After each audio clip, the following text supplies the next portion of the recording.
blessed morning to you. Yeah.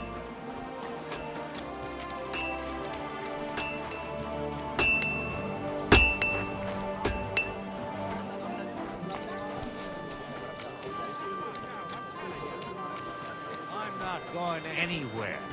Let it go.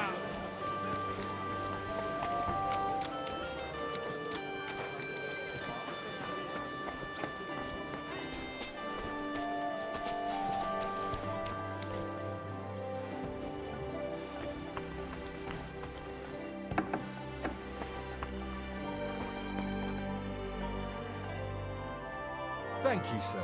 And come again.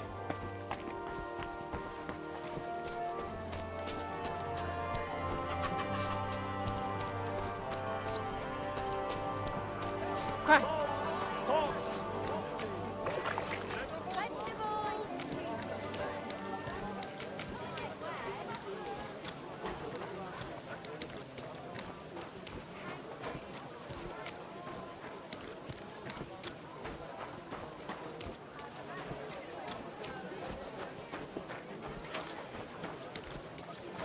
Excuse me.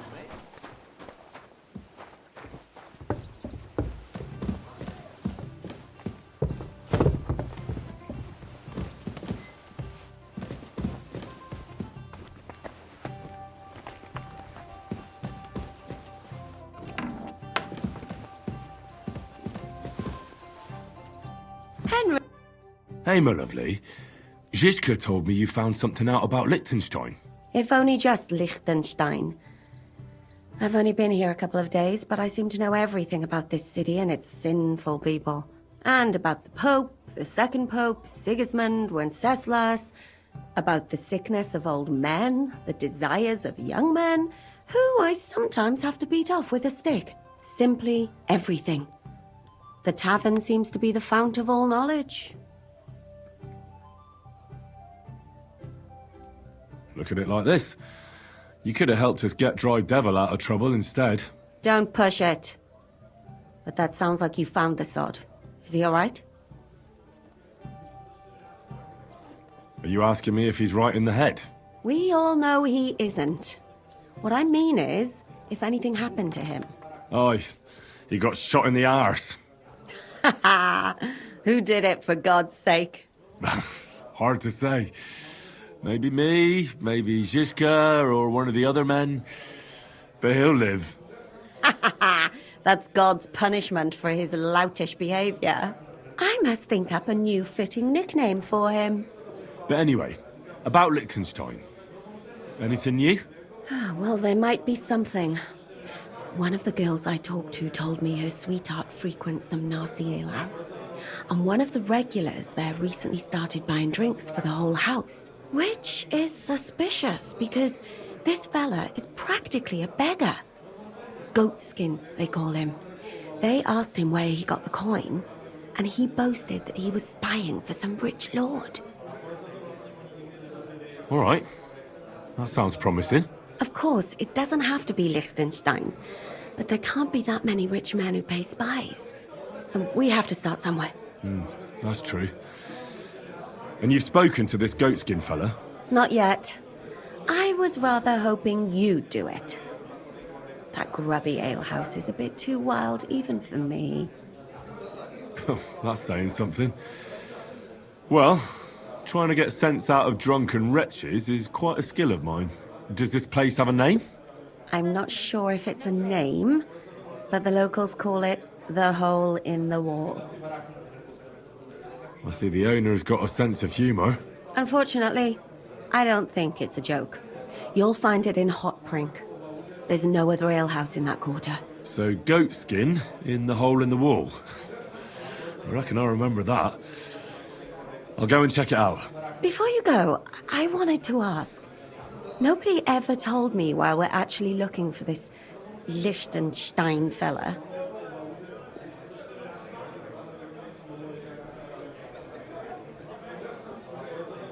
That's a long story. And there's no time for it. I'm gonna look for that beggar. Fine. I understand. Watch out for yourself, Henry. I have a bad feeling about that district. You're not the only one.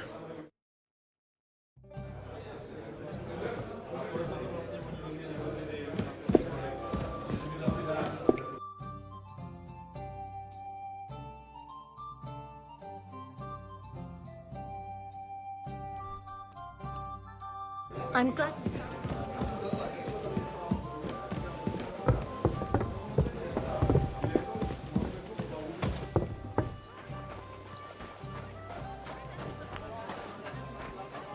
Heel. Close to the others. It's not safe. Look what I have for you. Good to see you, friend.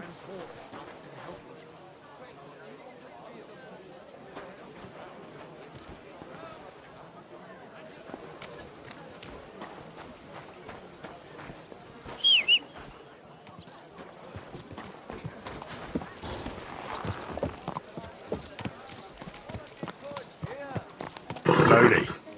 Nice and slow.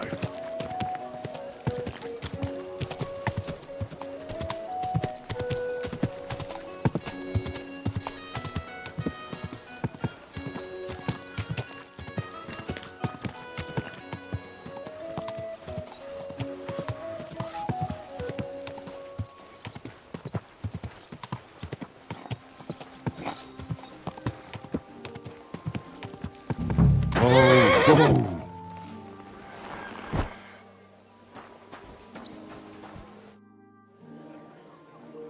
I'm looking for a fella called Goatskin. I won't tell you anything, stranger. If there's something you want to know, Chinyak will tell you. Or not.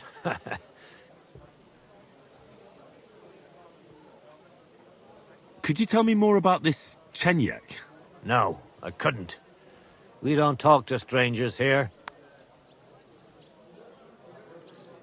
And where can I find this Chenyak? He'll be here somewhere. He usually sits next to Hugo, our oldest regular. Right. I'm gonna see if I can find that Chenyak.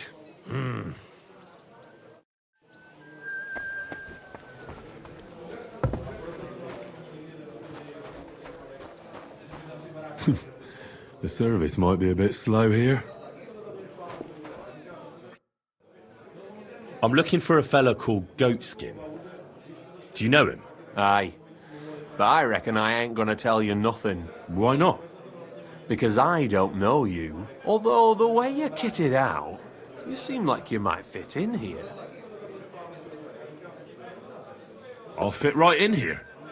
After all, I'm in the trade.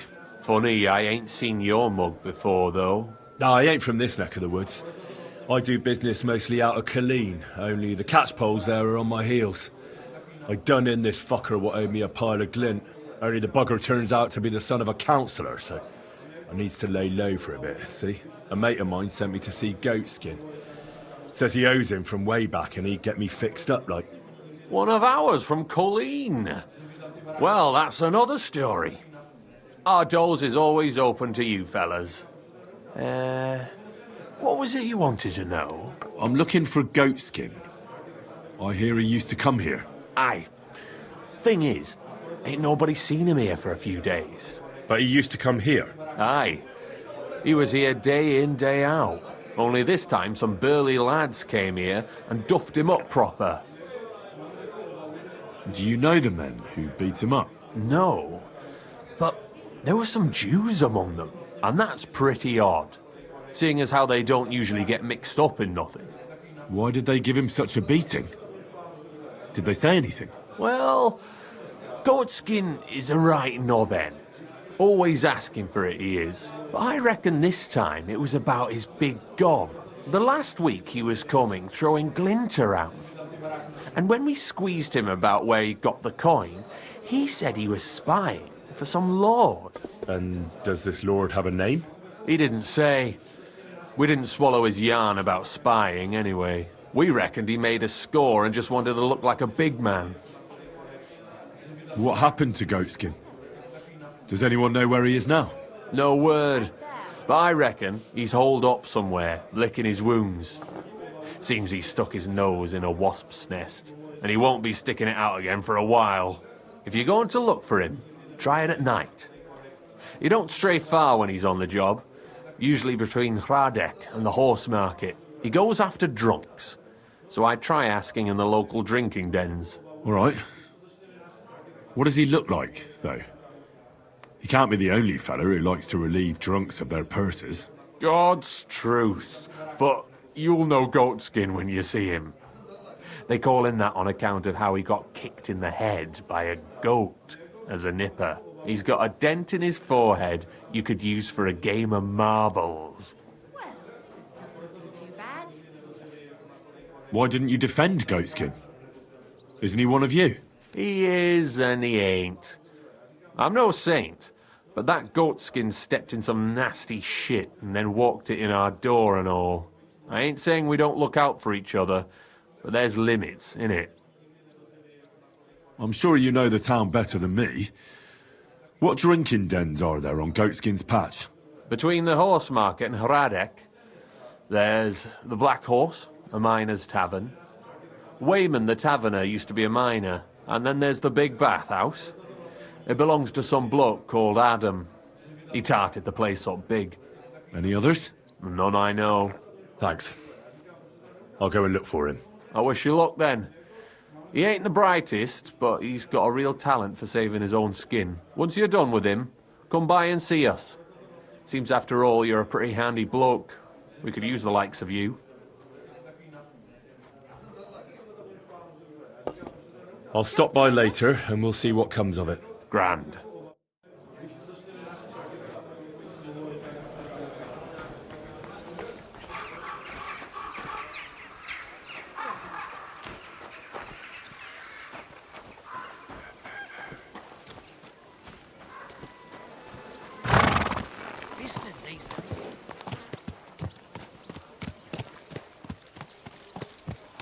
Slowly. Nice and slow.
Easy, easy.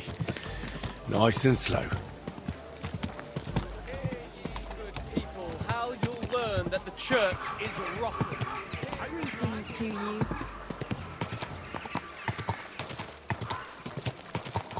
Hear ye, hear ye. Andreas Klummel, bailiff.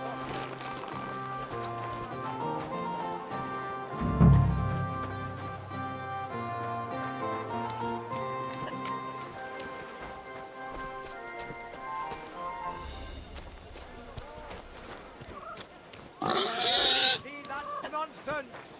The king's only concern is our fair city's well-being.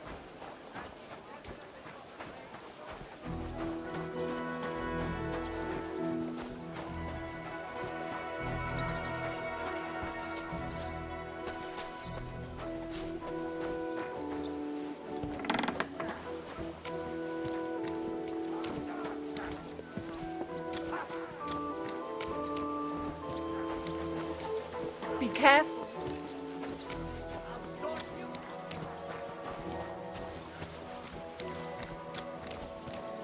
Excuse me.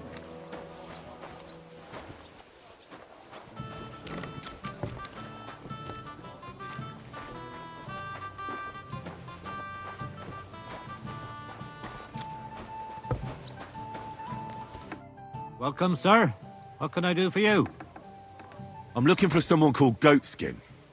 I hear he hangs around here. Goatskin? That mangy piece of shit. He turns up on the street now and then, but he never shows his face in my alehouse. No Germans come here. Some Gluck. Goatskin's German? I didn't know that. Goatskin's above all a slippery bastard who can't be trusted. I've no idea what language he speaks. What I do know is he likes robbing Deutscher merchants. And they don't come in here. Any idea where I might find Goatskin then?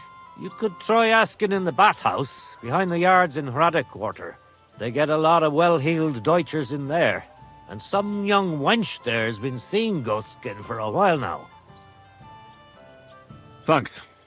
That's all I need to know. Have something at least, since I gave you the goods on everything. I helped you out, didn't I? Don't be a pinch purse, and cough up a bit of glint, eh?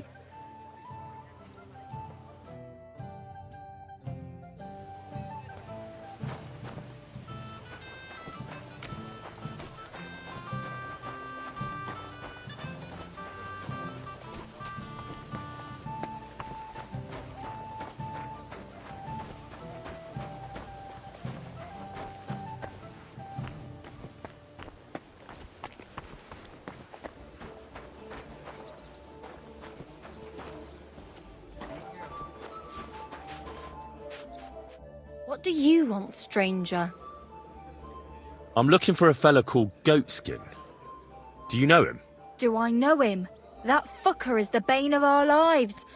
Why are you even looking for an idiot like him?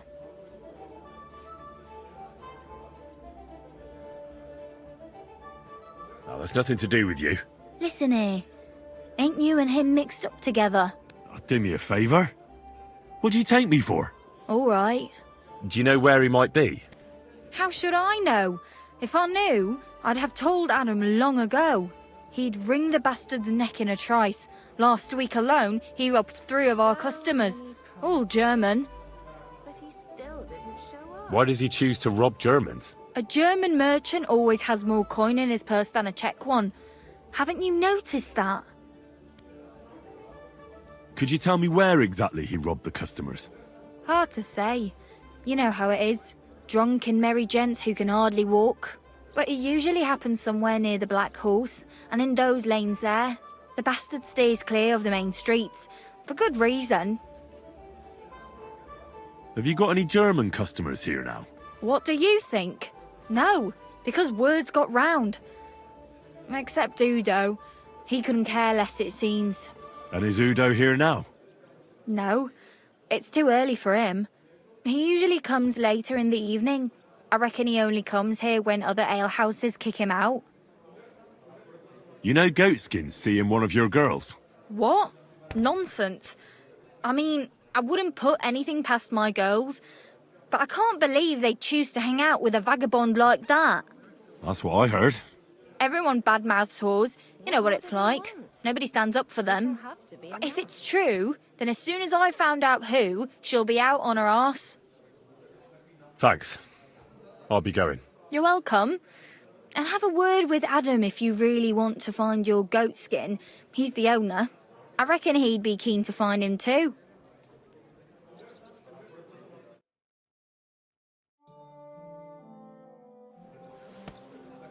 Christ! Pardon me. Greetings. Do you need something?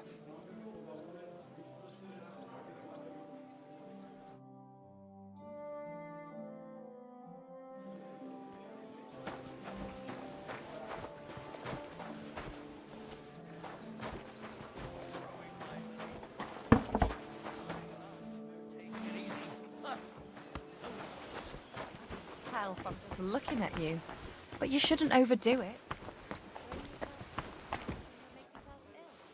Christ! I know Pardon what I me. can handle. Nobody's gonna die. Gepriesen sei der Herr. I'm looking for someone called Goatskin, and the innkeeper said you want to find him too. You're damn right I do. That lousy bastard robs my customers. Deutschers mostly. And they're the very ones that pay best. What's worse, word's got around already. If you get hold of him, well, there's something I'd like to sort out with him.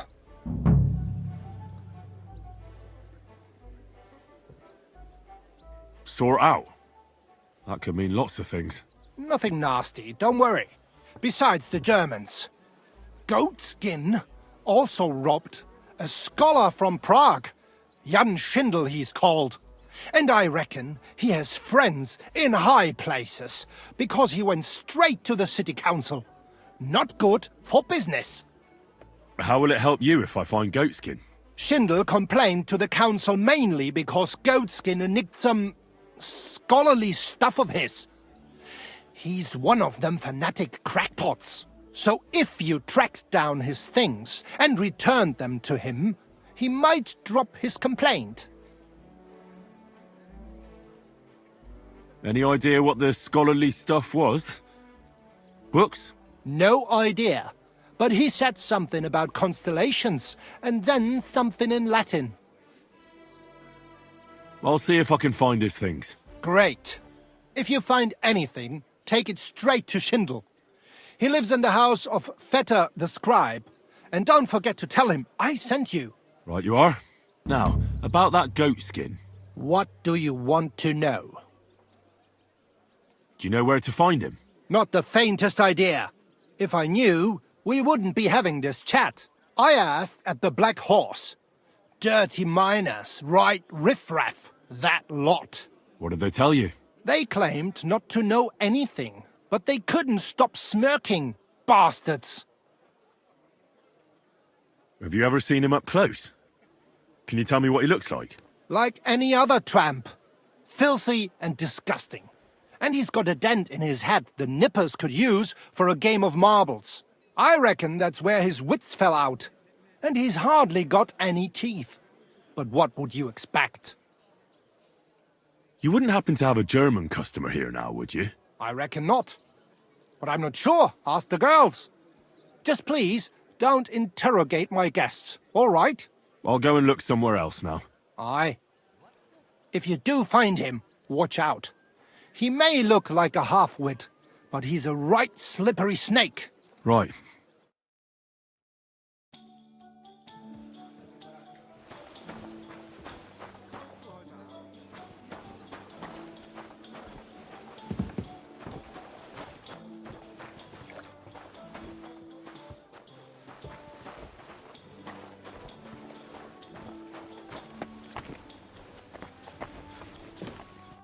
Greetings. What do you want? Do you get a lot of German merchants here? We used to. From all over the place. But mainly Lausitz. But there ain't so many these days. Unfortunately. How come? I don't know. But it's a pity. Merchants tend to have bulging purses. They'll come back, though. But there's one who ain't stopped coming. Udo, he's called. But that's all I can tell you about him. He ain't interested in our services. He just drinks here? Drinks and plays dice. Almost every evening. Thanks. You're welcome. But stick around and spend some coin. So I ain't telling you this for nothing.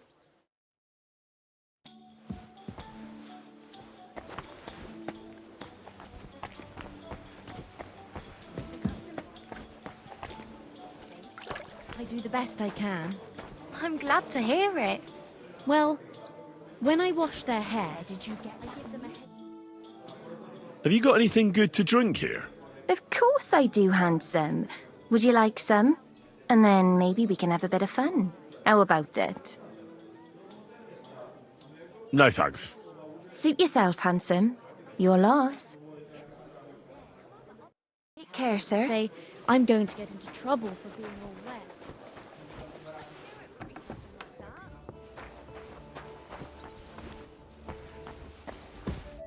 Greetings, sir. What would you like? I'm looking for a fella called Goatskin.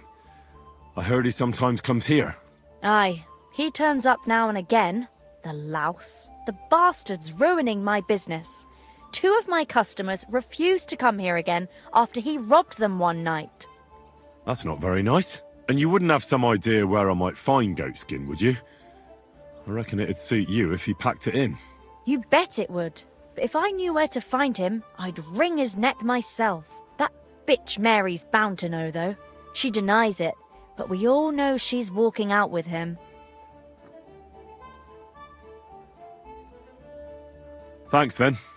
I'll be off. If you find him, give him a slap from me.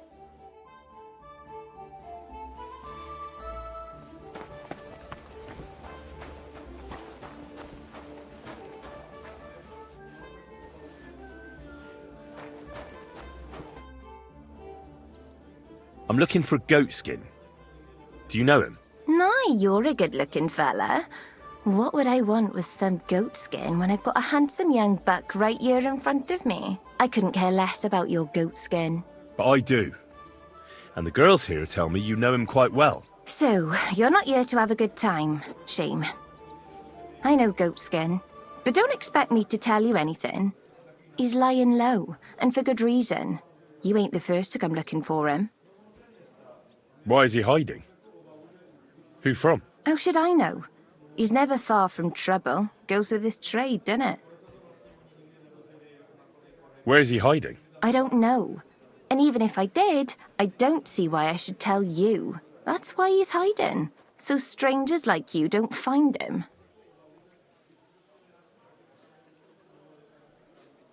Come on now. Do I really look like someone who'd want to hurt him? No, you don't. You see? I'm trying to help Goatskin. But I can't do that if I don't know where he is. Help him? With what? With this situation he's in. It's complicated. And the less you know, the better. All right. I understand. He gets me into enough trouble as it is. There you go. So where's he hiding? There's a yard behind the bathhouse leading to a side alley. Right next to it is the Black Horse Tavern. And at the opposite end, you'll see a barn behind a wall. There's a funny little window at the top. That's where. I'll look for it. Help him, will you? I'm starting to be afraid for him. I'll see what I can do. It's not easy.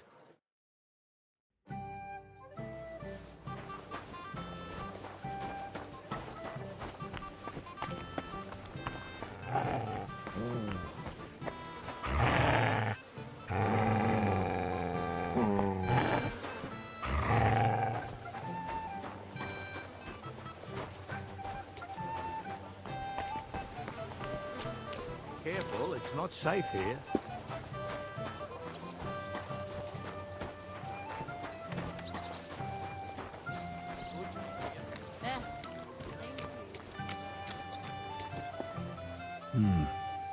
This looks like the barn Mary was talking about. But how to get in there?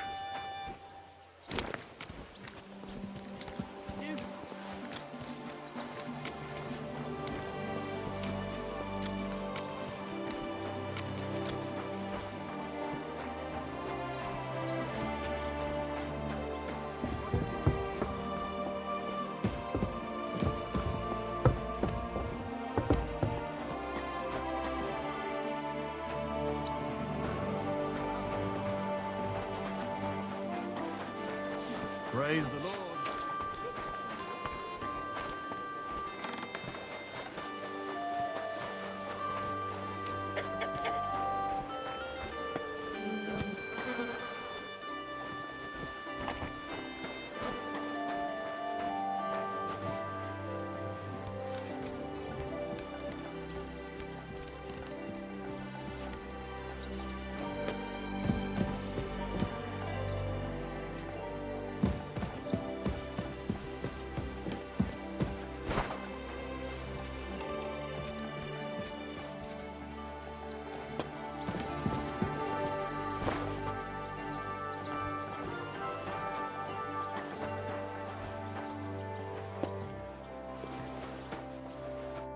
Well, well.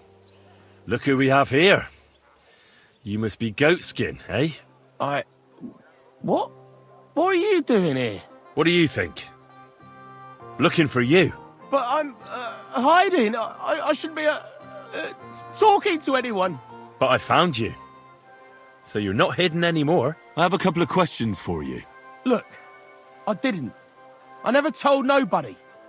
Nobody. I swear. I'll even swear to Samuel on his God if he wants. Who the hell is Samuel? You weren't sent by Sam.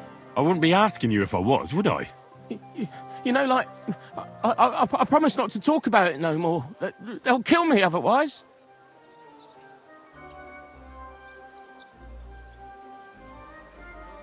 I get that, but do you think they'll just forget about it?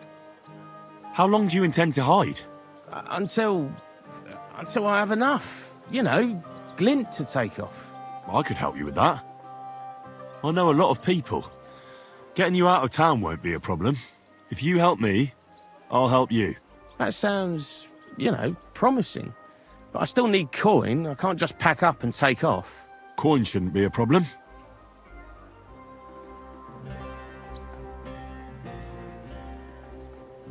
I know somewhere you can hole up. Help me, and I'll pay you back. Well, I'd like to know what place you have in mind, innit? Do you know the Devil's Den? Aye, but it's a shithole. They ain't too fond of me neither. And the feeling's mutual, like, to tell the truth. Aye, but you're thinking of the band that used to be there. Now it's my comrades who have it under their thumb. Just tell them Henry sent you, and they'll let you stay a while. If you help me, that is. That don't sound too bad. Folks are getting fed up with me here. What'll it cost me? Just some information. That's all. All right. What do you want to know? I heard you were spying for some nobleman. Is that true? Aye, I was doing nothing but, you know, like, I was spying for 2 weeks. Who is this Samuel you're so afraid of? He just hired me. He's one of them lot. You know, them Jews, innit? He was nice to me till I started blathering. Do you know where I could find this Samuel? Go to that, you know, synagogue. He hangs around it in front of it and people, like, brings him news of what's on the grapevine, you know. And evenings he sits around at the King Solomon. It's like a, you know, a Jewish tavern. But watch out. They ain't too welcoming towards our people there.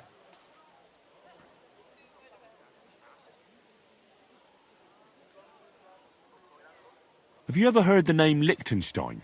I don't know him, but I heard Samuel telling his people, like them Jews, I mean, about this, what's his name? Liechtenstein. What exactly did he say? Did he speak about him in a good way or a bad way? I don't know. I just remembered a funny name. I don't pay much heed to things that what don't concern me.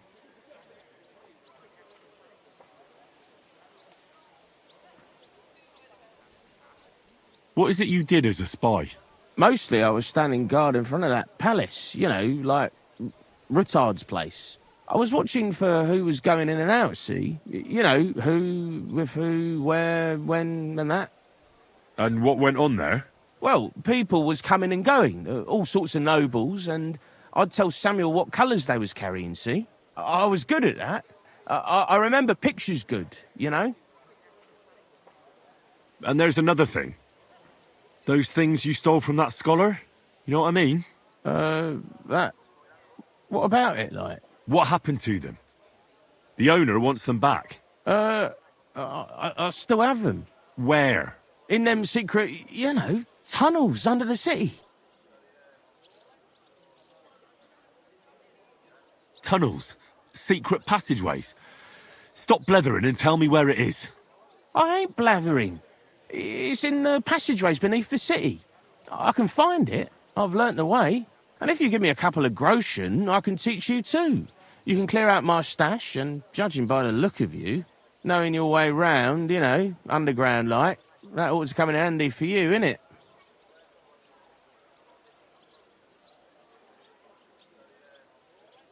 Look, Goatskin, just because I was nice to you once, doesn't mean you can fuck with me now. Tell me what you know right this instant, or I'm gonna lose my temper. Well, no need to fly off the handle, like... I'll tell you, of course. I was just thinking... Goatskin, spit it out! Aye, all right. It's like this. I know them passageways because I got my hands on this map, like. This old thief gave it to me. And when I, you know, got it in my head, like, I flogged it, see? So you're telling me you don't even have the map? No, but I know where it is, like. I flogged it to this thief. Angel, he called himself. Called himself? So this angel is back in heaven now, is he? Aye, he was hanged outside the city walls. He's still swinging there. And I know he had that map sewn into his coat. It were his most prized possession. But watch out, The gallows is guarded to stop quacks cutting off the dead bodies, bits and pieces, fingers and that, like. Christ, what a load of guff. If I don't find anything, watch out for me. Don't worry, you look like you know what's what and that. I'd better be off, like, I've got a long journey ahead of me. Off you go.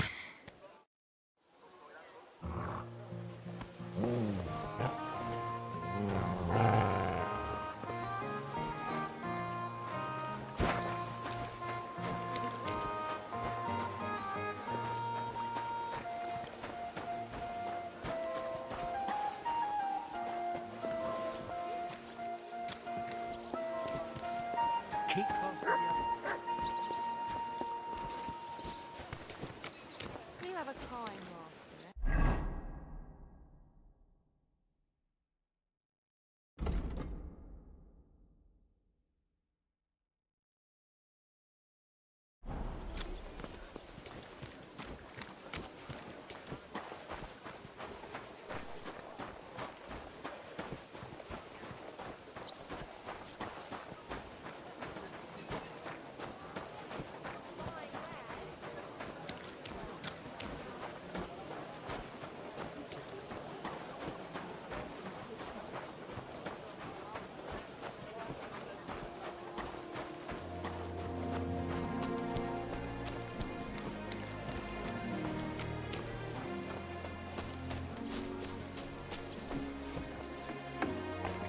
Go where I know.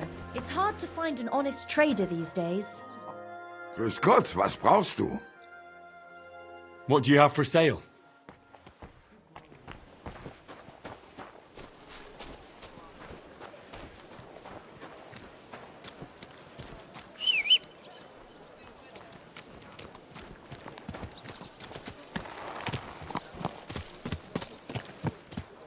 Easy, easy. Nice and slow.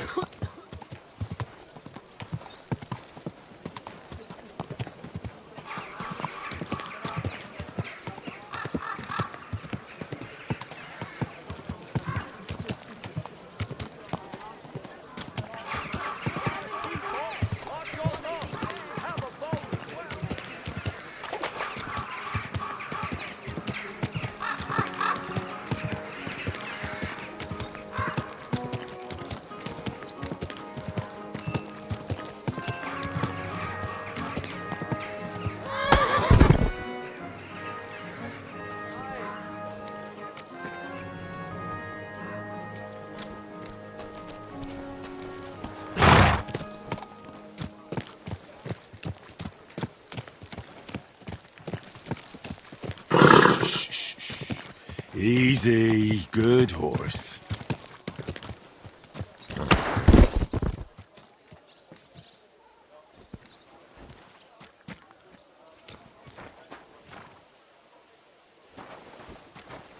Hey, listen, say thumb.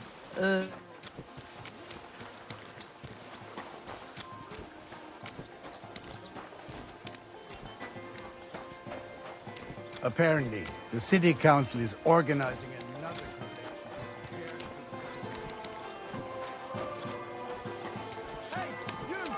Halt! Surrender at once! Easy! I surrender! Ah! Here you are! You've been loitering around where you shouldn't have, and I've received reports of things going missing. Don't think we're idiots. You've been accused of theft. You'll pay a fine, and if I don't find those things on you, you'll pay for them too.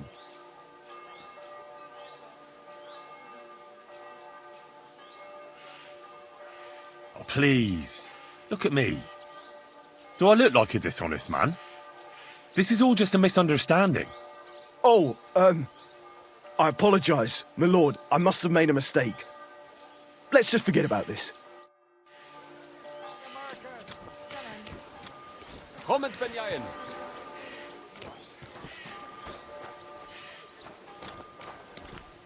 Are you lost? God be with you. Sholem, are you lost? Or what would a goy want here?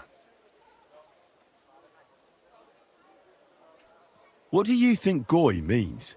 It means you do not belong here. It means nation in Hebrew. So you're just as much a Goy as I am. Good one. A Goy lecturing a Jew on Hebrew. All right. But I suggest you do not repeat it around these parts. Not everyone is as tolerant as I. So, what do you want? I'm looking for someone called Samuel. What do you want with him? Is that you? There are many Samuels here. And if I'm not good enough for you, I'm afraid nobody else will talk to you. All right. I'm looking for John of Liechtenstein. I heard you, or this Samuel, might know something about him. I'm sure Samuel knows a lot. But I do not see why he should tell you.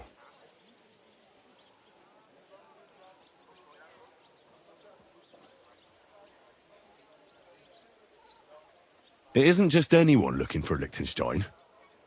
It'd be better for Samuel to say what he knows, if he doesn't want any unnecessary trouble. I do not care who sent you. You will not impress me like that.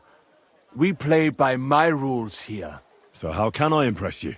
Impressions are worth nothing. I'm only of interest to you Goyim when you need something. To you, I'm just a dirty Jew. All right.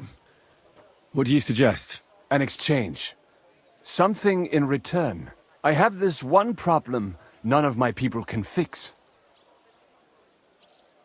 You probably know that my people face outbreaks of hatred from time to time. A house is plundered, people beaten up, sometimes murdered. Usually it is started by some scum spreading rumors that we eat Christian babies or poison wells. They always find some excuse. I have heard that such people are meeting in an old abandoned house by the wall in the mining district. I need someone to get among them, find out what they are planning, and warn us in good time. All right. I'll do it. And then you'll tell me all about Liechtenstein. Agreed. They usually meet at the start of the day. At the start of the day according to my calendar or yours? I see you're in the know. At the start of my day, so when the first 3 stars come out. Right, so they meet after sunset. The miners' district, an abandoned house with a small yard by the ramparts. That's right. I reckon you can still catch up with them there today. If you get them to let you join them. Try and find out what they're planning, and then come and see me, and you'll have fulfilled your side of the deal.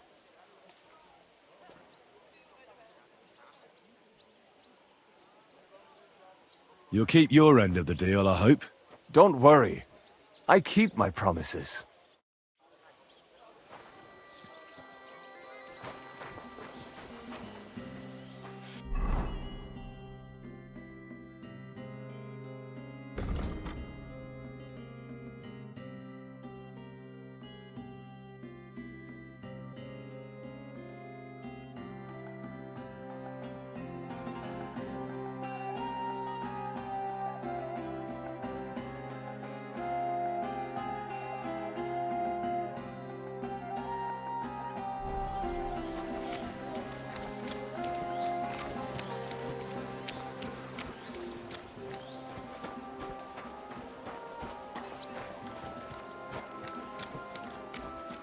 Nice out today.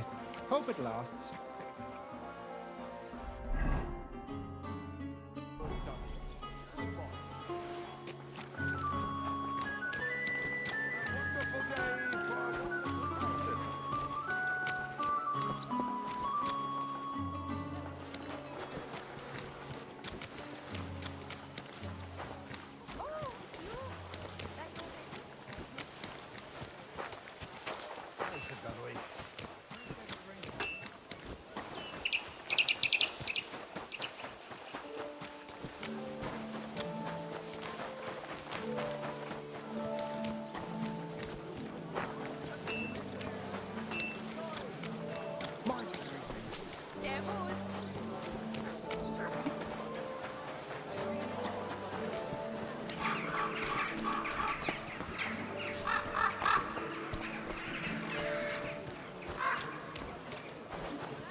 And she knows how to read? Well, that's the other thing I wanted to talk to you about. Was willst du, Fremder? What do you want, eh? What do you have for sale? Danke. Das war ein gutes Geschäft, Mann. I'm sorry.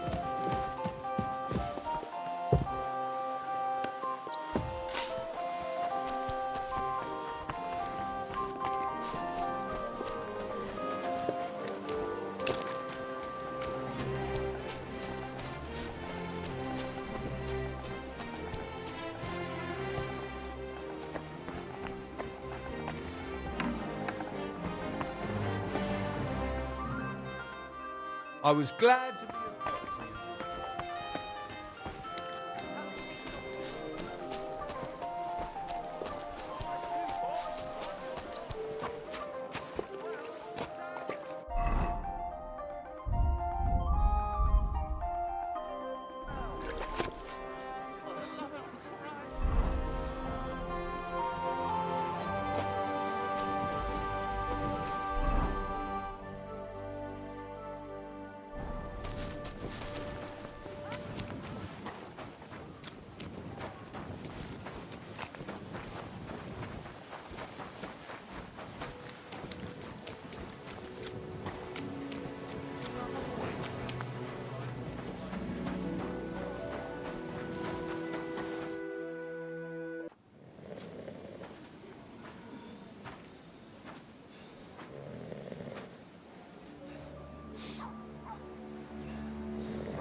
Hey! Hey! Open up! Open up!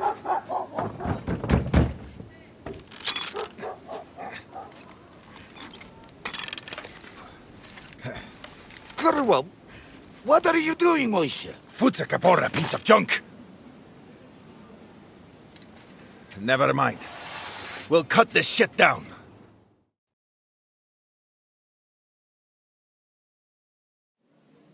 Toter Mann!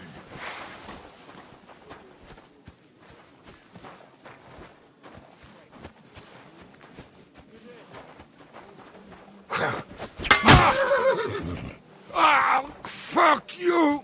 Ha! Zeig, was du drauf hast!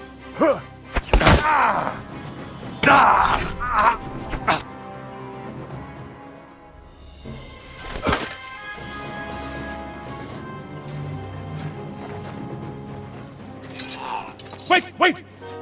Don't kill him! You're gonna beg for mercy? After this? We can make a deal. We have some of your people, we can exchange them. Our people? What the hell are you talking about? We caught some of them yesterday, trying to get to Liechtenstein, just like you. No, I'm after Liechtenstein because I need to talk to him. I'm not his enemy. But if you know where he is, you better take me to him. Right now. I have my orders. I'm not supposed to let anyone near him. Especially not someone who just beat my 2 best men. I'm not a fool.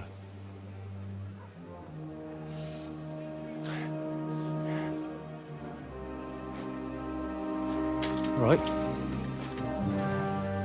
I'll go unarmed. If that'll convince you.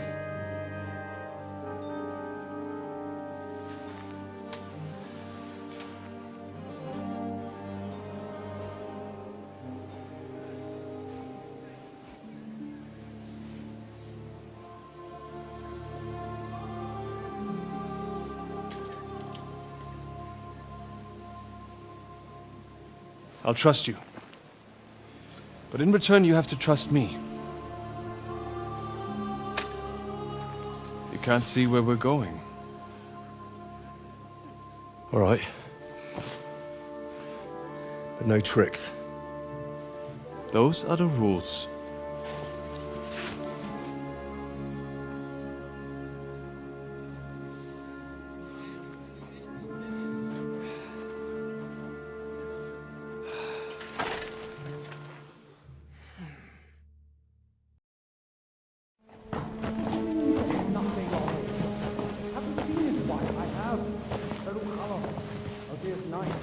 Wait, who is that somewhere?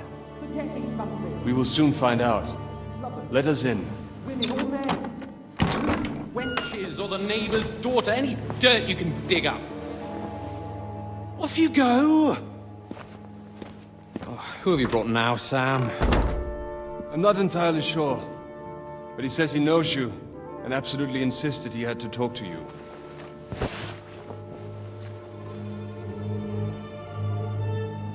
Ah. Of course. Henry. Lord Capon of Perkstein's page. We met on my visit to Rattay. He's all right. Lord Capon's escort and bodyguard. Quite. Quite. But tell me, what brings you here? Well, that's quite a long story, sir. Well, I've got plenty of time, and actually I enjoy long stories. You know why? Because they demand a lot of wine. Please, take a seat and tell me everything.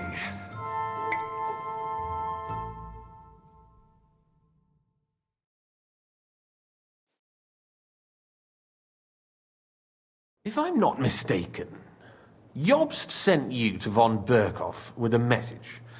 How did that go? Not well. As we were approaching Trotsky, we were attacked by bandits. They killed all our men. What? We only got away by a hair's breadth. And we lost everything, including the message. We ended up in rags, like beggars. They wouldn't let us into the castle. After that, we tried to get by as best we could. Good God! I need a drink now.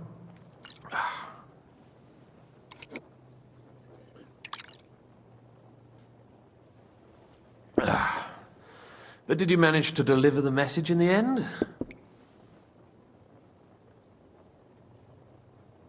Yes, but it was touch and go. I like exciting stories. Well, you'll love this one then. Apart from being ambushed and almost killed, Capon ended up on the gallows for poaching.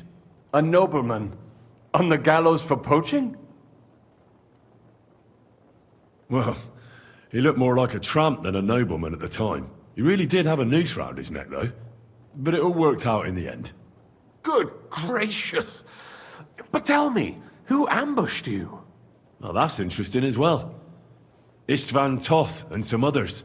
What? That sneaky rat from Talmberg? He's still alive? Not anymore. You? Well done. Let's drink to that. Death to the enemy.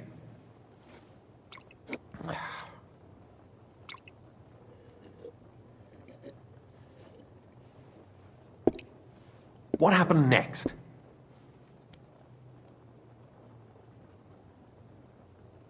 Von Berghoff was attacked around the same time by the same men, so we thought we were on the same side as him. And we wanted to help him catch the bandits as a goodwill gesture. Why didn't he catch them himself? He tried. We found out for him that the bandits were holed up at Nabokov. When he sent his soldiers to their lair, we went with them. We wanted to be there and get Istvan. And that's where you killed him? No. We were nearly killed ourselves. Again. By Istvan? No, he wasn't there.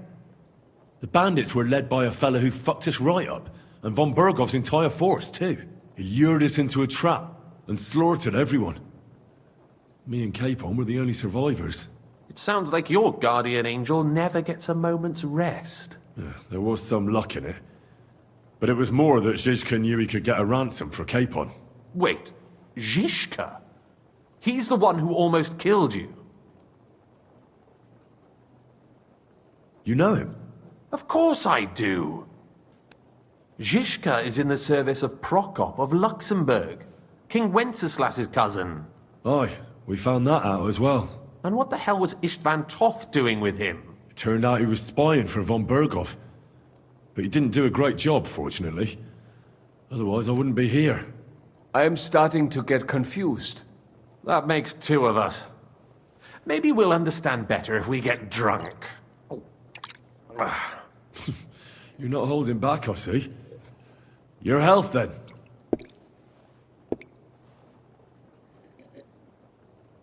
After Zizka took us prisoner, it finally became clear we were on the same side, and Istvan had to flee.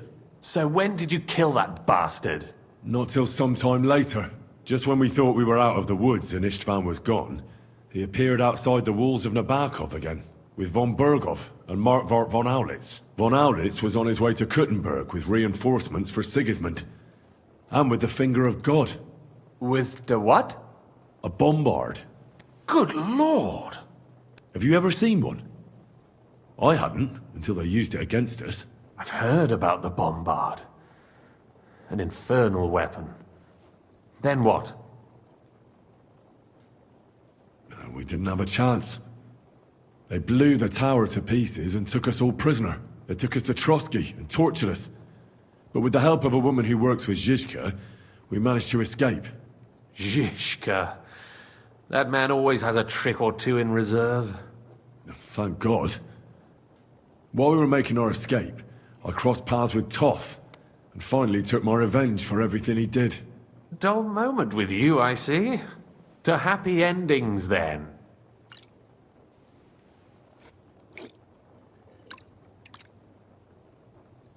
And where is Lord Capon?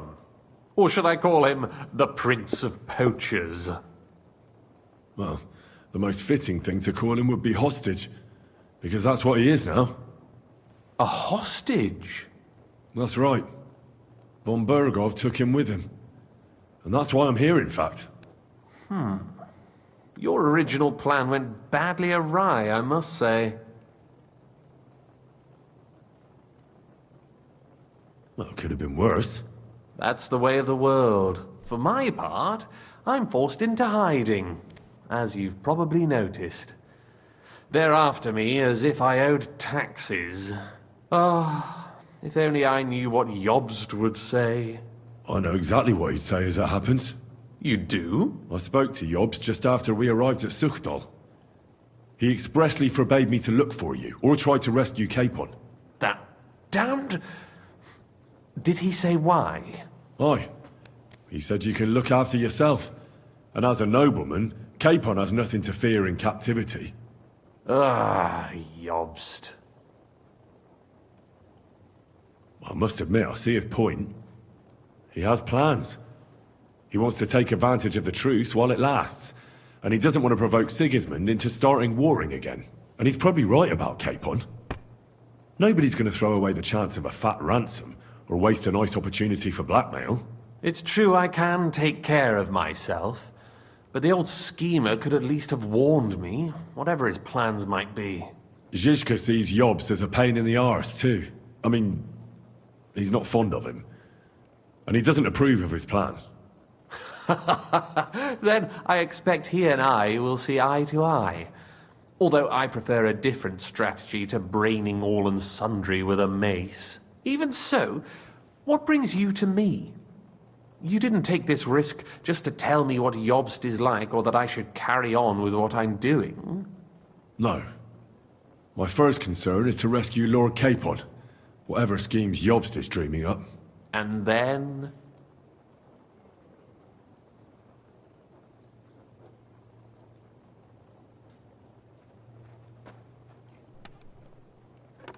That's all. Nevertheless, let's turn the page. Capon. How do you plan to free him? That's exactly why I came to see you. Oh. How's that? Because you move in certain circles. And... You conspire. You hear all the rumors. So? So you might know where they're holding him. Sigismund confiscated the property of some burghers and noblemen in the city when they opposed him, and he divided the property up between his loyal followers. He seized Malyshoff Fortress from the Rutards, for instance. And didn't you say, Sam, that he gifted it to von Berkoff? Yes, that is so. That was before von Berkoff was in these parts. But if he's here now, where else would he be but in Malyshoff? And if von Berkoff is there... That's where his captive will be. Correct. Capon is at Malyshoff Fortress. Well, it'll be tougher than I thought, but that can't be helped. I'm gonna have to get him out of there somehow. I admire your keenness, but... But that is the most insane idea I've heard so far today. You can't just launch an assault on Malyshoff. It's a strong fortress. We'll need a cunning plan. Or long ladders and lots of men. That could be arranged, maybe. Careful! Jobst ordered us not to stir up trouble. And this would be serious trouble. But if Capon simply vanished... Vanished how, exactly? I don't know yet. But like I said, Malyshoff belonged to the Rutards. And I'm sure they're not keen on the new tenant. I think if you pay a visit to Sir Questline Rutard and convince him you have common interests, he'll be happy to think up a solution with you. Like what? Who knows? Perhaps Lord Rutard knows of a back door into his old home, and he might not be averse to an arrangement with someone who will help him take revenge. Someone like you. Well, I wouldn't get my hopes up. But it's the best we've got, and there's no harm in trying. Where can I find this Questline? Sigismund seized his fortress, but, surprisingly, he let him keep his palace in the city. It's right next to the Italian court. All right. I'll give it a go. Once you have some news, you know where to find me. Is there anything you want to know before you go? Come to think of it, I've no idea where we actually are. Of course. I'd forgotten how you got here. We're in the Jewish quarter, in the basement of the King Solomon Tavern, below my tavern. Goyim do not just wander in here, but I will tell my people you are with us. Thanks a whole lot. All right, I'll set off now. Good luck. It was good to see you again, Henry. And be careful. There's bound to be spies swarming around the palace. This city isn't safe. Tell me about it. Danger is my daily bread these days.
Careful.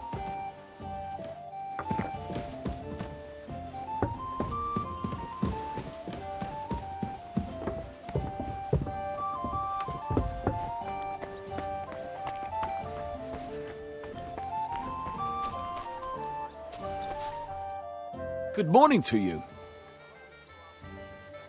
I'd like to learn something. What are you interested in?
I have not changed my answer.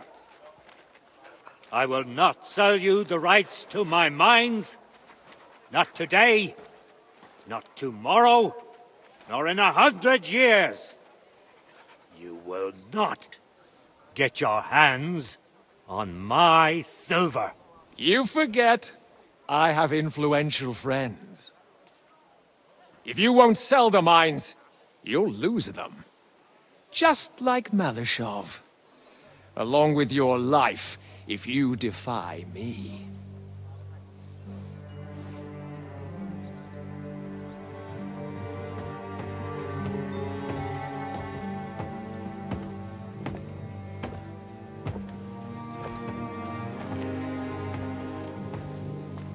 Mind your step. Two can play that game.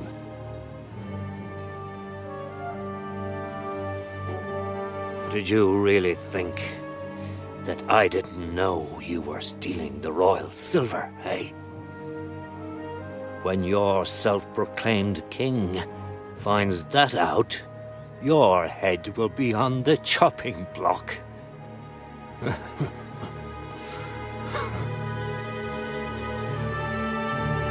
Seize that traitor!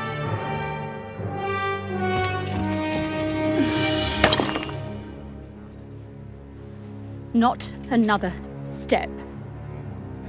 You'll get yours too, turtle dove.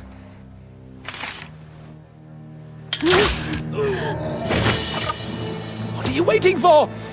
Can't you see? They're threatening the Royal Mint Master!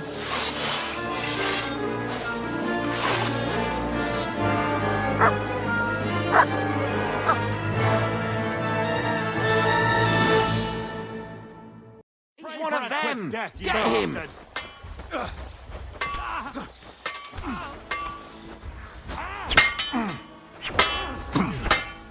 You're no match for us, fucker! Show your stuff! Hey, that one's heavy! Kill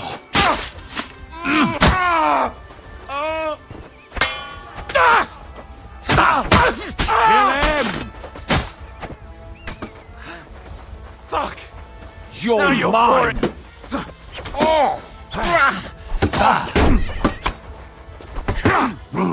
Send my greetings to the devil! Ah, damn. They gave me a going over. Good thing you showed up, lad. You alright, sir? Looks like you took some hits. It's just a scratch. Papa! My God! You're hurt! I'm alright. What the hell was that, Rosa? I saved your life. Didn't you notice? We would have been in the right if you hadn't taken the shot. Now we have the blood of the king's men on our hands. Do you have any idea what this means? Was I supposed to let one of Sigismund's lackeys insult us in our own home? And you thought this was a better solution? You know what? Let's just leave it be. I don't want to argue in front of the young man here. Apologies for the mess, stranger. There aren't usually so many corpses strewn about our courtyard. Should I get rid of them? Absolutely not. We'll call the guards and tell them what happened. That Ulrich Vavak and his men attacked us for no reason. You think that will make them let us off the hook? Not for free. But knowing young Plymouth, the commander of the guard, I'm sure he won't refuse my coin. But back to you, lad. Who are you? And why have you graced us with your visit? I'm Henry of Scales, squire to Lord Capon of Perkstein. Pleased to meet you. Conslin Routard. And this feisty creature here is my daughter Rosa. Like father, like daughter. Why did your master send you to me, Henry? He didn't, sir. Unfortunately, he's in enemy captivity. We're sorry to hear that. But I plan to rescue him. And I believe you can help me with that. We can? How? Lord Capon is held at Malashov. Our Malashov? I don't envy him. I was planning on fixing the roof before they took it from us. It's full of leaks. I doubt its new master will lift a finger to do anything about it. But tell me, why would I meddle in matters that don't concern me?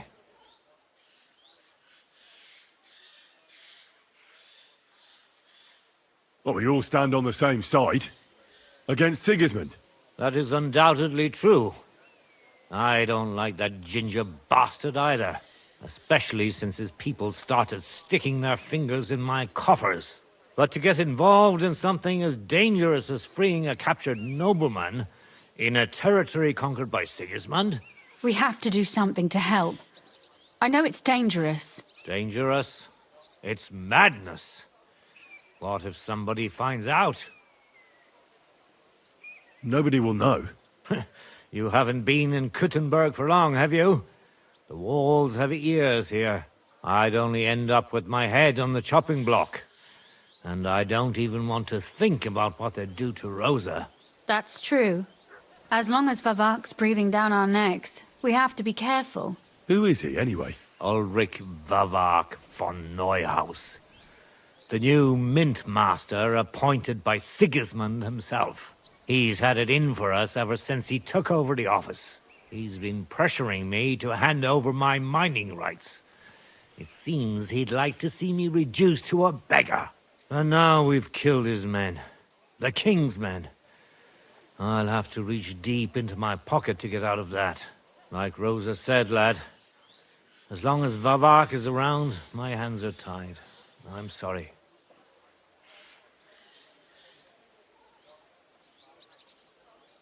We'll have to untie your hands then.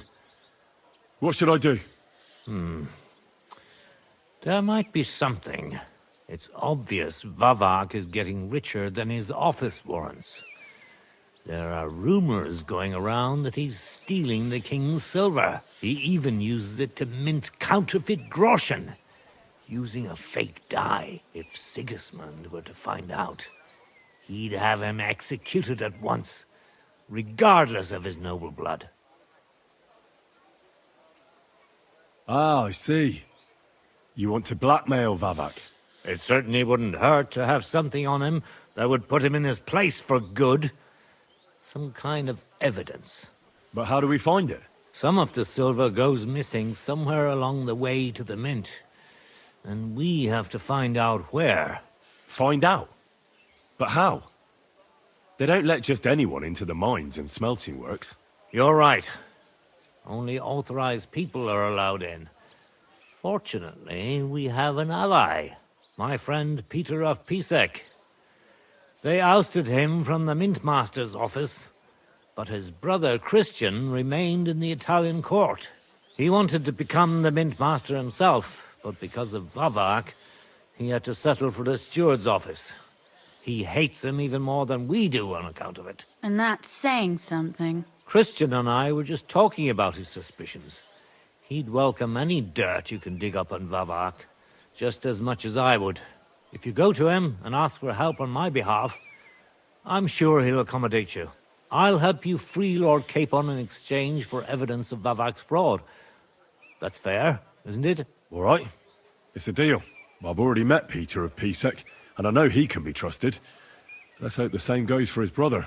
Excellent. You'll find Christian and Horshan at the estate near the mines. Tell him the password, Via Argentum, the pot of silver. He'll know who he's dealing with. But be careful, both of you. This is our last chance to stop Vavak. We'll be praying for you.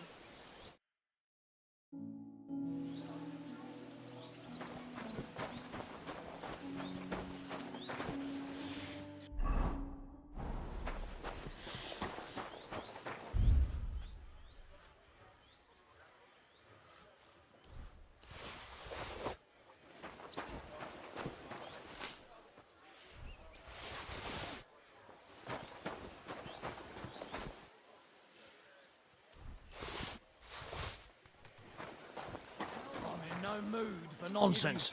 So no messing about. Got it? I'm not doing anything.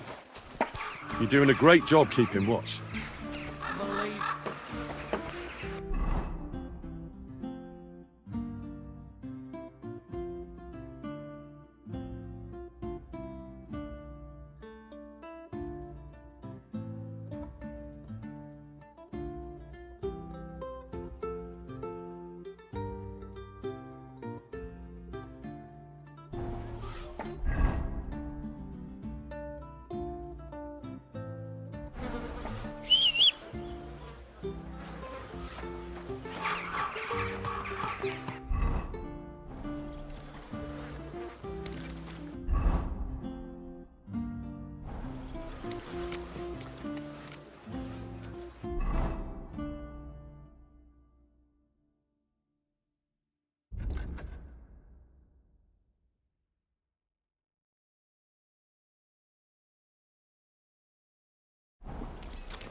Excuse me.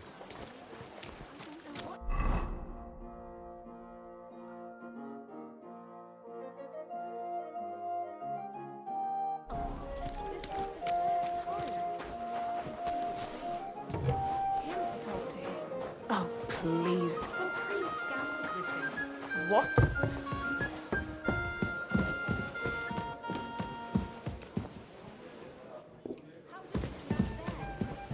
God. You said you needed some help with something. What's going on? Something's happened. Oh, a real mess. And I need help from someone reliable. What is it? When I was fishing around for information about Liechtenstein, I cast the net a bit too wide. And one of the servant girls I questioned was just found dead. You think she was killed because of you? I don't know. If I did, I wouldn't be asking you for help.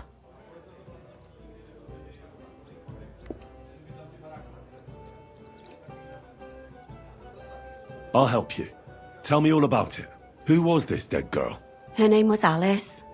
She was an ordinary, pretty girl. She worked as a maid. I heard they found her all hacked up, tossed somewhere by the town wall.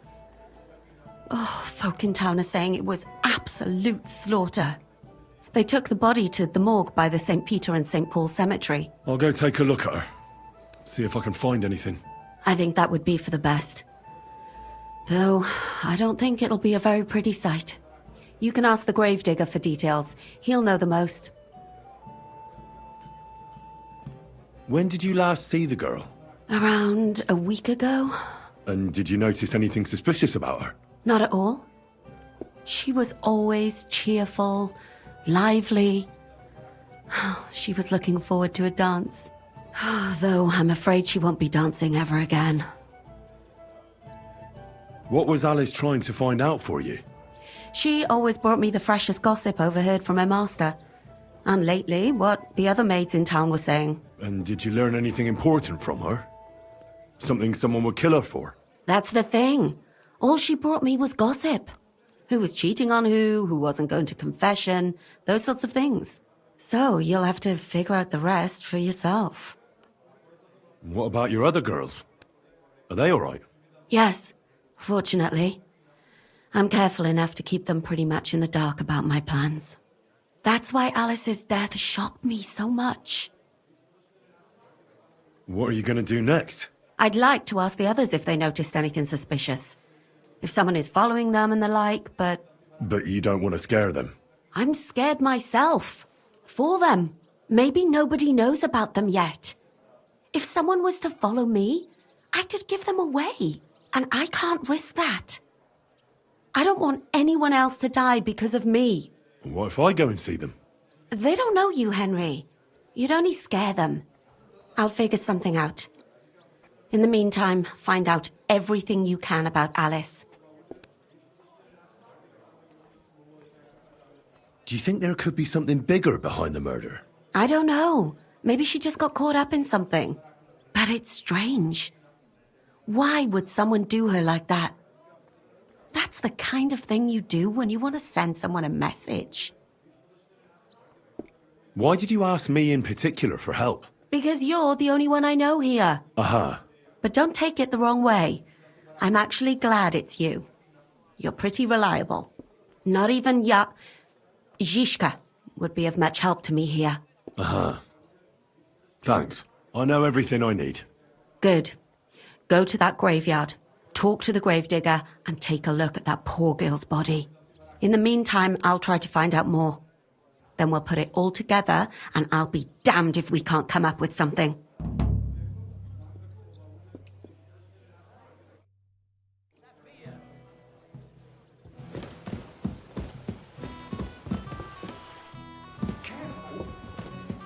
It happens. Just watch where you're going next time.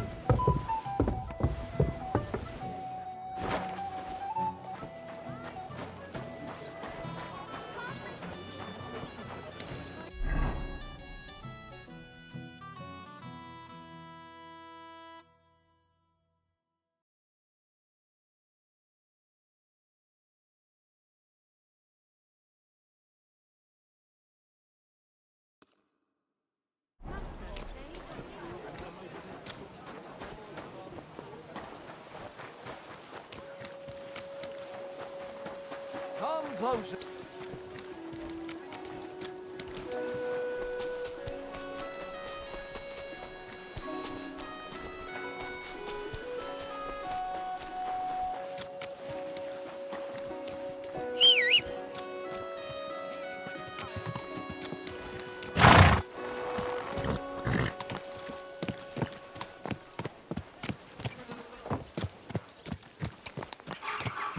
Easy.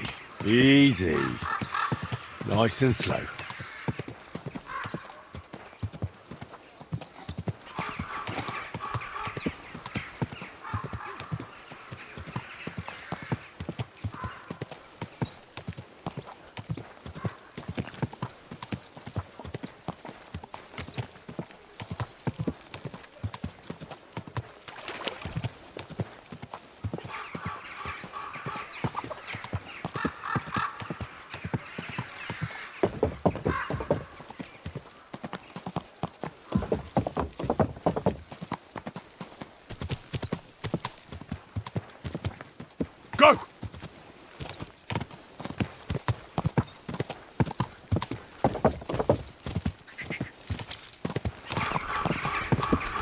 Whoa!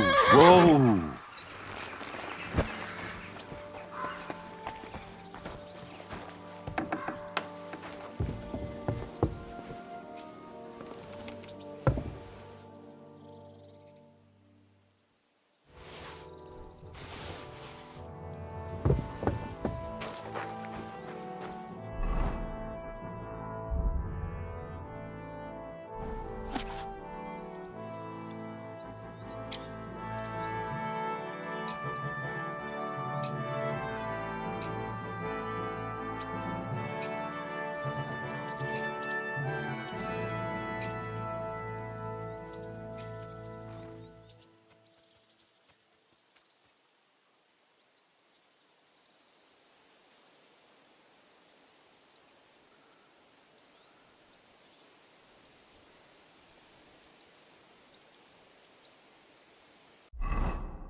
Whoa! Whoa!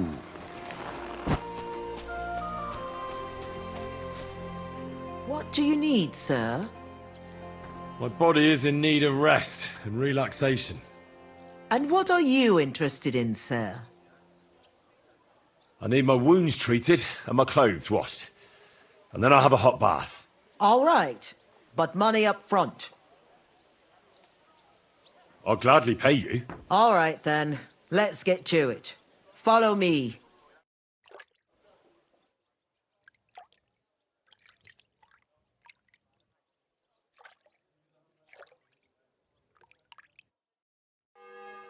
Oh, I hope you'll only need a bath. Are you going to do laundry today?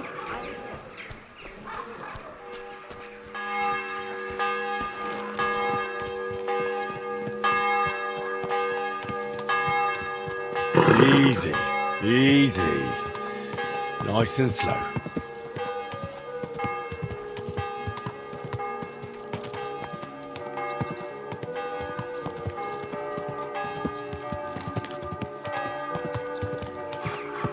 Oh.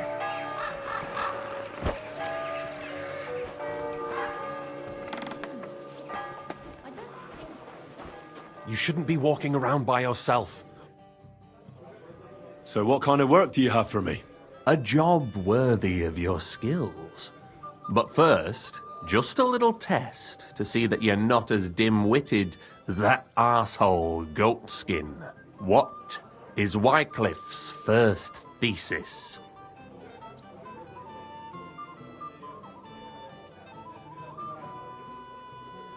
Poverty and modesty are the sole and true virtues in a Christian's life. Even the church is supposed to be poor. Nicely put, but wrong. Second question. Which estate has the greatest reformatory potential? The commoners. Correct! The Reformation must start from the bottom and ignite like a flame in the hearts of all, so that in the end the Holy Church itself will be set ablaze with purifying fire.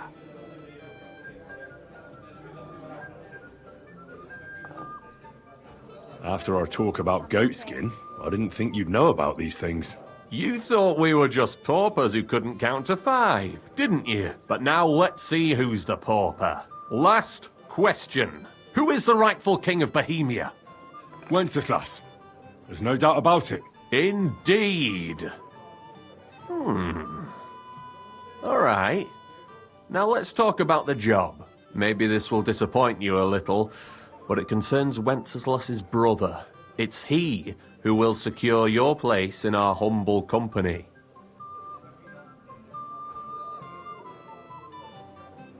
From what you've said, I gather you're not spying for Sigismund. It's rather the other way around, huh? We call ourselves the Guild. We profess the ideals of equality and brotherhood.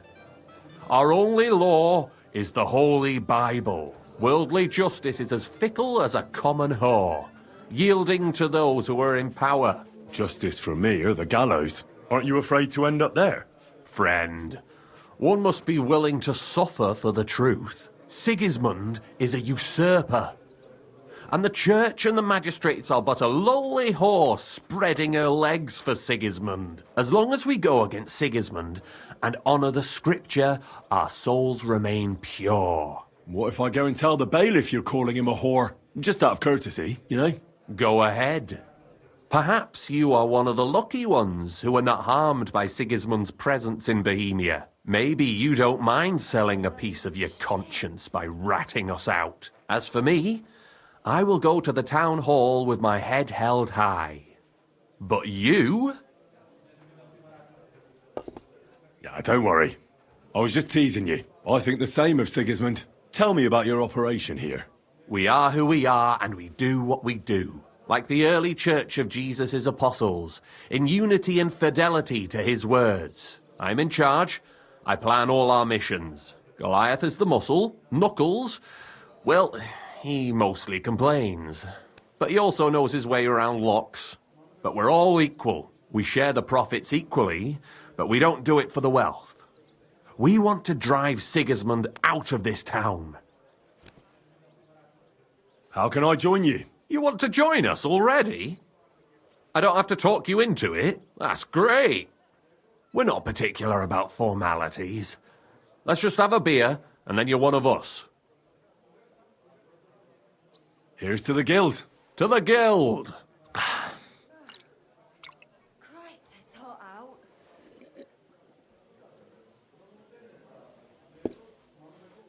That reminds me. I'd like to throw a feast for the poor. The bigger the better. Didn't you say you were just ordinary people with no money?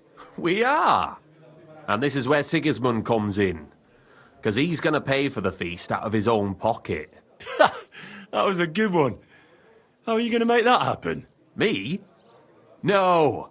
You'll make it all happen. Listen carefully. Sigismund seized land down in the valley near Pach and built his personal warehouse on it, right under our noses as a provocation. There he stores fancy foods and gifts for his commanders.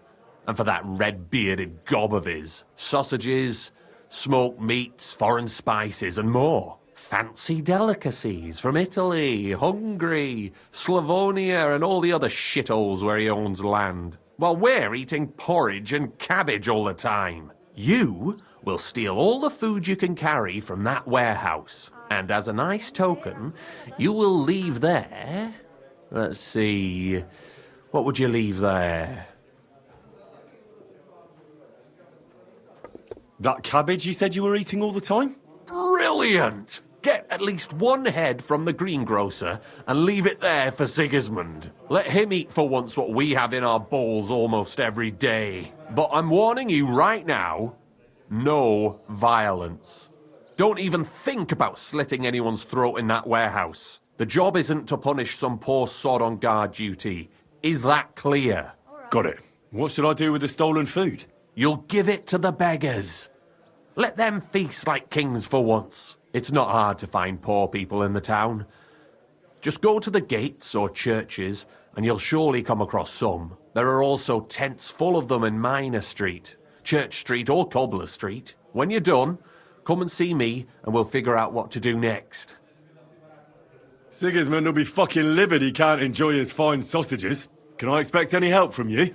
If you need some tools, stop by Knuckles. That's all I can help you with. How about some reward? Keep a few sausages for yourself. I prefer groschen. Jesus looked around and said to his disciples, how hard it is for the rich to enter the kingdom of God. I know where you're going with this. Let's get to work. All right. I'll head out. Good luck.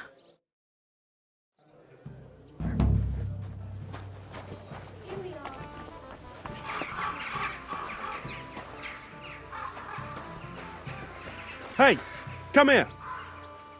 You're new here, aren't you? Has Chenyek talked the head off you already? We spoke. I'll give you some good advice to start with. Don't listen to his bollocks about a fairer society and the honourable struggle for a better tomorrow. It's just bullshit to mess with newcomers like you. By the way, they call me Knuckles. You sounded pretty convincing to me. Aye. Chenyek can sweet-talk people like no other. I mean, Chenyek talks about sharing stuff fairly and how we don't do it for the money. But you know what? It's horseshit. It's every man for himself down here, even if they say otherwise. And Chenyek just gives it such a nice polish. Are you saying he lied to me? More like, he didn't tell you the whole truth. I heard from friends that Sigismund has a bottle of very fine wine somewhere in his warehouse. The kind of wine that you don't often see in these parts. I have a buyer for it.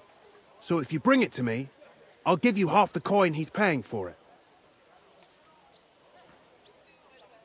That sounds reasonable. What do you know about the wine? I knew we'd get along. The wine is in a warehouse somewhere.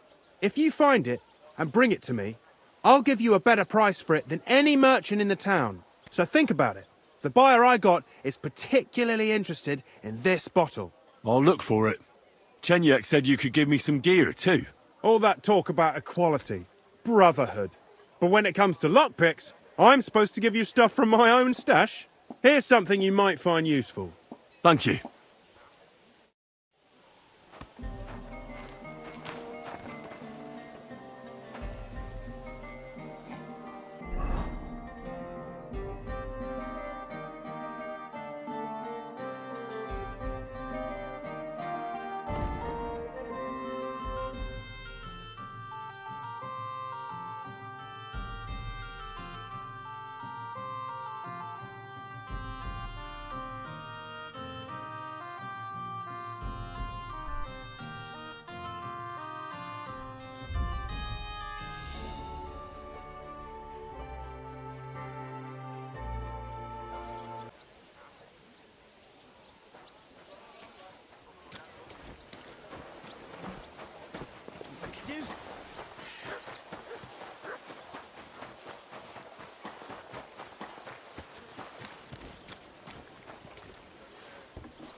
Good day to you.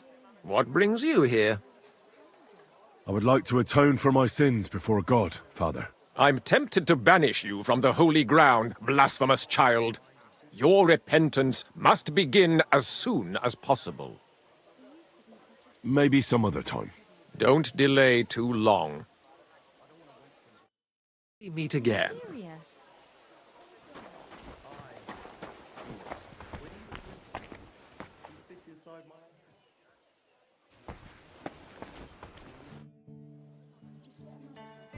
So, let's see what we have here. My God! Someone really did a number on her. Oh, they ripped open her entire belly. And they didn't stop there. There must have been buckets of blood. Jesus Christ. There's hardly any blood left in her. The place they found her must look like a slaughterhouse. I should go there and take a look. Her lips are bloody, but nothing more. Tongue's still in place. But if he killed her for blabbing, I reckon he'd have cut out her tongue or something, wouldn't he? These are more like chops than cuts. Somebody must have taken a sword to her. Knife wounds would be smaller, and an axe would have made a bigger mess. But it couldn't have been a long sword. That would have been clumsy.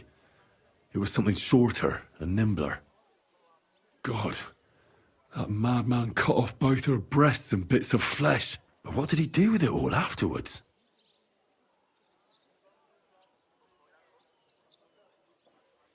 Better not to think about it. Her face is a little bruised and cut, but nobody cut her there. But she has a dark ring around her neck. Was she strangled?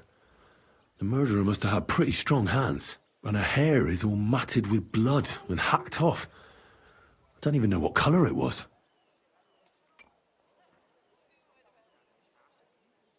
Maybe there's something more to it.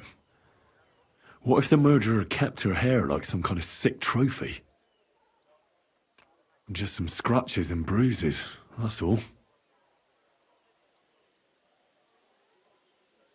The killer probably surprised her. She didn't even have time to defend herself.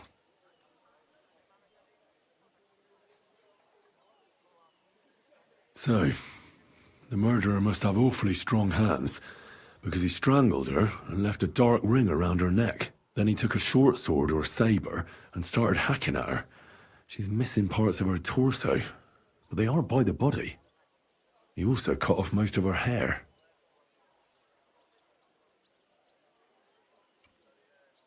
He cut off her breasts, but left her tongue, then left her lying there for all to see.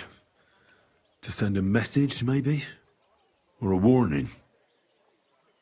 Only if it was a warning for telltales, he would have cut out her tongue or something, wouldn't he? I don't know why he killed her, but I don't think it's because of Catherine.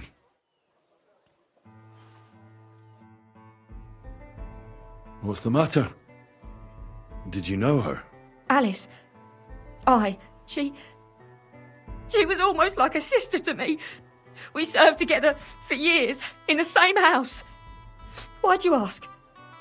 Who are you? I'm trying to find out who did this to her. I'm afraid the killer might want to go after my friend as well. Oh, I understand. Who did you serve? Our master is a local merchant. He is trying his hand at trading wine. How did Alice get along with your master? Fine. Just like with everyone. Our master is a bit strict, but he's fair. What's his name? Can I speak to him? Why? But you can't see him anyway. He's on a trade trip to Prague. It occurred to me that maybe he could have done it. No, he couldn't. He was gone when it happened. He hadn't been home in several weeks. And besides, why would he kill them others too? He never even knew them. What others? You haven't heard. A few girls, like our Alice, died before. All really pretty girls. Do you know of any suitors she might have had? I know she was seeing someone. Why? I'd like to talk to him as well. But I don't know who it was. Alice said he was rich and dressed nicely.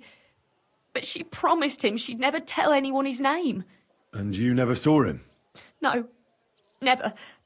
I don't even know where she met with him.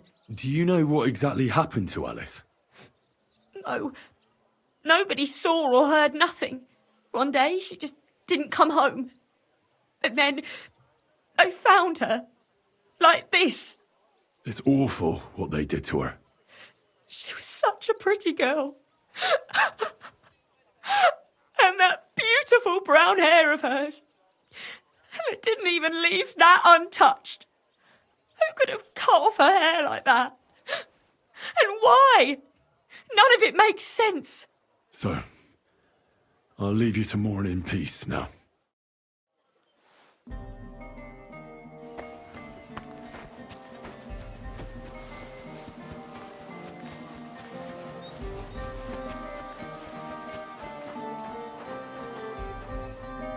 God be with you. What would you like? You must be the local gravedigger. That's right. They call me František. At least them that can speak do.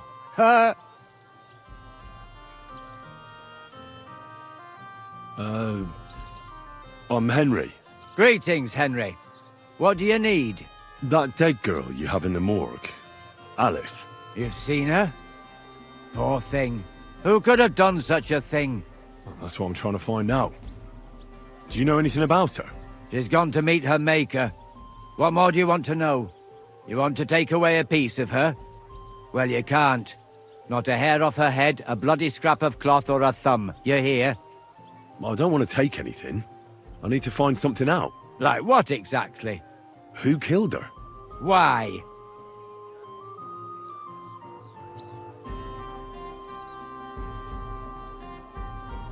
I'm in service of the Lords of Lipa. I'm to find out who was responsible for this murder. What do the Lords of Lipa care about a dead girl? Truth be told, not much. But it's at the request of her master. Ah, that makes more sense. At least someone is trying to sort this out. The others weren't so lucky. It's true that Lumiere ain't shown no interest in her yet. I wouldn't expect that from him no more. Who's this Lumiere? Another one of those gawkers and collectors? No. He actually tried to help. Help? How? Well, he was investigating them others. Right. You said she wasn't the first. Aye. We had a couple of similar cases. Lumiere said they was all killed by the same murderer. And how did he come to that conclusion? How do I know? Best ask Lumiere yourself. Do you remember how many girls were killed? You mean you don't know nothing about it? Here, even the sparrows are squawking about it. I haven't been in Kuttenberg very long. I see. There's been one every few weeks for the past year. Do you know where the last one got killed? I heard some talk about it when they brought her here. But what do you want to do there? Look for clues. Footprints, blood, anything. That can help you? That's worth a try.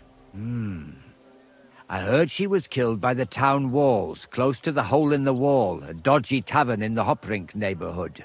Thanks. What's this Lumiere got to do with this? Well, like I told you, he used to work for the bailiff. I think he was a scribe. A scribe keeps records in the Black Chronicle, though I've never heard of one doing his own investigations. Well, the old bailiff wasn't all that interested in the common folk. But Lumiere, he was quite helpful. Folk heard about it and went to him with whatever was troubling them. I'd like to speak with Lumiere. Do you know where I can find him? At his home in Bohemia Street, that's near the church. You won't find him at the bailiff's no more. I don't know exactly why, though. Seems he had some quarrel with the bailiff. Thanks. You've been a big help. It's my pleasure, especially helping someone from the land of the living again. Actually, wait a mo. Speaking of the living, there's a girl what comes here and grieves over that dead maid. I think her name is Barbara. I know. I've already spoken to her. Aha. Good then. Lots of luck to you.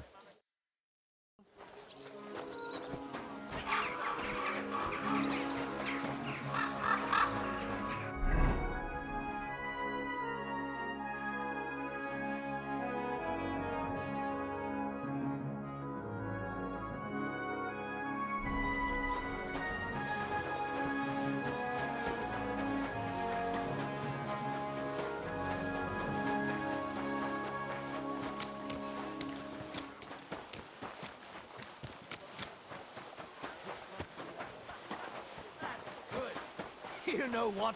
Maybe I'll buy one too. We could start a...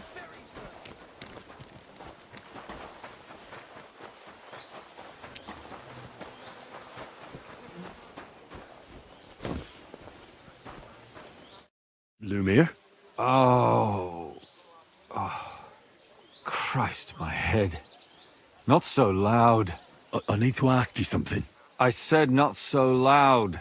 I have a splitting headache. That's some hangover. He's useless to me like this.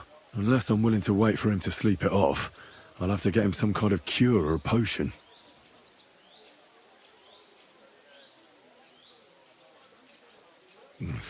Maybe he'll sober up by himself. Oh. It hurts.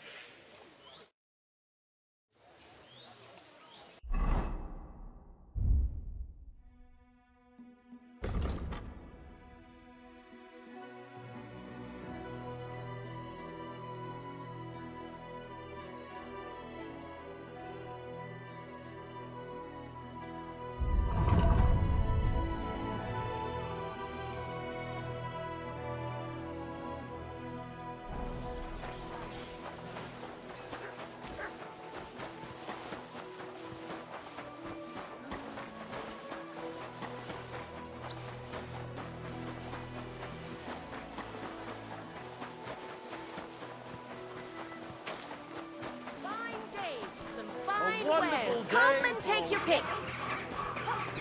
Hooks for sale. Strong. I'm doing the best I can.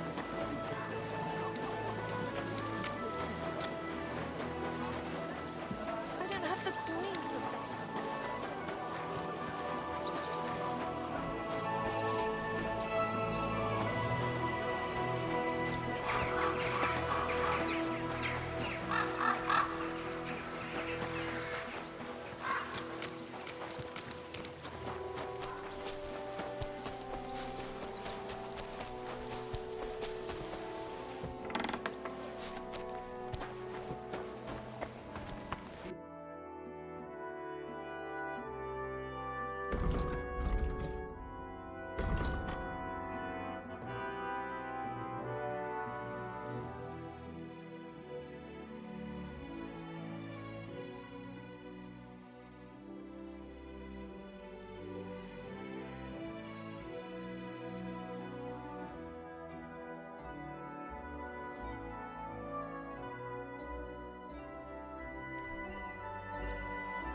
I'm glad you found what you were.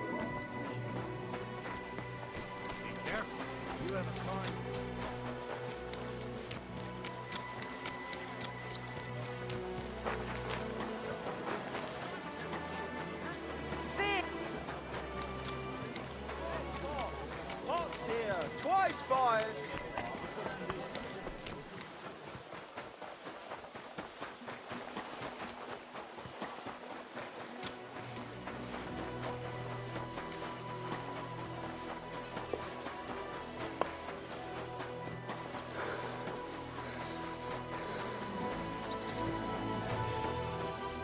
Lumir, do you hear me?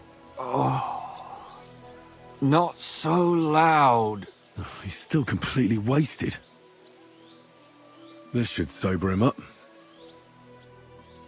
Here, drink up. Better? What are you doing here? Who are you? My name is Henry. And what do you want from me? I'm trying to find out who killed a certain girl. And I was sent to you. To me? What for? Are you Lumir from the Rat House? The scribe? I used to be. Now I'm just Lumir the Madman. They say that about you. Why? Because I was just on some wild goose chase. And what came of it? Absolutely nothing. But I need your help. If I were you, lad, I'd leave it be. You can't help that girl anymore, anyway. You'll just end up hurting yourself. Come now, Lumir. Poor girls. Nobody was all that interested in it, except for me. We let it be in the end. We let a monster walk among us. No way. You can't solve this yourself.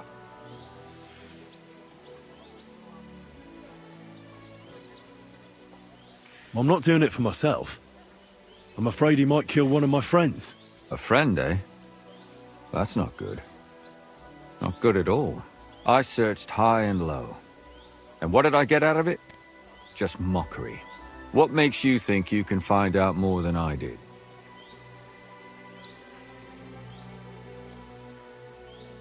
Because I know people, and can easily convince them. In the end, they spill their guts. Is that so? What about me? You think I'll spill my guts too? A moment ago you were moaning in pain, and now you're deliberating whether or not to tell me what you know. All right. Talk to me. Who was this dead girl? Her name was Alice. She worked as a maid. A maid? That fits. Yarka was a maid too. As were most of the other victims. What did she look like? What did he do to her? I think that he strangled her first, and then went at her with a longer blade and disemboweled her. Did you notice the strangulation right away? It took me a while. Maybe you really will track him down. Do you think it's the same murder? Counting your girl, that makes 6 victims who were first strangled and then mutilated. If it's not all the same person, they must be collaborating somehow. This is the 6th one. How long has he been killing? Probably about a year now. Sometimes it takes him months, sometimes weeks. But I'm including missing girls. Stanya and Zdena. Why are you counting the missing girls? Because I think someone killed them, and we just haven't found them yet. Did the dead girls have anything in common? Aside from being pretty young girls with no proper family or background, no. I couldn't find much. Do you think somebody is killing them because they're poor, and nobody will miss them? Certainly. If somebody killed the daughter of a local lord, no stone would be left unturned. But why does he even kill in the first place? I don't know. Maybe he hates women. Damn it. I feel like I'm going in circles and can't get out.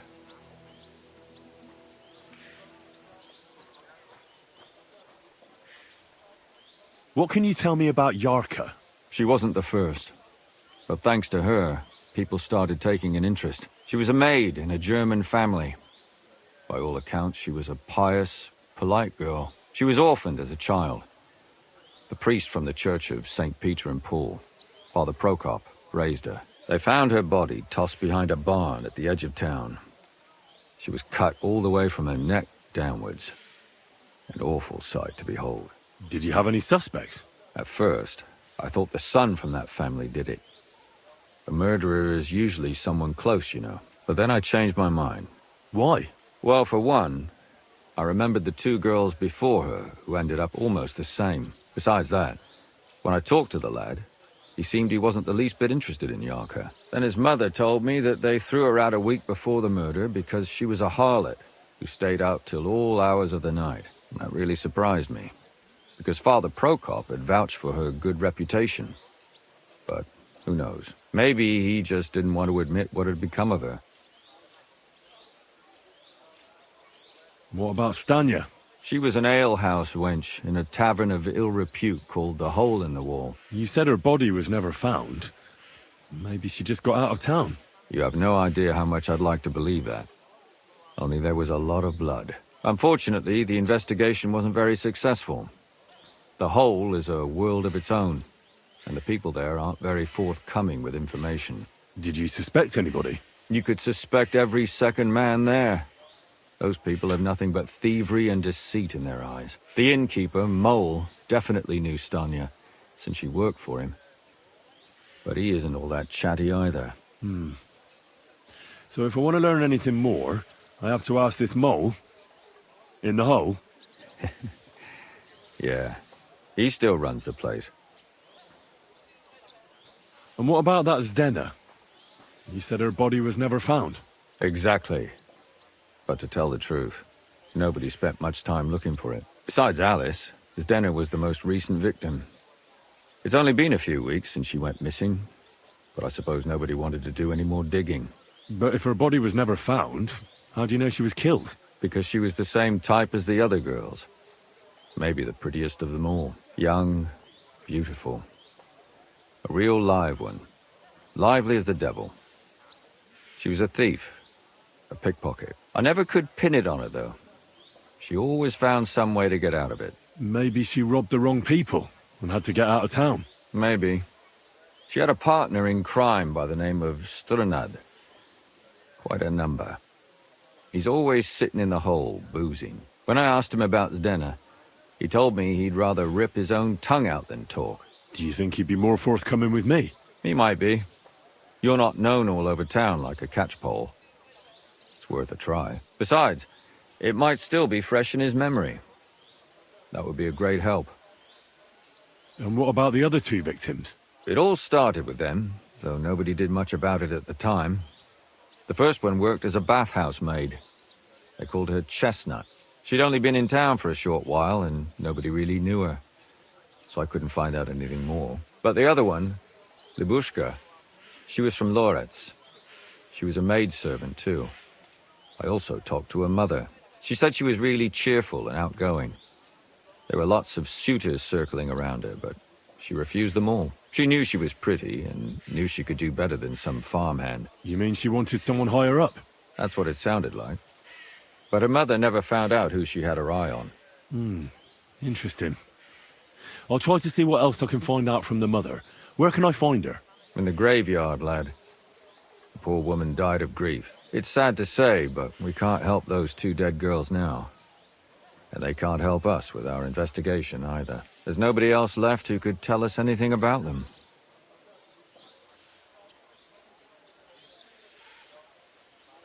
Why were you looking into it? Who were those dead girls to you? I don't know what people told you about me, but for many long years I was a scribe for Kuttenberg's bailiff. Kuttenberg is a big city with a lot of people. Silver, silver, silver. Mining it, smelting it, stealing it. There's always something going on. The bailiff was always running from hell to Hades, from one rich man to another, settling their quarrels. Often trivial nonsense. But there are more than just rich burghers and lords in the city. Exactly. There are common folk too. There's a lot more of them, and their troubles are usually more serious. So when one of them came to the bailiff's one time, and the bailiff was running around somewhere, I started to deal with it myself. I was pretty good at it too. Behind the bailiff's back? Not really. Andreas supported my activities until recently. What happened? I don't want to talk about it. Sorry. Did you have any suspects back then? You can always find some suspect. I always dragged the most suspicious ones to the body in the morgue by force. And they threw up at the sight. Or fainted. Couldn't it have just been an act? Fainting? Vomiting? That's hard to act. I'd swear none of them did it. Can you sum it all up for me? We have 6 victims here. And I believe they were all murdered by the same killer. Unfortunately, we only know a little about the last 4. The most recent ones. By now, we won't learn anything about the first 2. Of the remaining 4, the first to be killed was the maidservant, Yarka. She was raised by Father Prokop from the Church of St. Peter and Paul. He should know the most about her. The next were Stanya and Zdena. Their bodies weren't found, but we assume they also became victims of the same murderer. They both hung around a tavern they called the Hole in the Wall. Stanya was an alehouse maid, and Zdena a pickpocket. And the last victim is Alice now, also a maid. What they all have in common is that they were young, beautiful, and brunette. Good. I know everything I need to know. When you learn something more, stop by and see me. You've aroused a bit of hope in me, lad. I hope you won't disappoint me.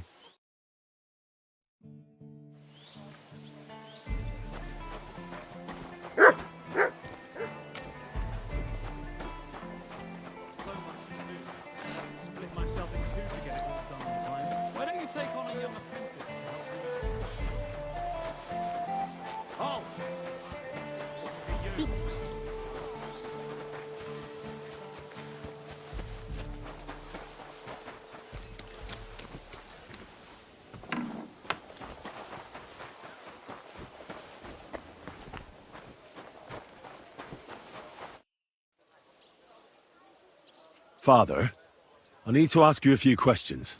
I don't have time for theological discussions, my son. That's not why I'm here. My name's Henry, and I wanted to ask about the murder that happened recently. Someone killed and gutted a young maidservant and left her body lying by the city walls. And I hear it's not the first time this has happened. Another one murdered. May the Lord grant her eternal rest. Why is it you ask?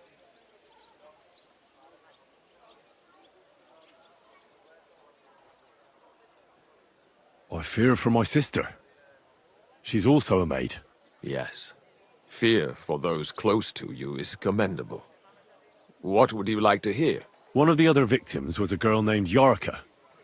But I reckon you know that, don't you? What can you tell me about her? About Yarka? She was an ordinary girl. She served the von Groll family. Where did you know Yarka from? I knew her since she was a little girl. Knew her family. And? I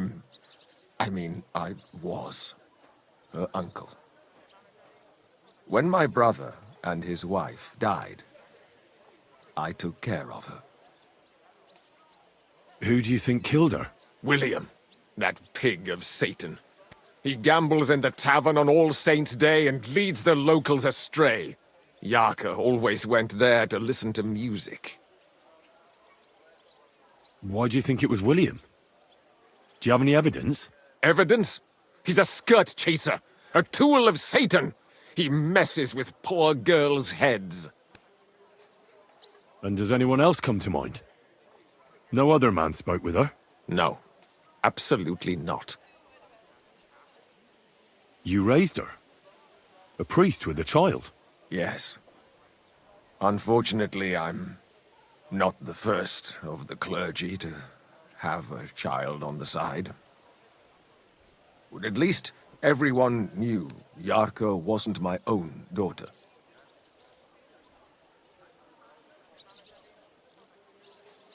No offense, but how did you know what to do? Without a wife, without a family? I would have been lost. I was a bit, son.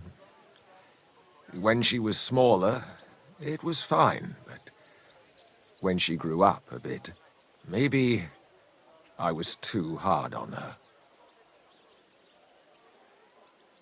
How does that even work? Did you have her with you at the presbytery? When she was small, I could. But when she grew up, she had to go. It wouldn't look right. Why do you think you were too hard on her? Yarka was an orphan, with no family and no possessions. Her only chance of a good life was a good upbringing. And then, a husband. But the more I led her in that direction, the more she resisted me. You're well off, though. Couldn't you provide for her? I couldn't. Even if she had been my very own. More so, since she was my brother's. But how come? The church's property always remains the church's. They keep a close eye on that. How did she rebel against you? She wouldn't listen. She ran away. She ran around with all sorts. And how did it turn out? She died. And in sin. Such a disgrace. Disgrace? What the devil are you talking about? She was pregnant! Even if she had lived, what then? Nobody would want to marry her anymore. Why don't you respect Lumir? That's my business. You needn't concern yourself about that. I won't tell you anything.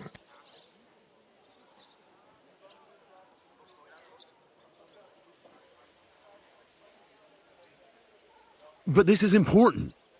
Do I look like someone who's asking out of curiosity? All right. Lumir accused me of her murder. What? Yes. He slandered me in public. And how... What happened then? It turned out he was deranged. How could he even think such a thing? He's finished in Kuttenberg. I've heard enough, Father. I'll be going. Son, I'll give you some good advice. Don't listen to Lumir. That man has gone completely mad.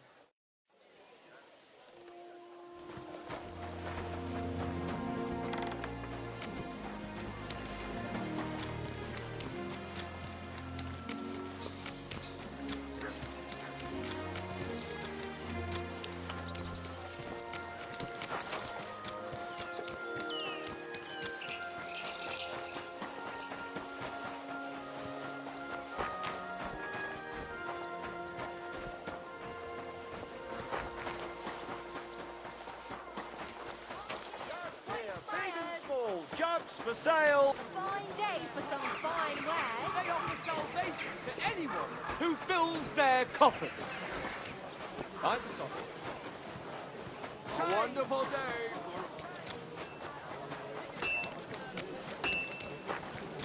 Don't be coy.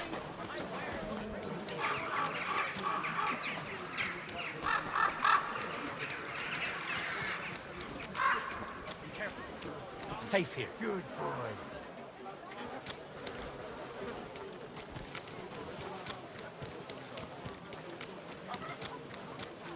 The best wares on the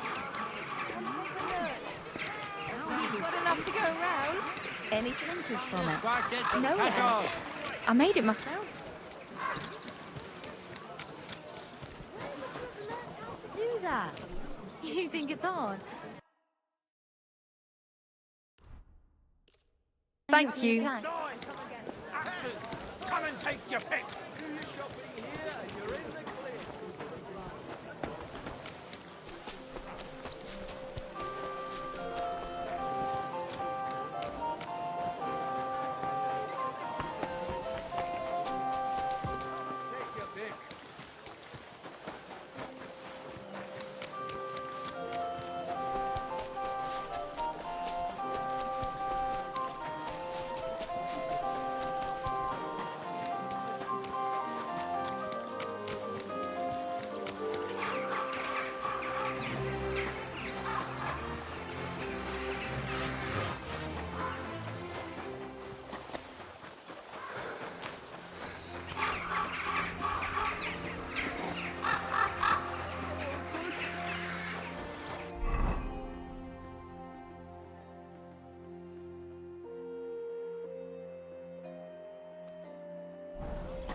Apparently, the city council is organising another collection. Are they out of their bloody mind? They had 2 collections just like it already.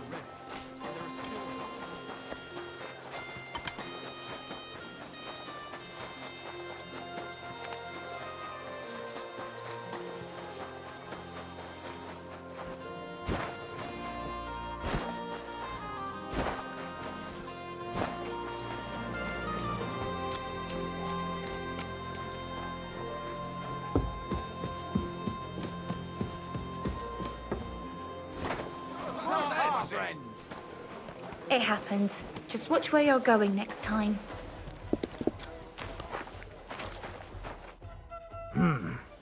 What are you here for, stranger? Did Estanya work here? Stanya? Maybe. It depends on who's asking. My name's Henry. Names don't interest me. The main thing is whether it's a good guest or a bad guest asking. What kind of guest are you, Henry? What does it matter? I want you to tell me something, so you should tell me. Kindly leave it up to me what I should or shouldn't tell you. So, I'll ask you again. Are you a good guest or a bad guest? It's filthy again. I'm a good guest. Really? Let's see. Do you know how to recognize a good guest? Well, this doesn't seem too bad. By whether he's got coin. Aye. No coin, no wine.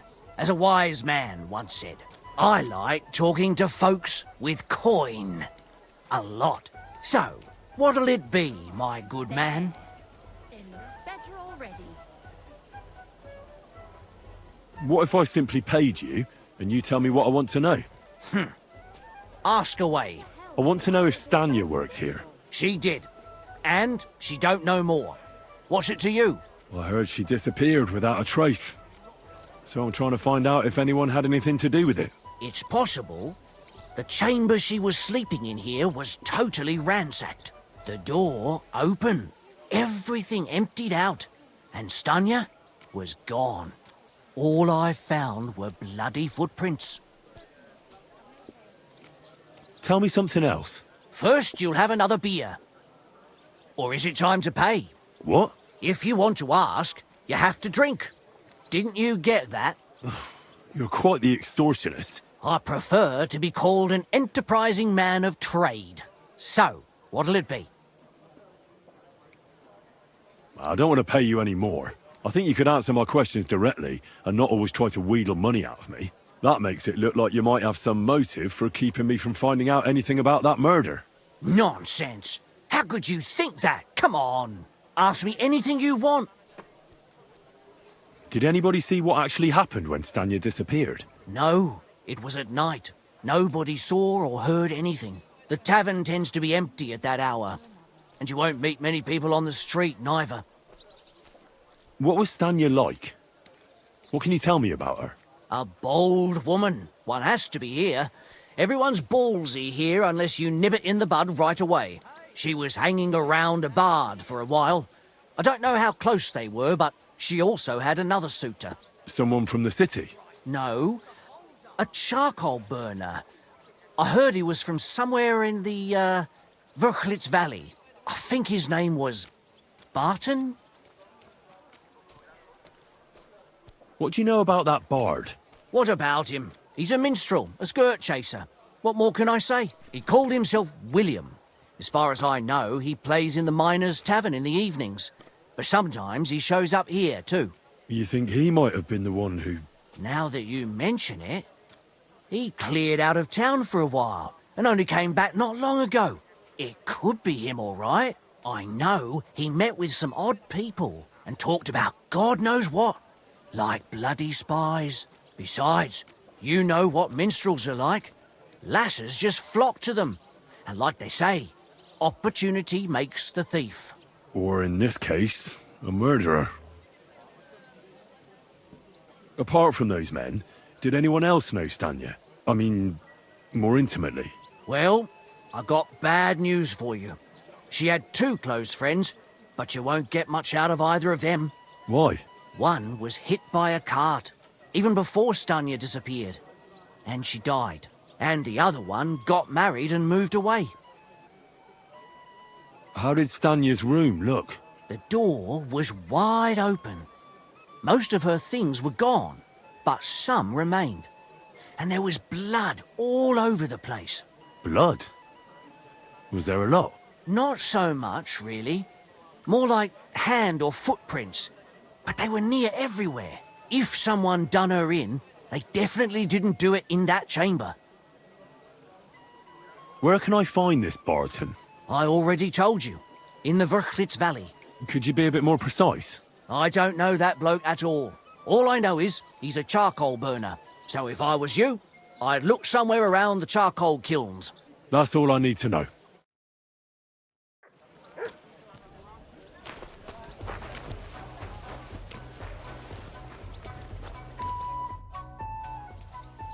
Are you Sternad? The one that went with Zdena? Who the fuck are you? Just an ordinary bloke who has some questions. Well then, piss off. You won't get any answers here. All you're gonna get here is a kick in the teeth.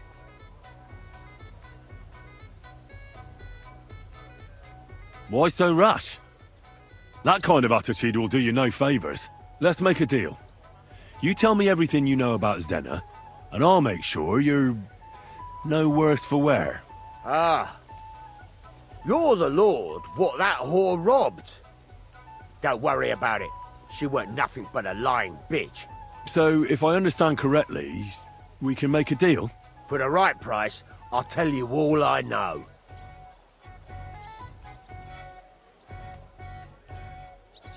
Is this the right price? You fucking bet it is. Ask away and I'll tell you everything. Where can I find Zdena? Aye. That's what I like to fucking know too. Last time I saw her... Well, that'd be back when she managed to fleece you. Yeah. Well, I'd like to find her. I can well imagine.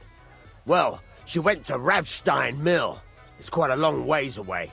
She had some unfinished business with some bloke called Pine. Ain't nobody seen her since then.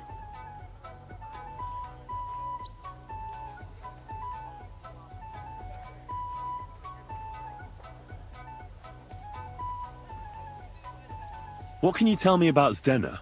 What do you want to hear? I try to keep her out of trouble, but there's just no helping some women. So you were taking care of her? Well, just in front of the others. Other than that, she did what she wanted. Always made her mind up and did things her own way. So you weren't too fond of her? Not really, no. But she did have a knack for making coin. Did she have any friends or lovers who'd know more? Did anybody come here to see her? Who come to see that bitch? She was always off somewhere, seeing someone. Although, once... Someone came to see her? Well, aye. Some stuffed frock came here once. All old and decrepit. He said he had some job for her. That she should leave behind her sinful life and all that shit. But he left empty-handed. She told him to go to hell. Do you know who that priest was? Some fucking Prokop or Pravoslav or some such shit. But that reminds me, I saw her a couple of times with another bastard. That fucking bard, William.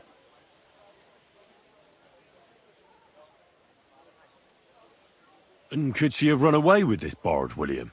With that lily-livered fop? Well, he ain't been seen in town for some time, but I think someone was out to get him. He still don't come here no more. He plucks that loot of his in the miners' tavern. The wee shit.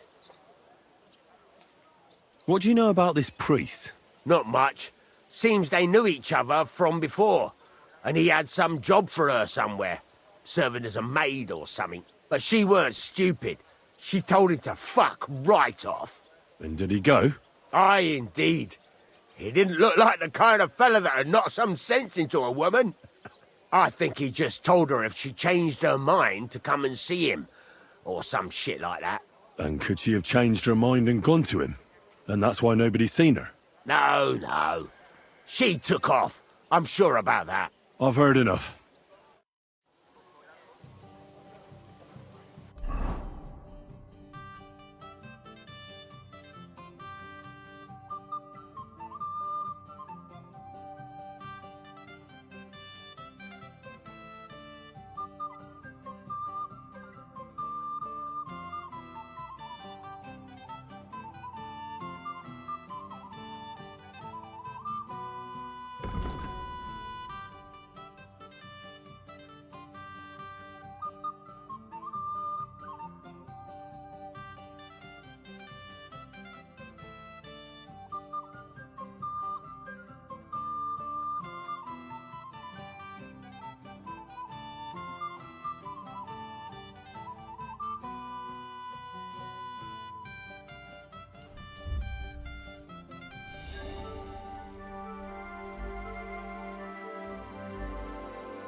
You have a coin, master. Hey, Matt.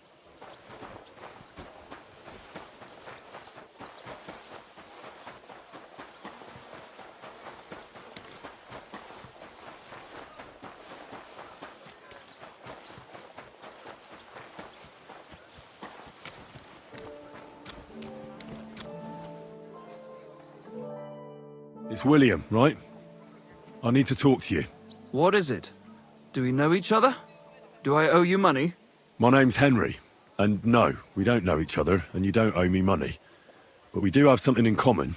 We have a lot of mutual friends. What? What do you want of me? I don't have to talk to you.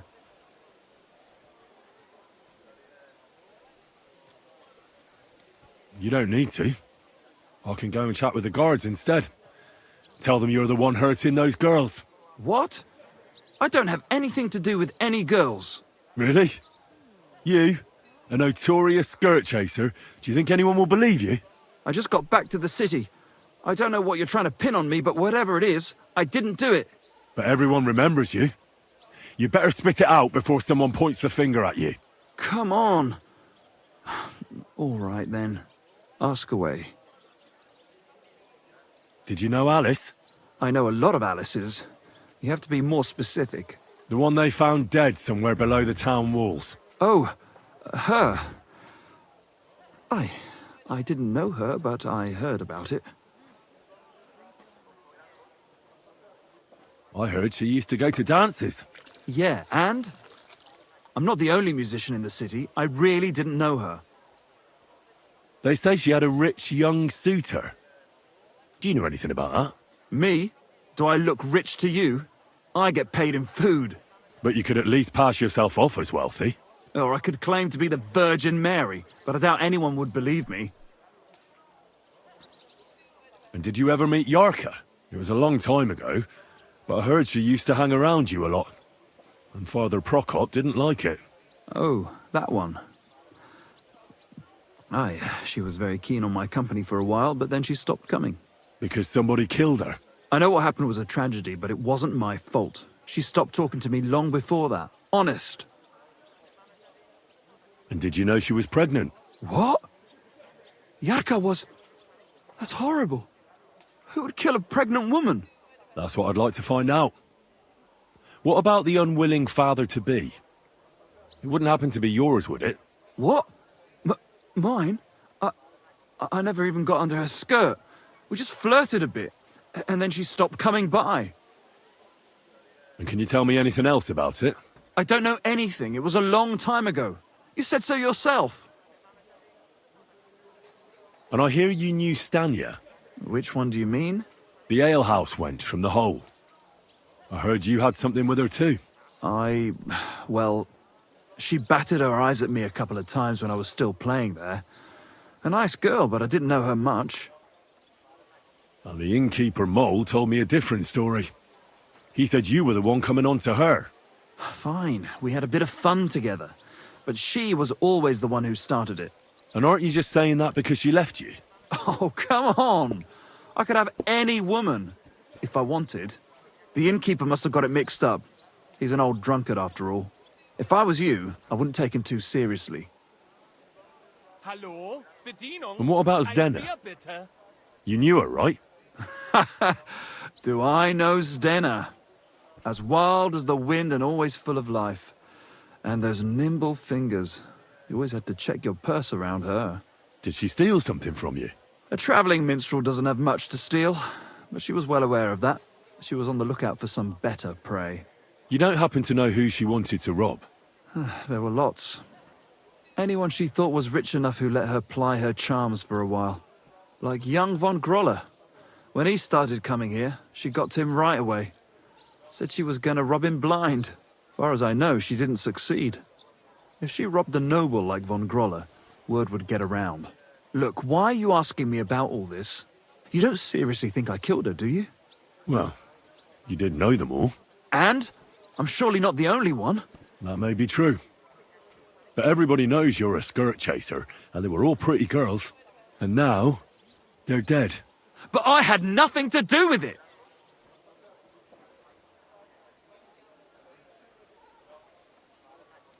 So you didn't do anything to them? No! Why would I? What would I get out of it? It doesn't make any sense. It goes against God. You dare invoke God? I admit, I'm no saint, but for Christ's sake, I'd never kill anybody.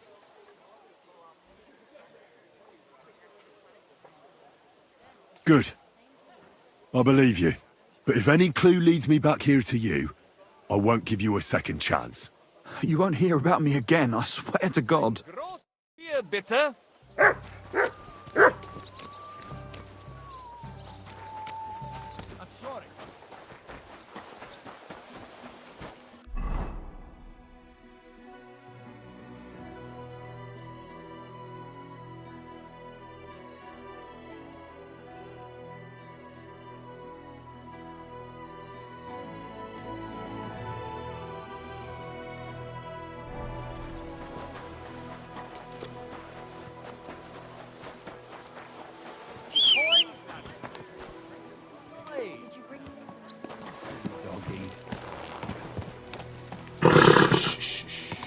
Easy, good horse.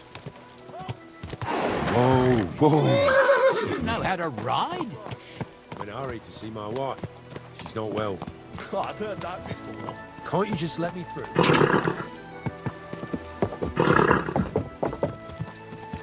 Ka!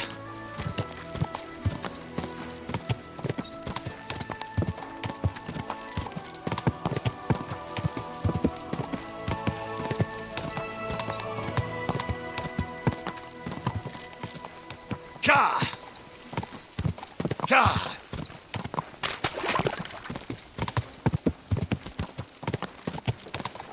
Whoa, whoa.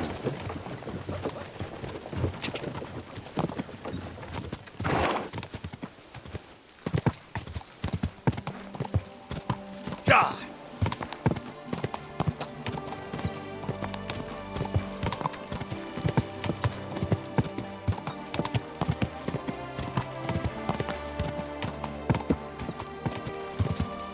Go!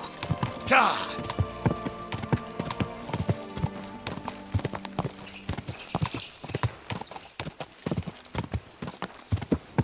Quick!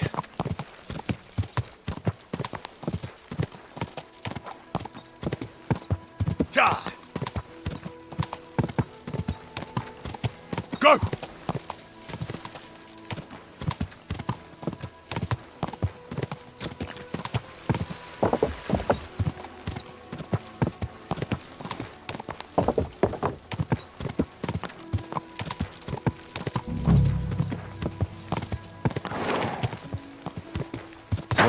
Whoa.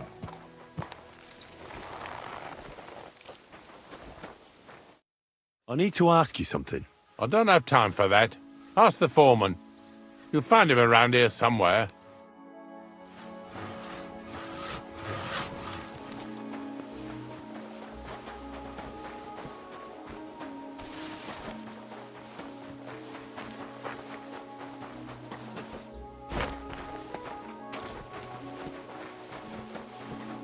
I'm sorry.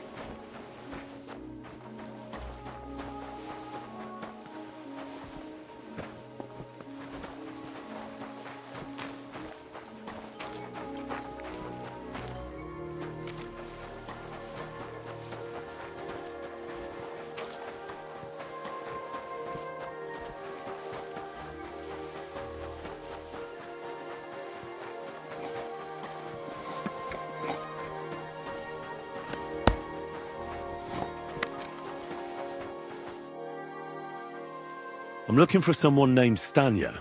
You're in a charcoal camp, fella. What would a woman be doing here? But you know Stanya, don't you? Aye. You could say that. Why? I'm looking for the killer of a girl in town. And I heard that someone also tried to kill this Stanya. That's true. She told me something like that. But that was a long time ago. So you don't know what became of her? I really don't know, mate. But even if I did know, how can I be sure you aren't that killer?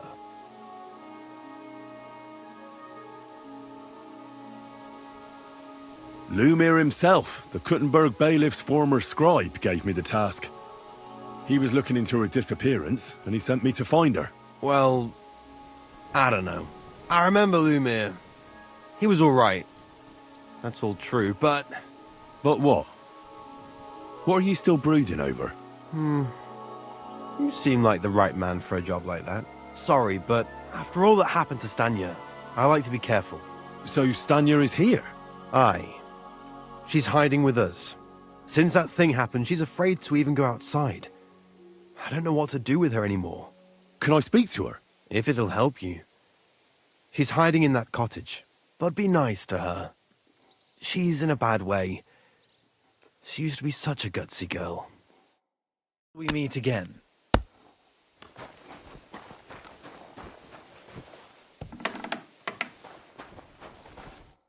Who are you? How did you find me? If you came here to finish what you started, I'm not afraid of you. I'll claw your eyes out. Don't be afraid. Barton told me where to find you. Barton sent you to me. What do you want from me? Lumir thought you were dead. I was supposed to find out what happened to you. Lumir? From the rat house. He sent you. Exactly. Someone killed a girl in Kuttenberg. Lumir thought it might be connected with you, so maybe you could help us find out who did it. How can I help you when I haven't been in Kuttenberg since... I don't even know when. You disappeared from the hole in the wall without saying goodbye. Without a word. What happened? Someone attacked me when I was coming home from the baths one night. I managed to get away, but I was so afraid, I decided to run away from Kuttenberg. Did you see who it was? Not at all. I didn't see anything until he jumped out of the shadows and grabbed me around the neck. And he was terribly strong. I nearly blacked out right away. And how did you manage to break free? I had an empty pitcher in my hand, and I hit him with it. He howled and let me go, and I ran away. Here? To the charcoal burners? No, first to my room in the hole. But I was so scared there. I took what I could and ran. Here, to Barton. And your lover? What did he say? At first he was horrified, because I had cut myself on a shard from the pitcher and was all bloody. He's been hiding me here since then. What was it like working in the hole? Well, I earned a few groschen, that I did. But I often had to grit my teeth. How so? Every single day I had to put up with their lewd remarks. Rich or poor, everyone wants to grope a girl. People, well, us girls have to watch out. We can't just put up with it, and sometimes we have to be tough, especially in a place like the hole. But you can't overdo it either. That's no good. How so? Because if you smile at them nicely, then sometimes they leave a groschen, or even two. You have to keep a balance. To look friendly, but unavailable. You said that rich or poor, they all like to grope girls. Like who?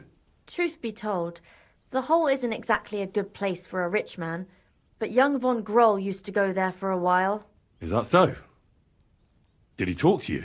He smiled at me a lot, so I smiled back, but beyond a few groschen, there was nothing more to it. Then this thieving wench started hanging around him and... oh, it doesn't matter. But that servant of his didn't like it, tried to drive her away, and so the young lord stopped bringing him with him. Von Groller had a servant with him? Aye, a pudgy fella, well-dressed, but had a mean face. He never said a word or smiled, or even said thank you. You walked home from the baths at night? What's so odd about that? Well, at night, the baths are... Ah, right. I went there after closing. I always brought the girls a pitcher of wine or ale and took a bath while they drank it. Ah. So that's why you had the empty pitcher you hit him with? Right. I went there regularly. Every week. The same way every time? Aye, always the same way. The shortest one. I didn't want to stay out too long at night. And who knew that you went by yourself to the baths? Well, everyone from the tavern, I reckon. I didn't hide it. Why didn't you go back to the hole? Just to get murdered there? Are you mad? I'm never going back there. Not until they catch him. How are you now? I'm still awful scared. I can't fall asleep knowing that, and I can't even really leave the house. Do you remember anything important about the attacker? What he looked like? What he was wearing? I don't know anything. It was at night. He grabbed me from behind, and then I ran and never turned back. And what about when you hit him? What did he do? He let me go and cursed. Aha, and what did he say? He said Scheisse in German.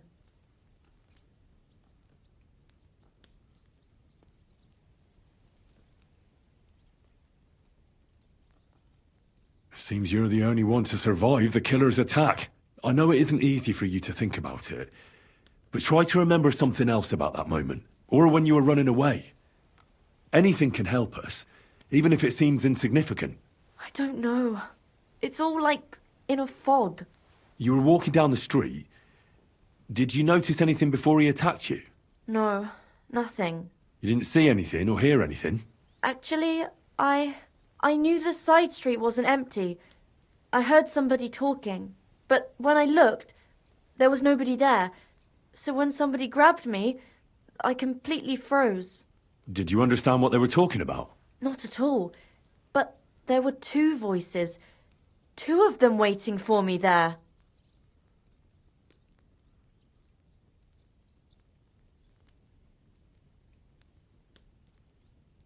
It's difficult, I understand.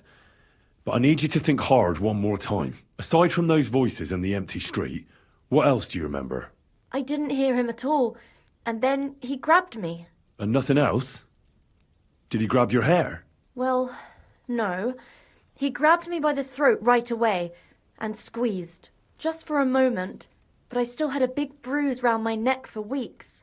Barton said the man must have had a terribly strong grip, like a miner or swordsman.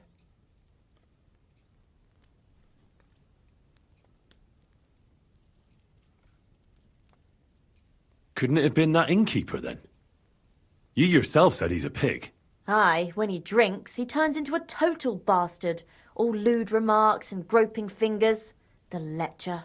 Only when I got to my room, I could hear him snoring. It couldn't have been him. Couldn't it have been Father Prokop? Father Prokop? I don't know him. Well, he's pretty old. He preaches in the Church of St. Peter and St. Paul. I don't know him. And if he's an old man, how strong could his grip really be? I heard William liked pretending to be a spy. Do you know anything about that? Aye, I thought it pretty silly. A stupid trick to make himself seem more interesting. Though I reckon he's more likely to attract an ass-kicking than a woman. I reckon that'll be all. I'm sorry I'm not able to help you more. You don't need to apologise. Thank you. Could I ask you for a favour? If it's in my power. When you catch that bastard, would you please let me know? So I can finally stop being afraid. I'll stop by if I can. I'll be with you.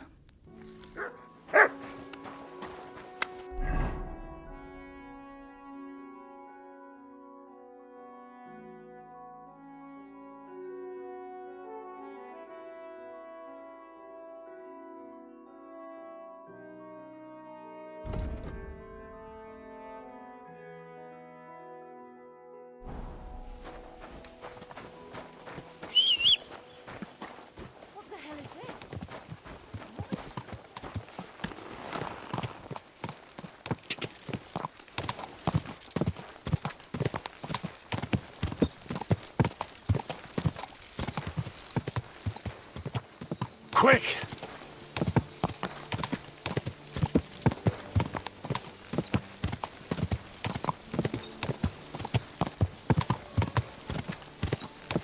Go! Quick! Die!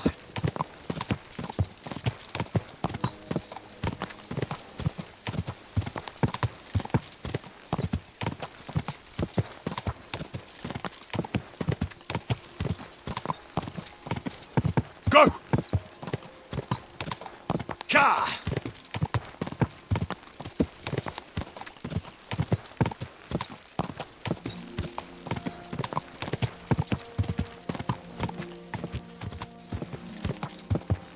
Da!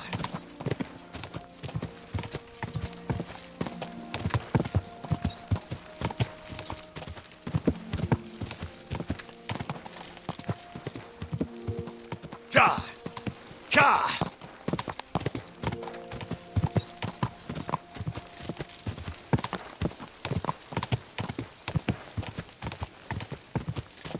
Da!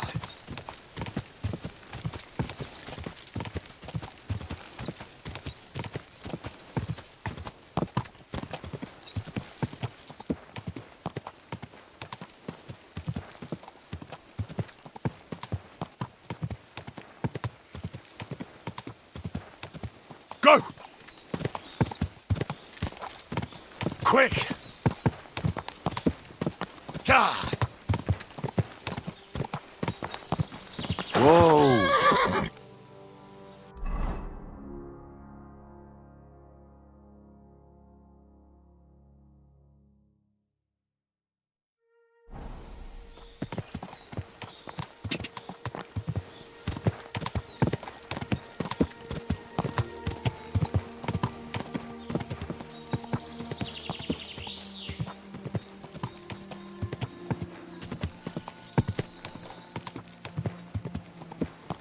God!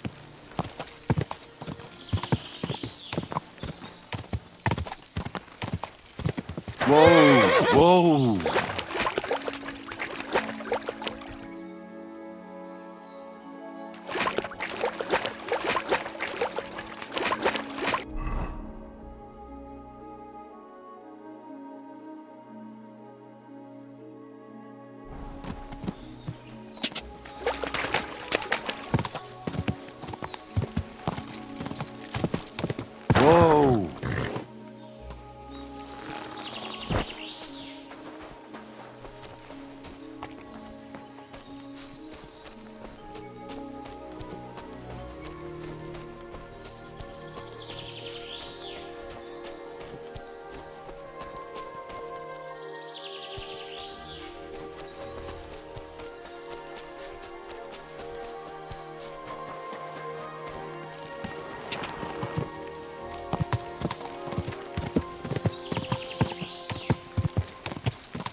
Quick!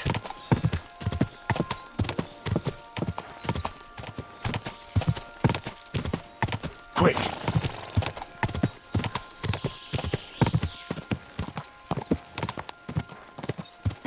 Quick!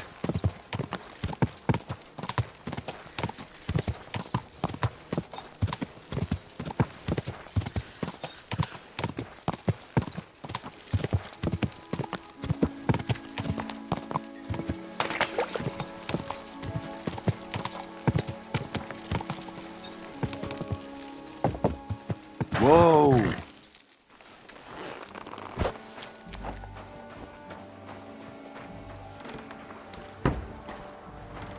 You're always welcome here, noble sir.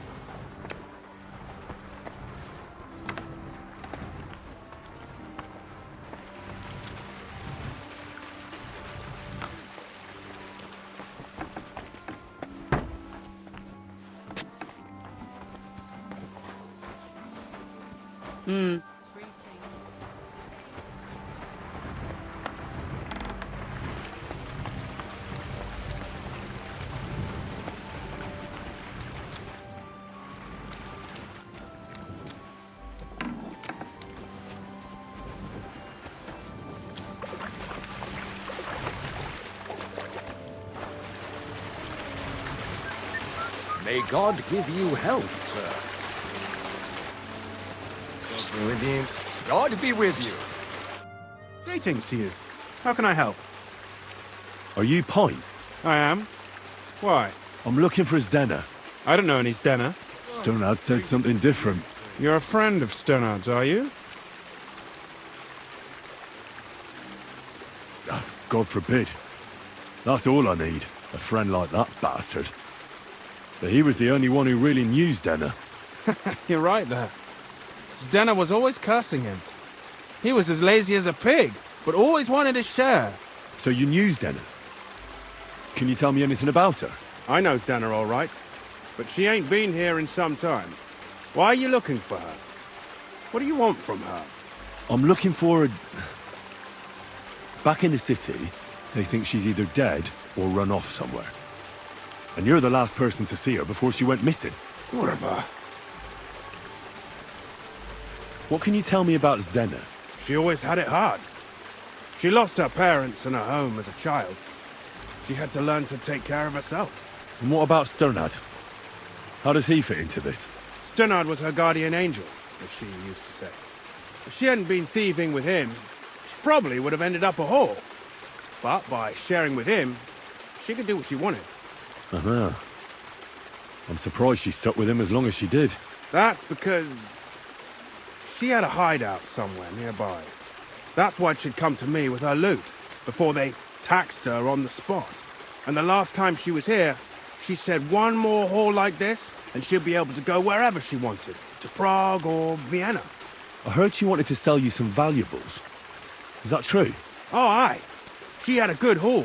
No rubbish. Mostly jewellery, rings, one signet ring with a coat of arms and everything. She left it all here. I paid her a pretty sum of coin.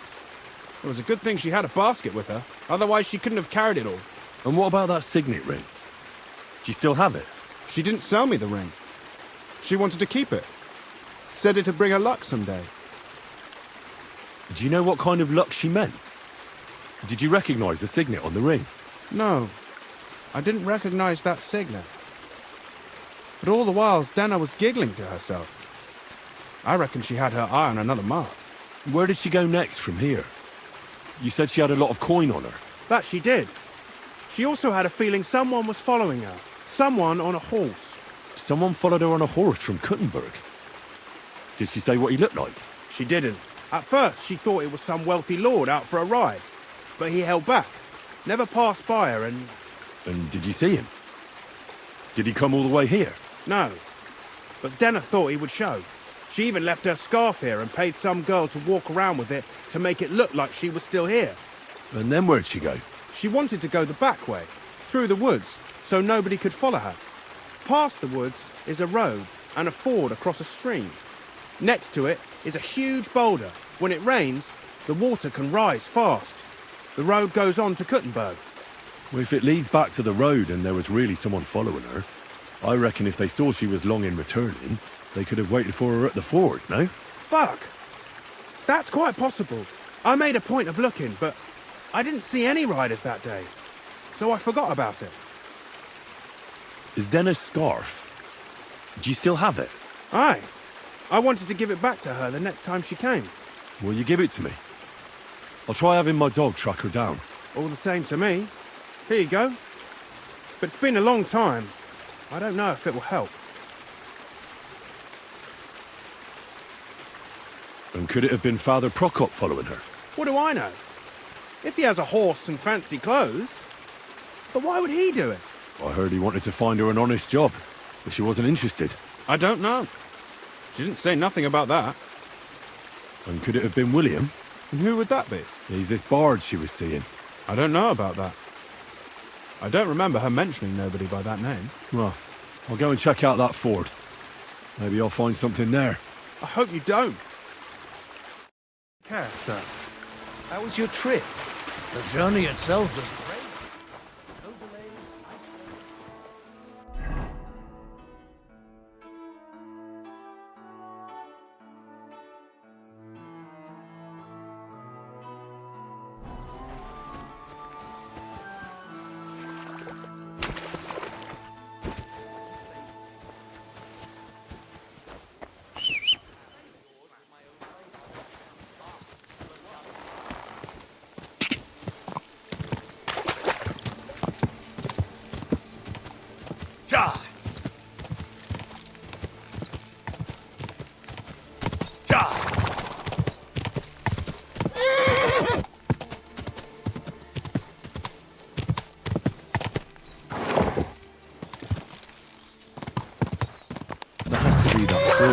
Was talking about. I should take a look around here.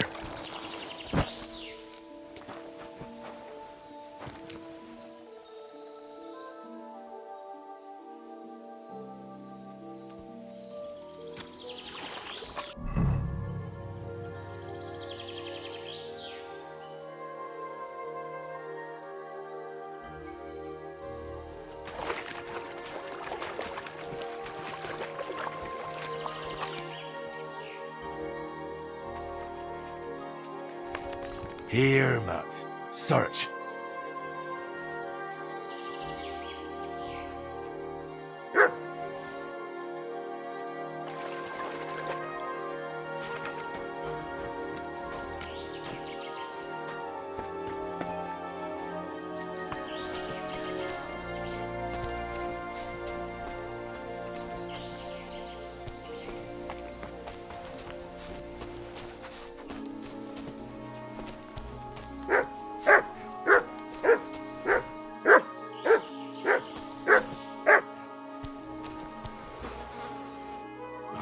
Poor thing. She didn't get very far. Ugh, she's been lying here a long time. At first glance, this body isn't as mutilated as the others. Unfortunately, I can't tell if somebody strangled her like the others. She's been lying here too long for that, but her head is smashed in. Either the murderer hit her with a rock, or dashed her hard against the ground. She must have put up a fight. Or maybe he lost his patience. Oh, she's all stuck to her clothes. They're torn up, but I don't see any cuts. The rips are odd. Like someone was looking for something. Oh, I can't make much out by now, but it seems as if the fingers on her right hand are broken. Did the murderer torture her? Or was he trying to get something out of her hand? Oh, my God.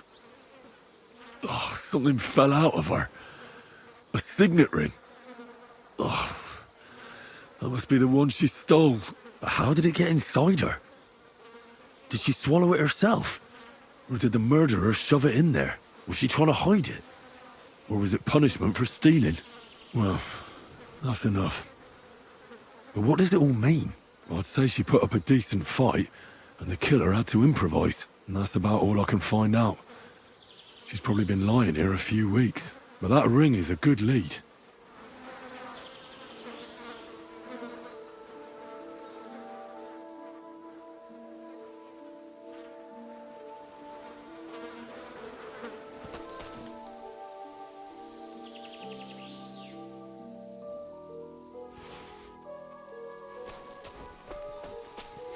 Look what I have for you.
I found out some interesting things about those murders. Just like you said. That's wonderful news. But wait a while. I promised Catherine we'd wait for her. You know Catherine? She came to see me soon after you did, and started asking me questions. Just like you. Will you send for her?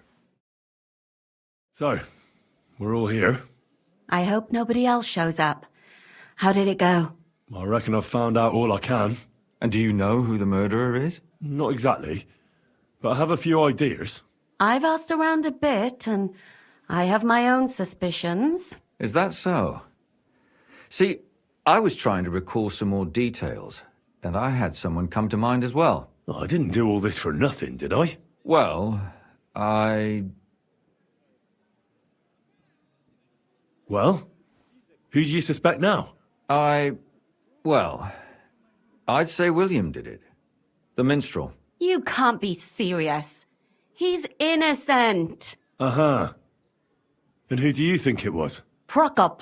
I'm sure of it. No. Really? That's impossible. It couldn't have been him. So I see we disagree. Too bad. We could have been done with it quickly. Well, who do you think it was then? I'm not entirely sure. First, I'll tell you what I found out, and then it might be easier for us. Go on then. Starting with who? Let's talk about Yarka, the one raised by Father Prokop. What did you learn about her? Prokop didn't just raise her out of the goodness of his heart. He was actually her uncle. Really? But he still could have killed her. His own relative? Why not? He's a priest. I'm sure he knows the story of Cain and Abel. Prokop also admitted that he didn't know how to handle her, and perhaps he was too strict. What do you expect from a Bible thumper? Man punishes and God forgives. It never occurs to them that if man didn't punish, God wouldn't have to forgive. Well, maybe I wouldn't hold it against him. He really tried to make sure she was well taken care of. He wanted to find her a husband, too. And did you learn who he found? No. I think it fell apart when Yarka started rebelling. Yarka started working for the von Groller family, where she remained until her death. I was there to ask whether she'd given them any trouble, but they said she was always thorough and reliable. Ah, so what's the story with von Grolls? A very wealthy and important family. The mother is quite devout, known to spend a lot of time in prayer. Old von Groller's been sick for years. Can't even get out of bed. So, who runs affairs? That would be young Hendel.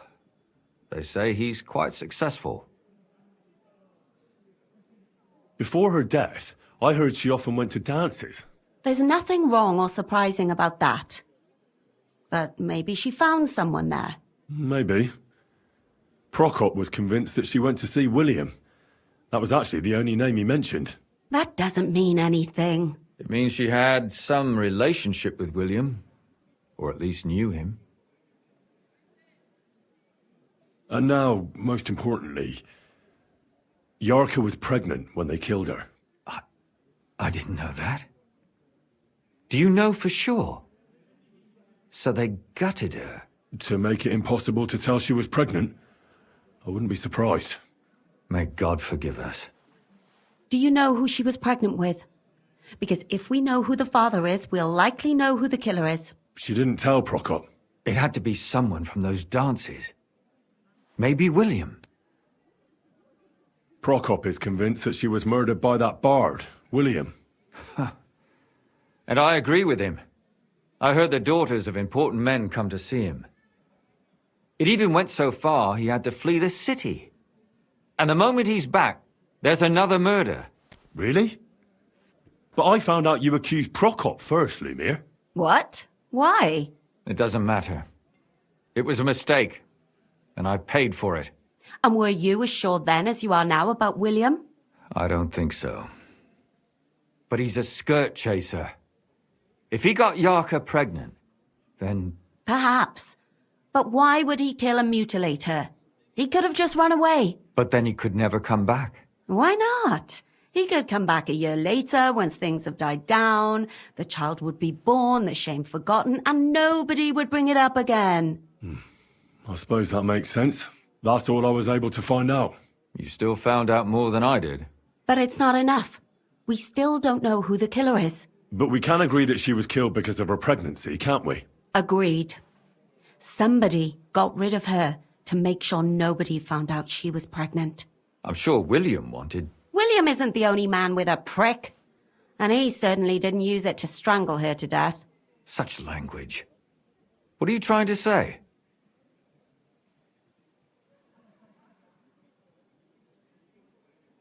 That William isn't the only man in the city. It could have been anyone. And now we'll never find out. I'm not saying it couldn't have been him. Though I don't think it was. It just seems foolish to only focus on him. I suppose you're right. Let's forget it. I managed to find Stanya. Alive?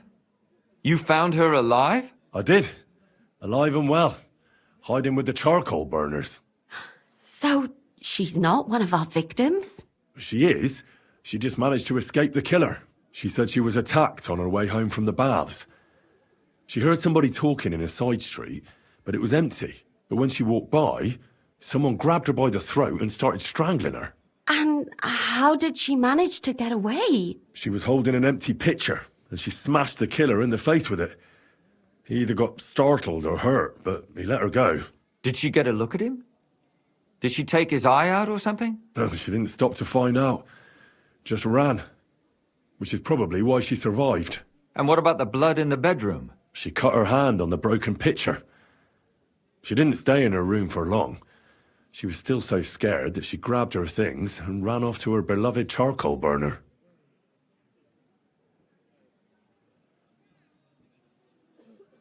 She said she returned from the baths in the evening regularly, and somebody knew exactly which way she would take and where to wait for her. You mean someone followed her beforehand to figure out where to ambush her? Who knew that she went to the baths? Apparently everyone in the tavern. She didn't hide the fact. She also said she was sure it wasn't Mole. He may be a pig, but the evening she ran home, he was in bed snoring. Well, according to Stanya, the murderer had a terribly strong grip. Her neck was bruised for almost a month. Doesn't almost every man have a strong grip? Depending on what they take in hand every day. A tankard, a quill, or a hammer. Except none of our suspects are miners or blacksmiths, eh? According to Stanya, the murderer didn't say a word the entire time. That's strange, right? I'd expect him to at least call her a whore. The only word he uttered was when she smashed him in the face with the pitcher.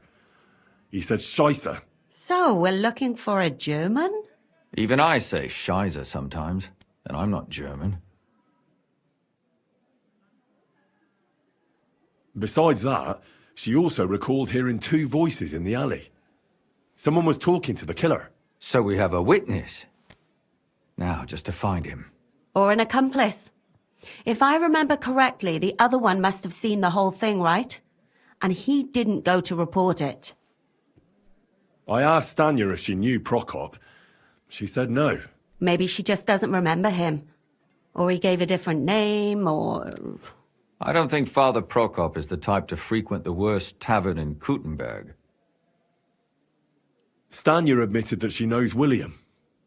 He flirted with her and tried to get to know her better, but nothing came of it. And that's probably why I wanted to kill her.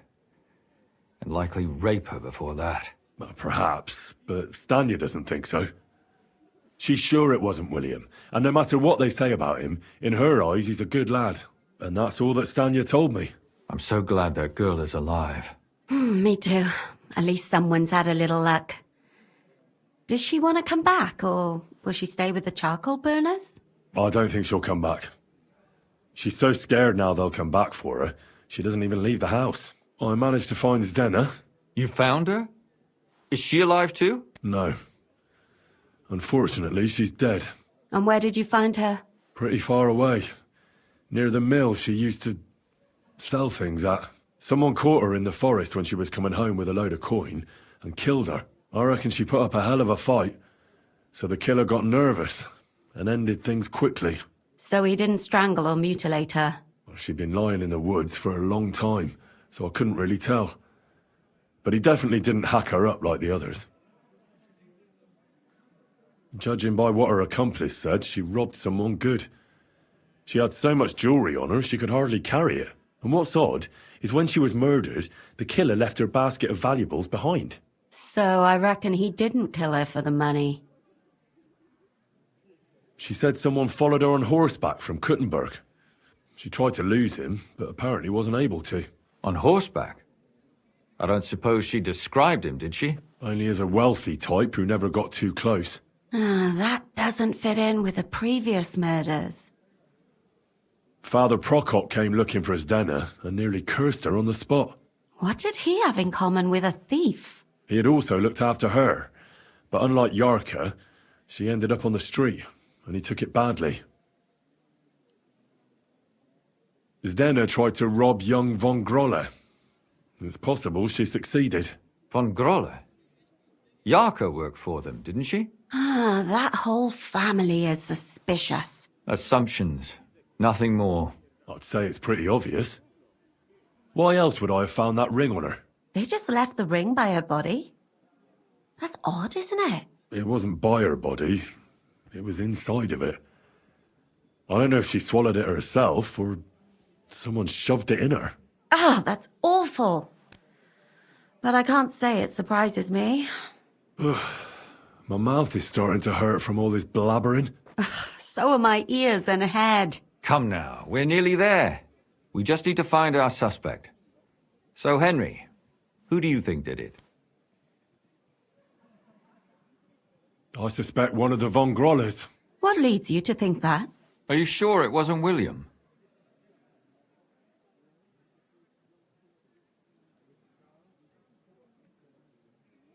Yarka was their maidservant until she started rebelling, right? Yes. Do you think she was rebelling because of someone in particular? Perhaps the young lord? That's possible. Alice had a young and wealthy suitor.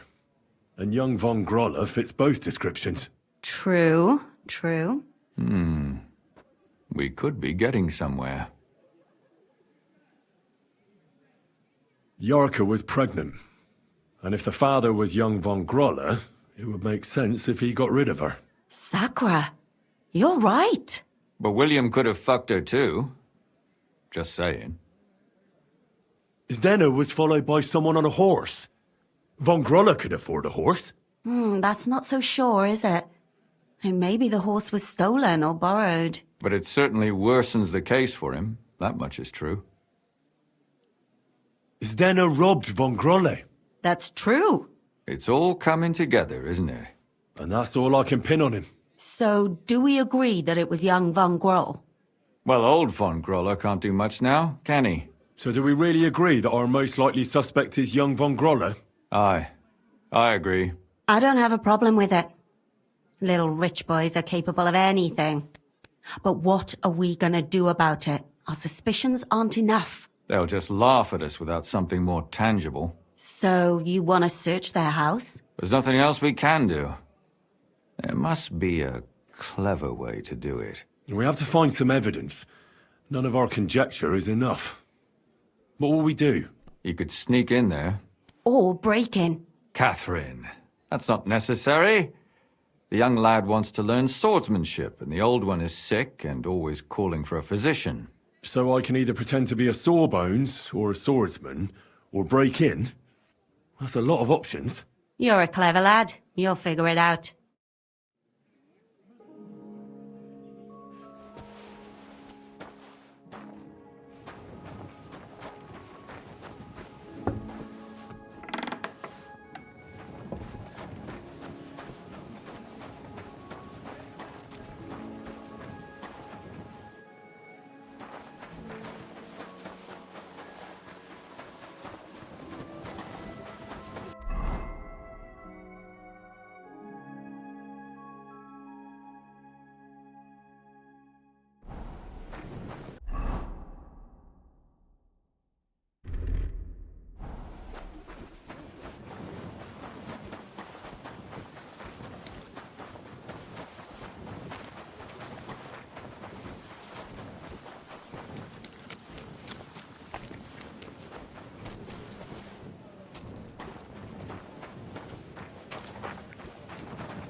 Stay.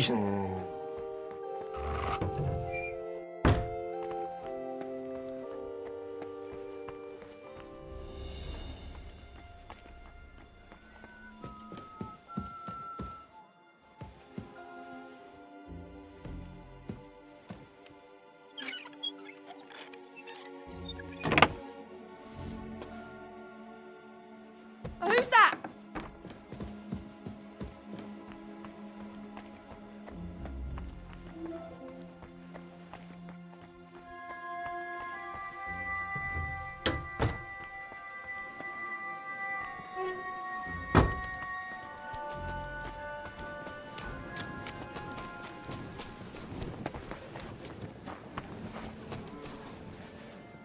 Think of the hermits and the monks in the monasteries.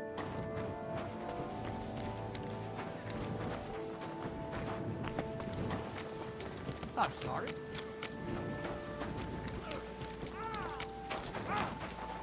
Fucking die!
abomination.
What the hell? That's hair.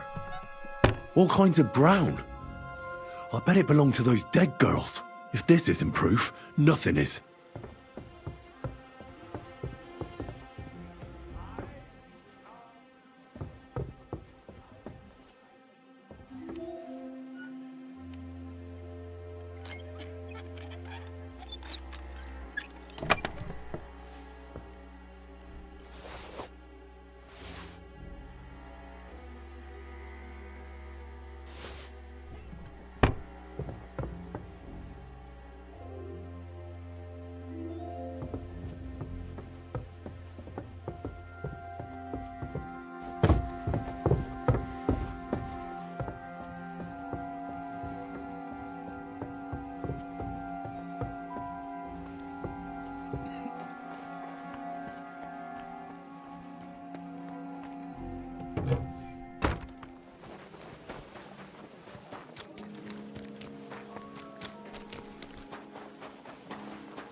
I need to discuss that visit to the Von Grollers.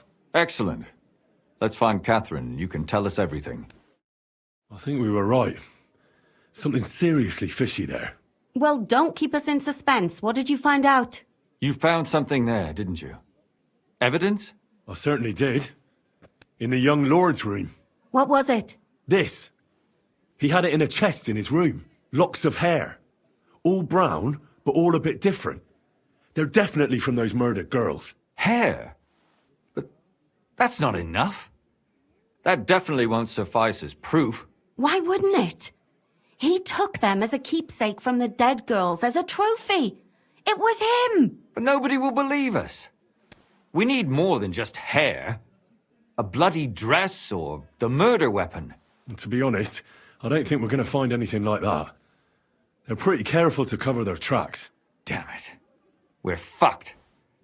If we at least had a witness. And what about 3 witnesses at once? Where are you going to find 3 witnesses when you don't even have one? I don't yet, but... Look, we're almost certain young Hendel did it. So what if we set a trap and catch him in the act? And how do you want to do that? I mean, we don't know who he's planning to murder next. We'll set someone up. Some brunette. You want to sacrifice some poor girl? No, nobody's going to get hurt. We'll be keeping our eye on her the whole time. The only one I can think of is Stanya. And I highly doubt that she'd want to risk her life again. She won't have to. I'll do it. But you haven't had anything to do with him. He'll see through it immediately. It'll fail. We'll wait until the lad's out of the house. Maybe we'll dress Catherine up a bit, and she'll go asking for the young lord, father of her child. When Hendel comes home and hears what happened, he'll come looking for her to fix things up. I'll cause such a scene, they'll be talking about it for years. Then we'll tell them where he can find me, and we've got him. If you say so. But where can we do it? We can't do it here. They'd figure it out pretty quick. We can use one of the rooms here in the tavern. It has only one way out. You'll be hiding across the way, and jump out at the right moment. I repeat, at the right moment. Don't worry. We won't take our eyes off you.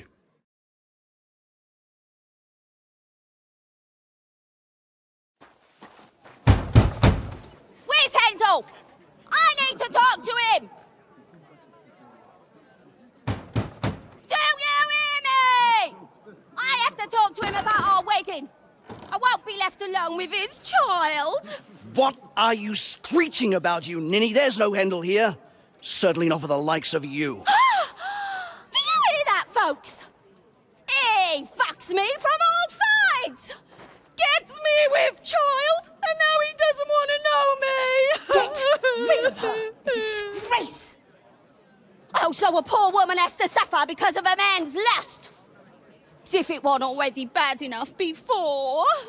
What lies are you spouting, you strumpet? Goodman Handel never laid eyes on you. Besides, you're too old for him. Nobody will believe your lies. Old am I? He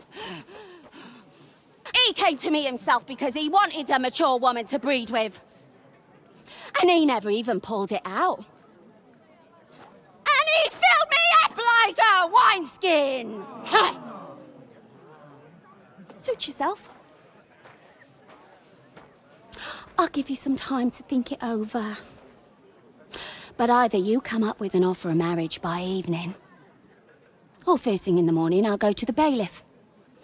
And I'll be damn sure to get justice from him.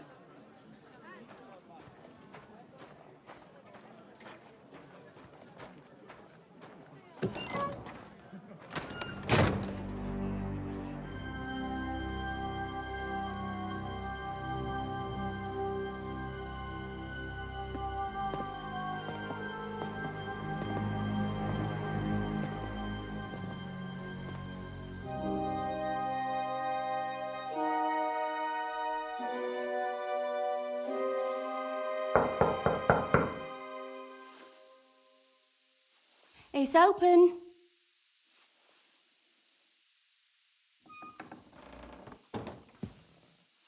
I've come to talk with you. Where's Handel? Handel? You wanton whore! Debauching my son! A nanny goat like you! The others were at least young, but you! Oh, Christ, the trials I have to endure! A husband with both feet in the grave and a son who'll fuck anything with a hole in it.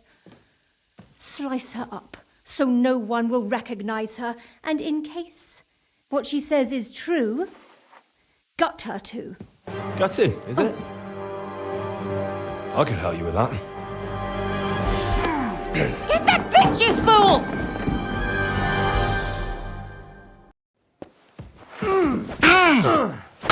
Oh, bleeding, are we? Want me to get your mom?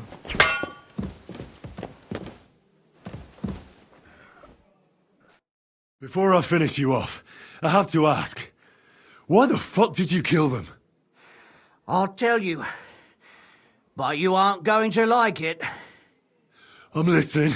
Because it's the right thing to do. What's right about murder? All those whores had it coming. You know that's not true. Stanya hardly knew Handel, and you still tried to kill her. How many of the others had the same story? Rubbish. I saw it with my own two eyes, and not just me. He might have met the alehouse wench by chance, but they were intimate together. The mistress was convinced they were meeting in the evenings. Well, she might have been convinced, but that doesn't mean she was right. That girl had a sweetheart. That's even worse. He surely wasn't a rich and important person like Master Handel. And she would even cheat on our master with him? Disgusting. Confess, then. How many of them did you kill altogether? Not enough! There's always more who deserve it. They climb out of their holes like rats and infect respectable families. Just like that companion of yours. She certainly sins as much as she breathes, the lured whore. Oh, you're completely mad. My God. Don't take the Lord's name in vain. It's a deadly sin. Then I suppose we'll be meeting in hell one day. It was all Mandalina's idea, wasn't it? She wanted them killed. And can you blame her? That first harlot was already itching to become Mistress von Grole. That bastard of hers wasn't Handel's anyway, but he was stupid that time. He'd have believed her. Now he knows very well, luckily, that they're all whores. He doesn't cry for them anymore. And Mandalina just came to you like that, out of the blue. And you immediately obeyed her. Well, one time she came to my chambers and she told me she knew very well that Yarka rejected me and that she'd started an affair with Master Handel, while she was also spreading her legs for others in the evenings. And that she had to be punished before she brought misfortune on someone. And... Go on. I'm listening. That she deserved to die for all her sins. And she was right. Don't worry. I'm not going to kill you. I'll hand you over to the city law. I'm not worried, I'll have you know. My conscience is clear. They were all nobodies anyways. The bailiff should thank me for cleansing his city of them. Oh, shut your mouth already. Don't make me regret my decision.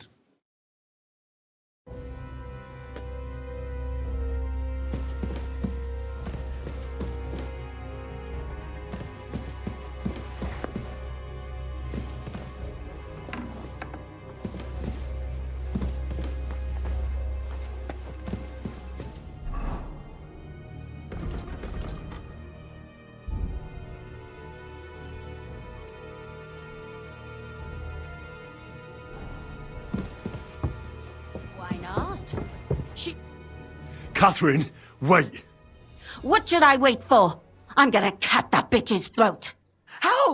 How dare you? Hands off, you heretical scum! Shut up! Let her speak.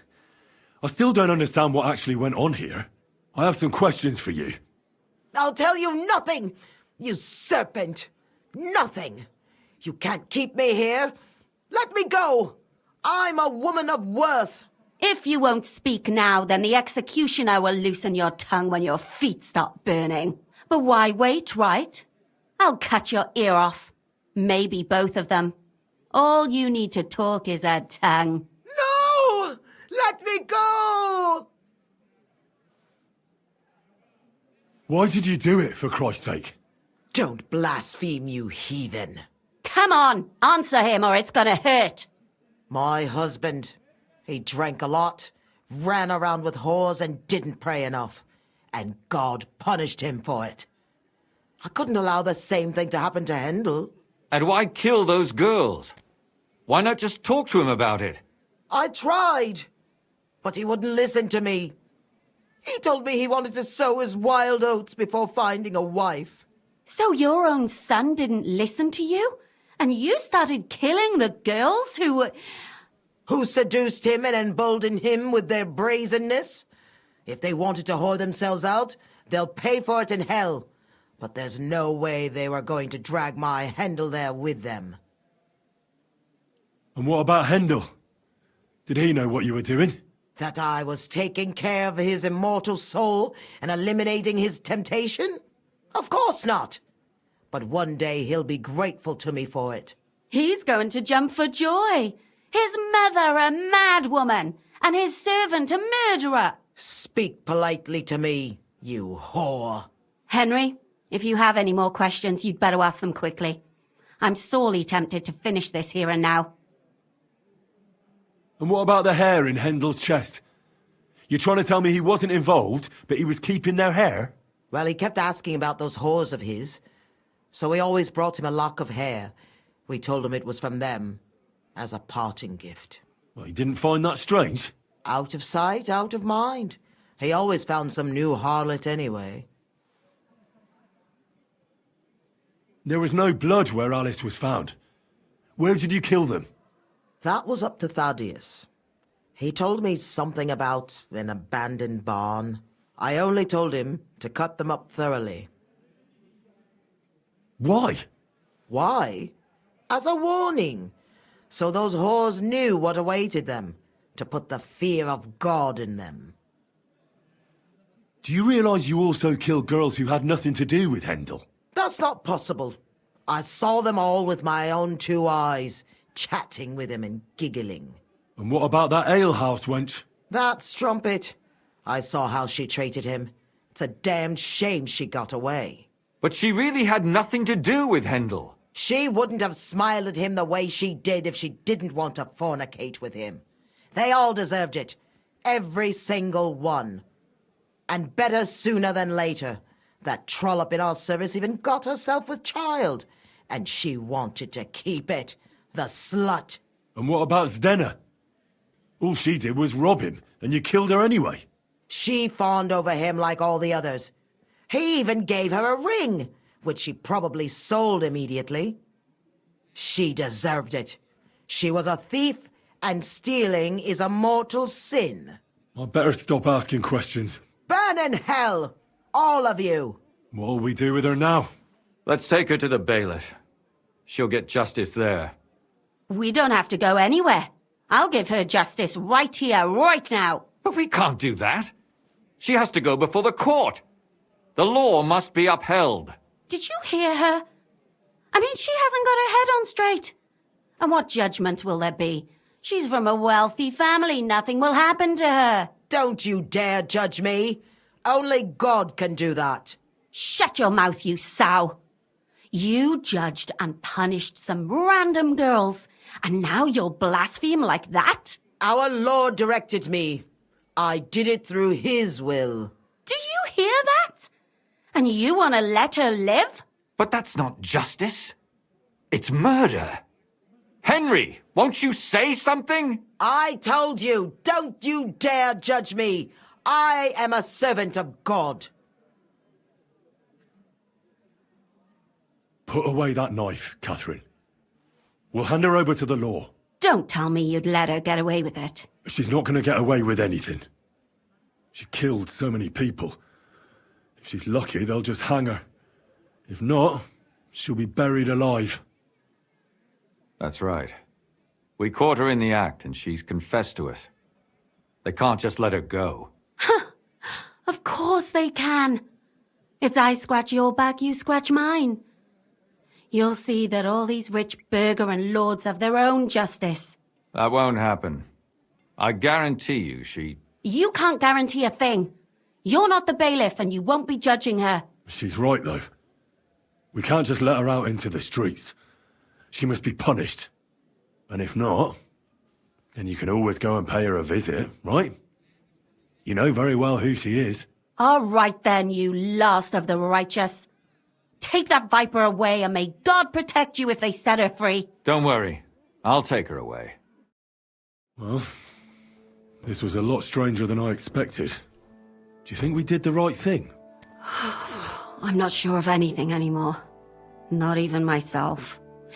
Can we just be quiet for a while? As you wish.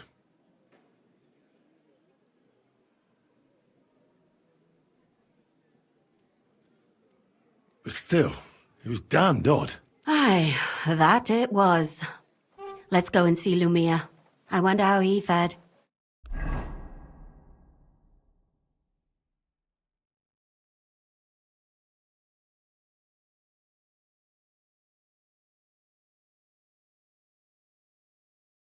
Tell us, Lumir. How did it turn out? Did it end well? Oh, we're not going to get into trouble now, are we? It ended well, and I didn't even tell anyone about you. I'm surprised it worked out. Both of them must have been lying through their teeth. Well, if it came to it, I would have had to bring you both in as witnesses. But fortune smiled upon us. They didn't admit to it, did they? Sort of. The servant shouted that he was forced into it by Mandalina, and Mandalina completely lost her mind and started screaming that it was the right thing to do, and anyone in her place would have done the same. My God! Oh, if she had an ounce of sense, she would never have started murdering. What'll happen to them now? Thaddeus will hang. No doubt about that. And Mandalina, right now she's locked up. We'll see what happens to her. I knew it! She'll be punished, and not hurt anyone else. That's enough for me. And what will you do now? Will you go back to the town hall, Lumiere? It's true I've made amends in the eyes of the law, but I probably won't go back now. Maybe better to write something about it. Who knows? Won't you go back to drinking? No, it didn't help anything, did it? If I had just persevered instead, I should have pitied those girls, and not myself. Don't fret.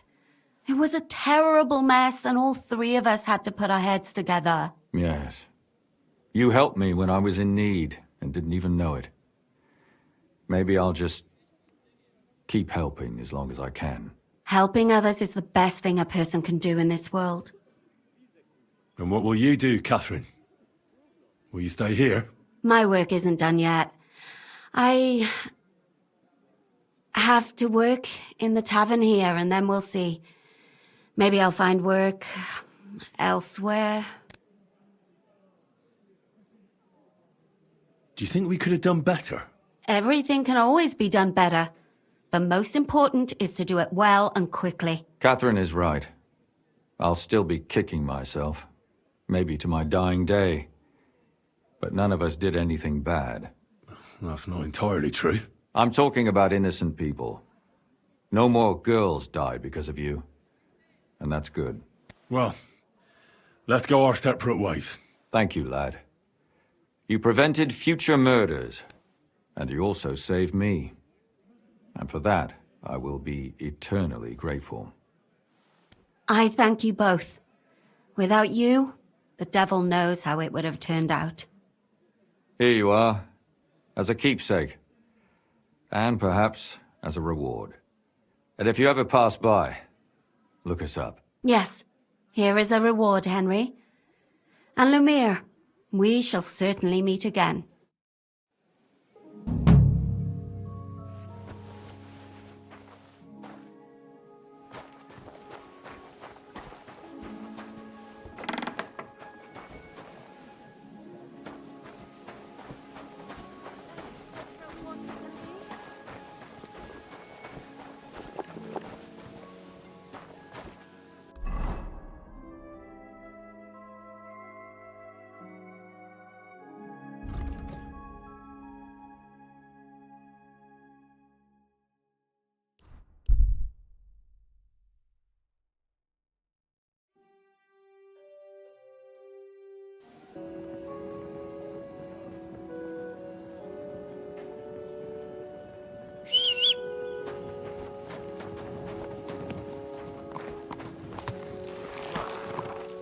That looks bloody expensive.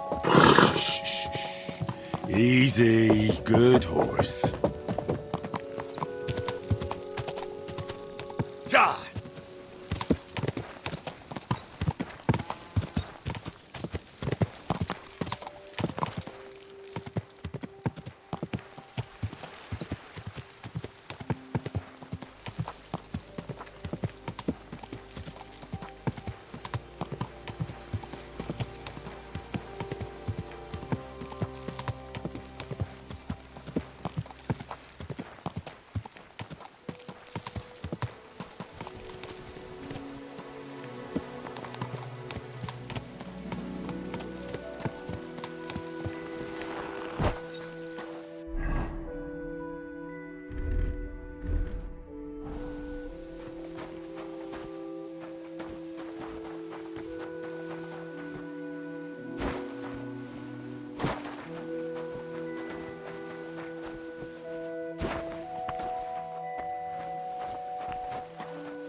What?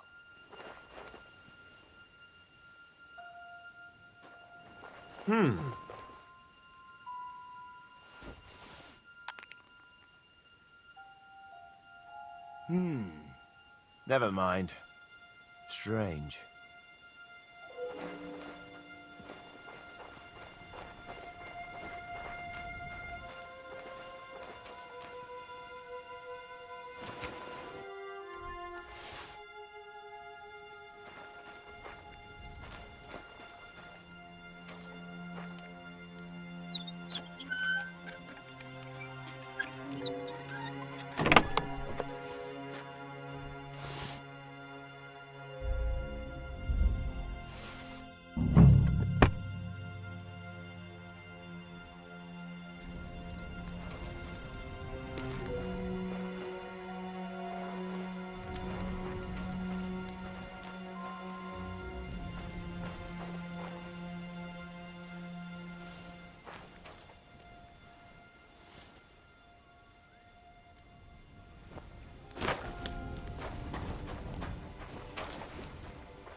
Whoa!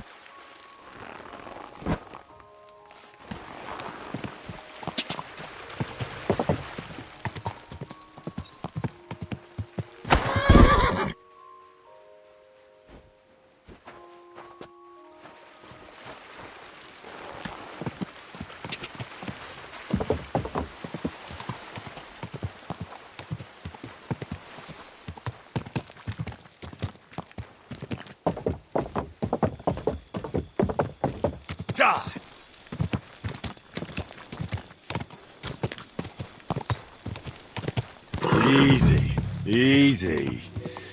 Nice and slow.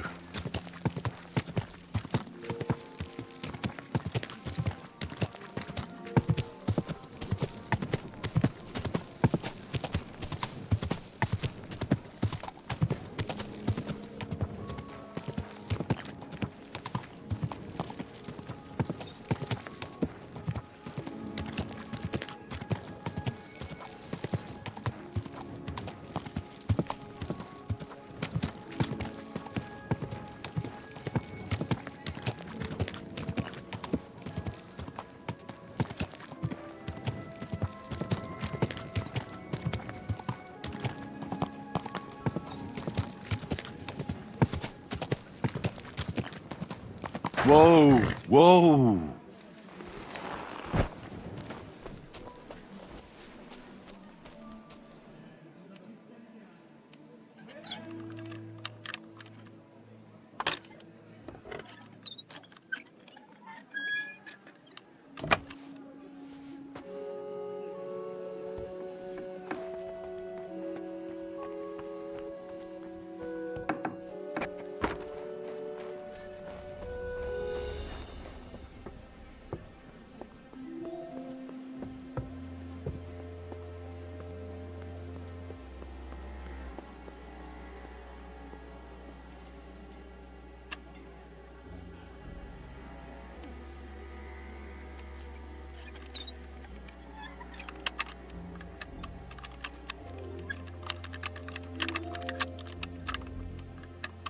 Damnation.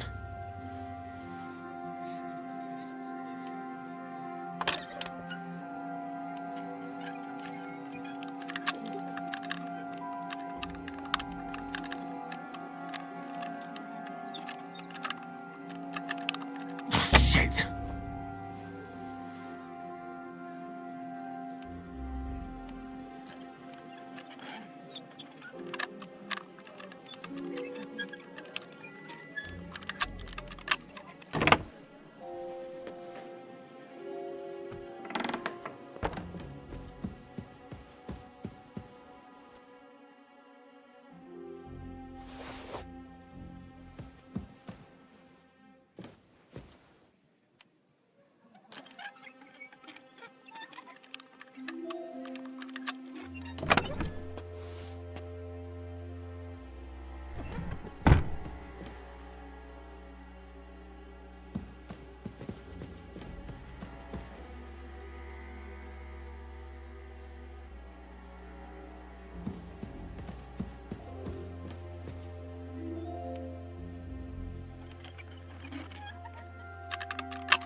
Mutt!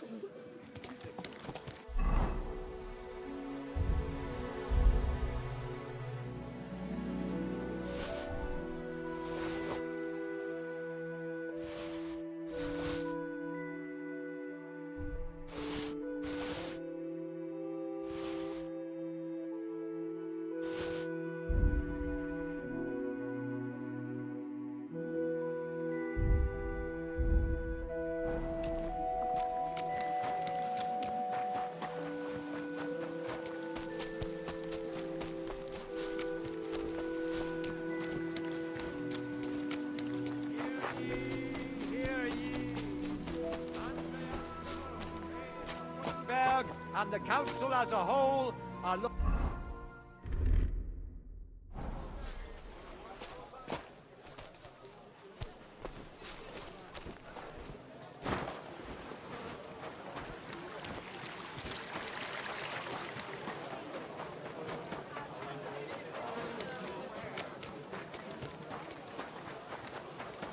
Vegetables, horseradish, delicious horse.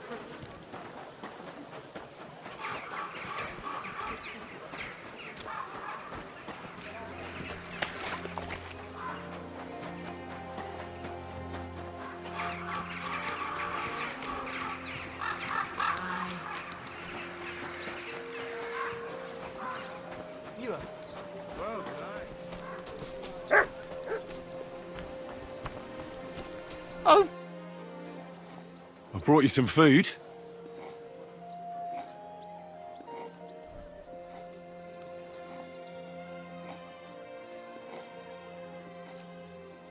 Dear God! I must be dreaming. So much food. It's like a royal feast. I'll fill my belly and even have some left over for tomorrow. Who should I thank for these gifts?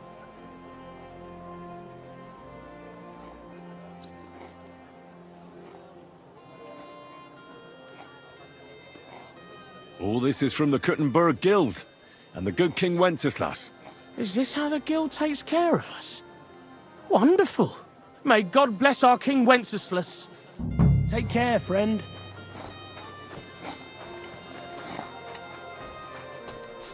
All right. Nice.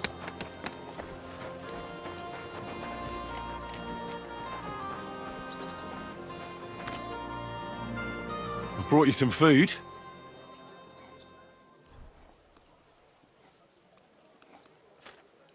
Dear God, I must be dreaming. So much food, it's like a royal feast. I'll fill my belly and even have some left over for tomorrow. Who should I thank for these gifts? Thank King Sigismund's people for all these gifts. Really? He can't be too bad a king if he thinks of poor paupers like me. Long live our good King Sigismund. Take care for now. Rolling a few tonight?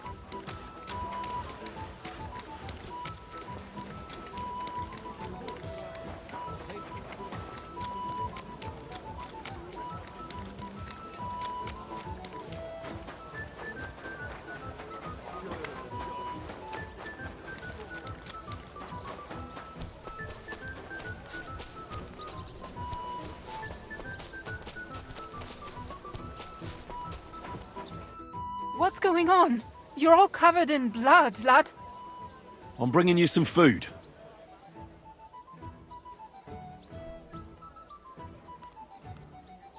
Dear God. I must be dreaming. I'll finally fill my... Who sent it? Give thanks to Sigismund, our future king. Bah. A stranger had to come to take care of us. Well, may he live long, our good-hearted king. With you, sir.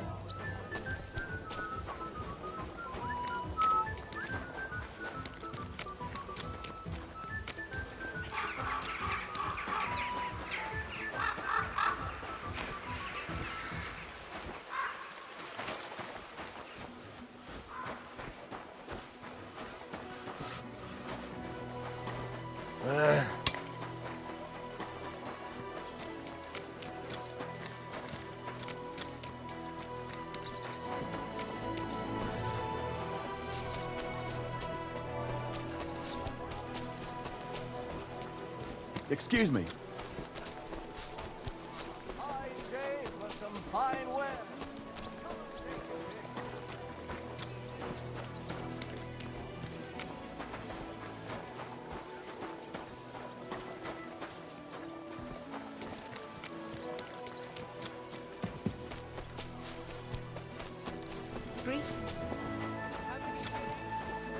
Help a poor cripple. What happened? Why are you all covered in blood? I brought you some food.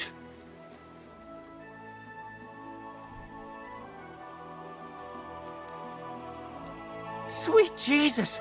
I can't believe it! I must be dreaming. So much food. I'll feed my whole family, and have some left over for the neighbors. Who do I thank for this feast? Give thanks to Sigismund, our future king. Really? He can't be too bad of a king if he thinks of poor paupers like me. Long live our good... God be with you. What? You're covered in... I brought you some food.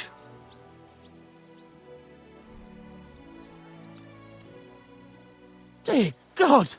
I'll fill my belly. Who should I thank? For everything, thank the local guild.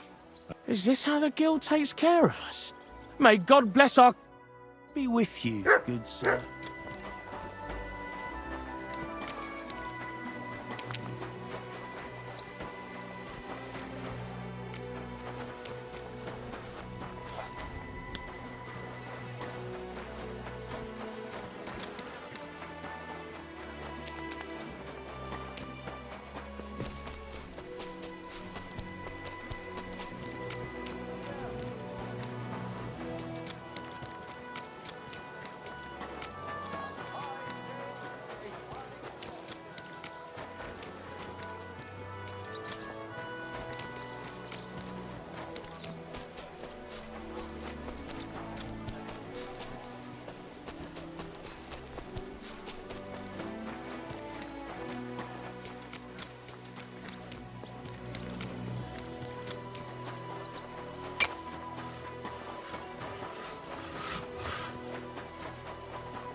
afternoon.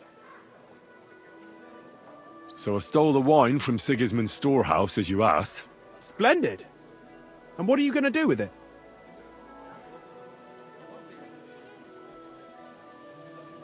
Here you go. And I want the half you promised me. Don't worry. I've got the groschen saved for you. Here they are. Thank you. No, thank you, brother. Thank you.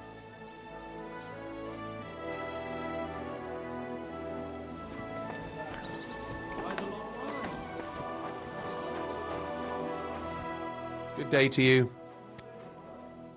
I did what you asked me to do. Great! So you robbed the chest and fed the poor? I robbed the chest and left the cabbage in it. Ha ha! Great work! He's in for a big surprise, the red-headed fucker. Good work! What about the beggars? I fed as many people as I could. You're a hero. Folk will really appreciate that, you know. They've never eaten like this before. Now, that wasn't so hard, was it? And that feeling of satisfaction. We may not be any richer, and yet... You know what? I'm beginning to understand the guild's modesty. See? And now, let's talk about your next job.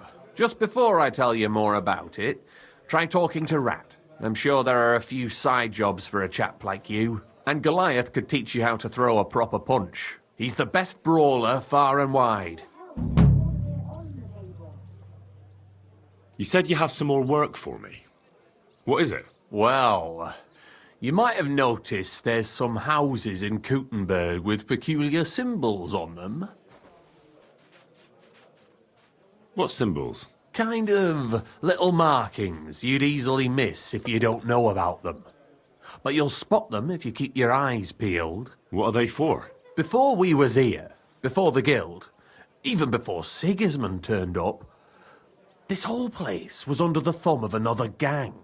They didn't have a name, and they wasn't aiming at a greater cause like us. They was mostly thieves, but it was hard to get the drop on them, on account of how cunning they was. And they used these symbols? They thought them up. And what were they for, these symbols? It was a way of marking houses. One of the crew drew a symbol to send a message to the others. Smart idea. But what's it got to do with me? Being able to use them symbols would come in plenty handy for us. Think of all the benefits. We tracked down one of the old gang recently.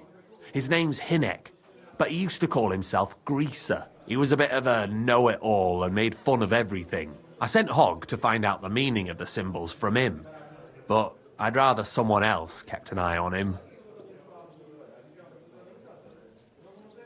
Where can I find this Hinek Greaser fella? I'm glad you're up for it. His house is on the edge of the check quarter, near the gate.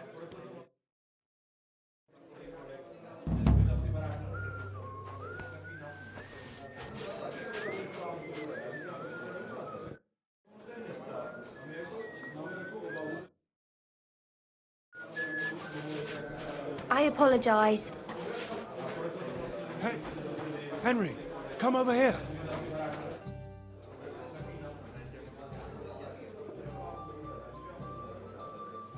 Chenyak wants me to do something.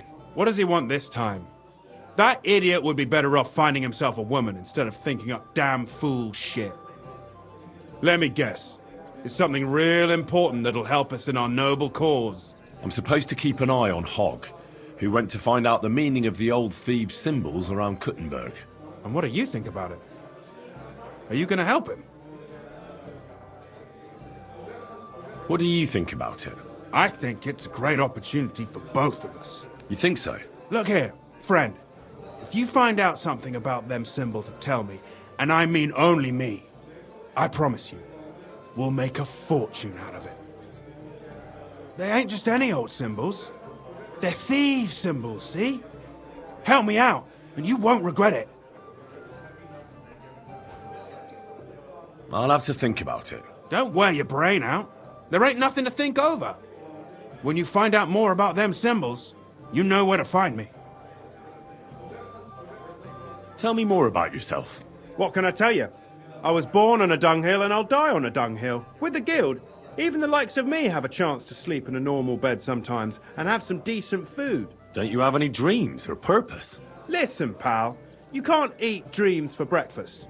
And my only purpose is to live to see another day. Believe me, I'll do anything for that. So...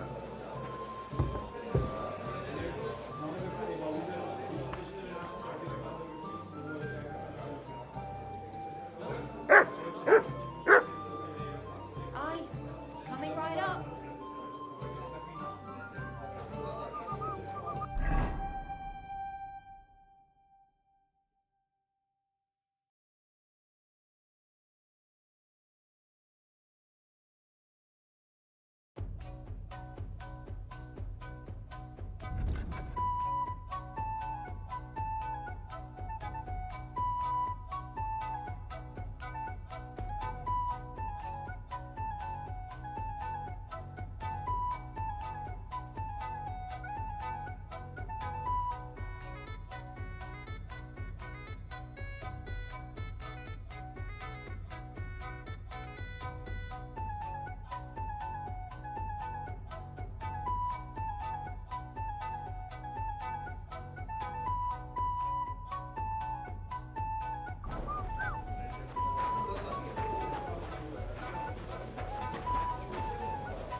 I talked to Knuckles about the symbols.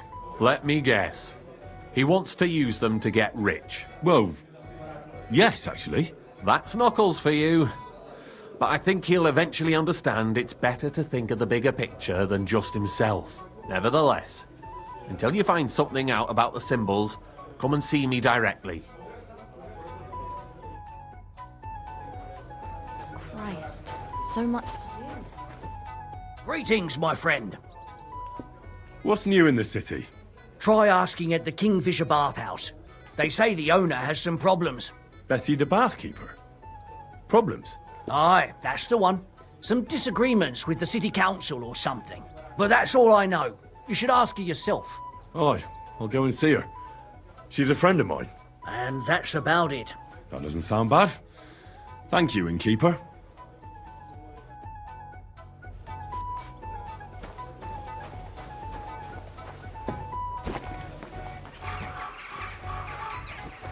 Excuse me.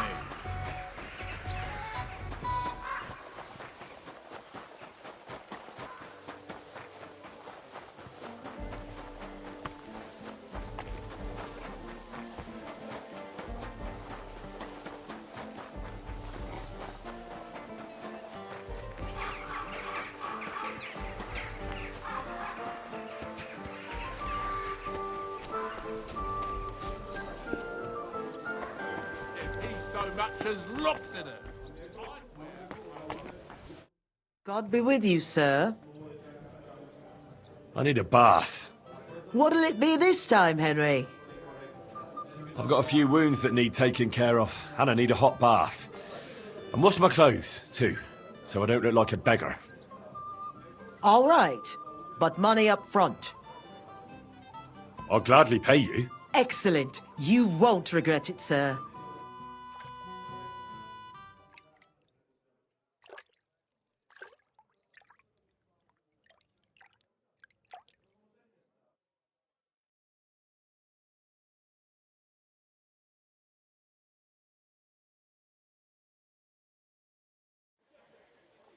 There. All clean and bandaged up, friend.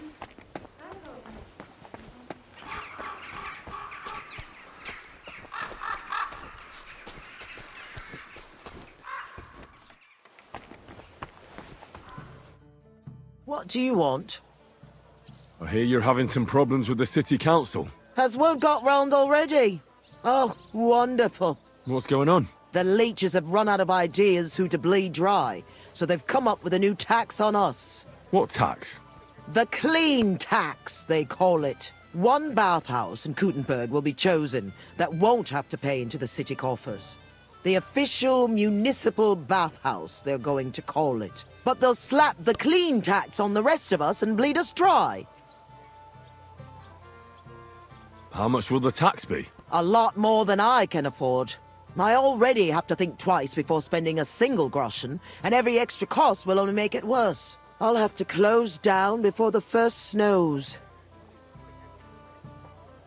Do you already know which baths they'll choose? As a municipal bathhouse, couldn't it be yours? I'd have to be friends with the councillors for them to vote for me. But do you know who has votes for sure? Adam, I'd reckon. That's right. And when he gets special status, I'll be ruined by the tax and have to close. It almost sounds like that's no accident. You find it fishy as well, eh? Do you think he's behind it? He couldn't do something like this on his own. But he does have one special customer. Councillor Jerome Naz. That man has half the council under his thumb. And Adam treats him like a king. The best girls, the best wine... And he's never had to pay a single groschen, believe me. So Adam is buying him? Exactly. And I bet he was the one who came up with the clean tax. Extra coin. No councillor will say no to that. Is there anything we can do? I don't know. These last days I've been trying to persuade at least some councillors to vote for me. But without Naz's supporters, it won't do me much good. How many of them promised to vote for you? A few, but even those are not certain. The leeches are happy to take your coin and promise you the world, but how they'll vote, only God knows. Well, what if this Naz had a nasty experience in Adam's bathhouse? Maybe he and Adam wouldn't be so close anymore. That might not be a bad idea. If he thought they couldn't care less about him, maybe he'd give my bathhouse a try. Right. So what are we going to do to him? I'd try asking the wenches at Adams. They're bound to know the councillor's likes and dislikes. Right. I'll try to spoil his day somehow. Thanks very much. It's wonderful you're willing to help. But please, don't leave it too long. It's not long till the council meets, and I need to win over those votes before then.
Take your pick.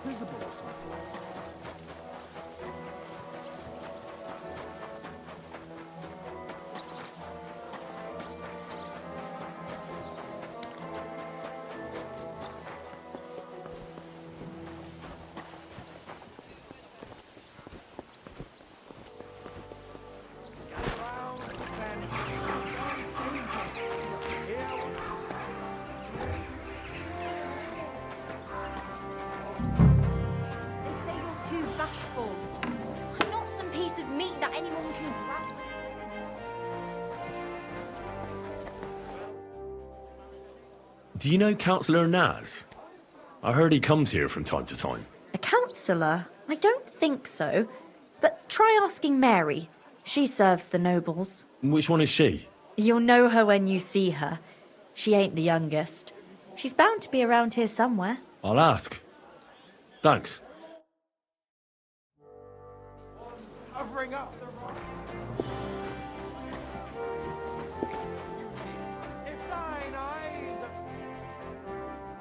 I heard Councillor Naz is one of your customers. Is that true? Maybe he is, maybe he isn't. I can't share our secrets with you, can I?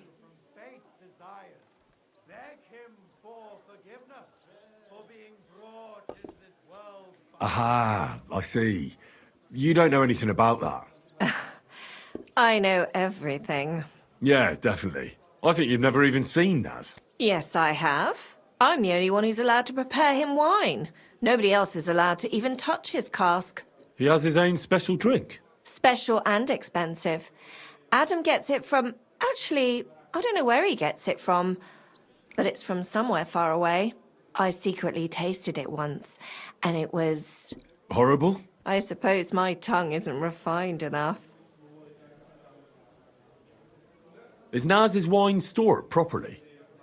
If it's so precious, it'd be a shame if it's spoiled. It's kept in the pantry with the other casks, but this one stands on these tall legs. Adam's afraid of it splashing on the floor when it's being poured, or something. Oh, that makes sense, if it's so precious. Is there anything Naz doesn't like? Something you're forbidden from doing? Doesn't like? I don't know. He's never complained about anything? Never been unhappy about something? Oh, he can't stomach herbs, actually. I recently brought some chamomile brew to his bath to give him a compress on his eyes. But the drunk Burke drank it when I wasn't looking. He came out in nasty rashes. Horrible it was. Chamomile, you say? Interesting. I'll have to go now. But thanks. You've been a great help. What with? That's not important. Pleased to be of service, you man of mystery.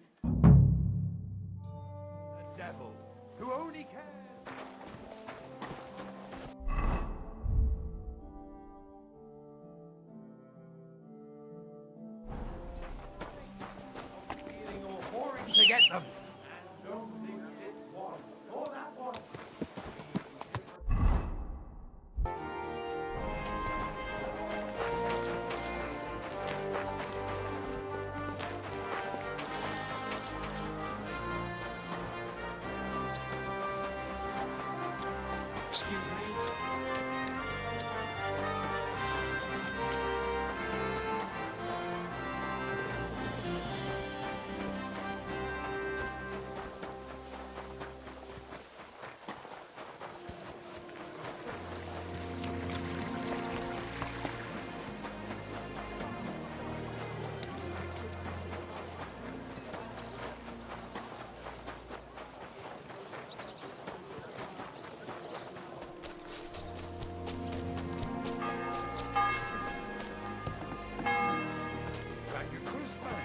I was just about to close up.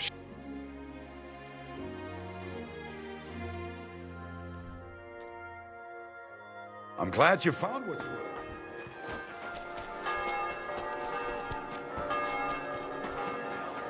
No fucking good at all. See?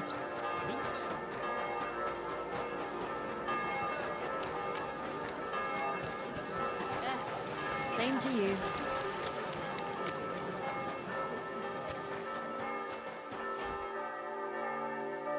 What is it you need? I'm just looking for something. You're always... This is my first time in the city, and I don't know my way around. Do you? We'll see. What are you looking for? I'm looking for a tavern. The Emperor Charles? But I don't even know what quarter it's in. I only know the merchant quarter. I'm sorry. I've no idea. Ah, well. Never mind then. I just hope I can find it before they close. I'm starving. There are other places to eat, you know? I know, it's just... I heard the food at that place is fantastic. Folks say their roast's fit for a king. Hey! Get your hands off me! Give that back!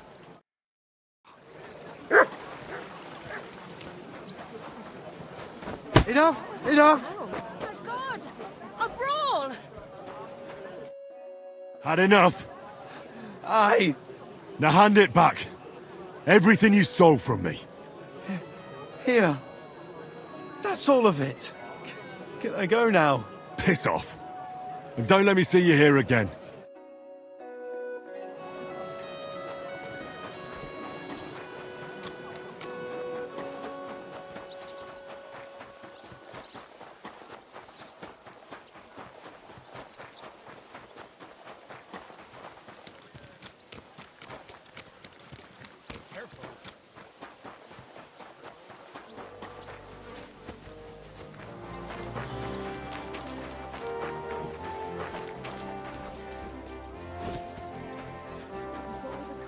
Rainbow on your back.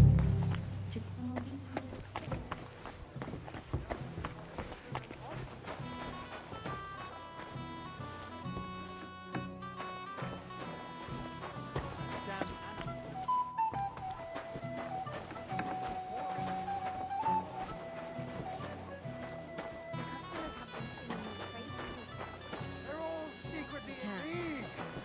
One covering up the wrongdoings of the other. I give them a head and neck massage as well. They give their back come on. Come and have a sip. All the girls. First you'll have a sip. And I only went.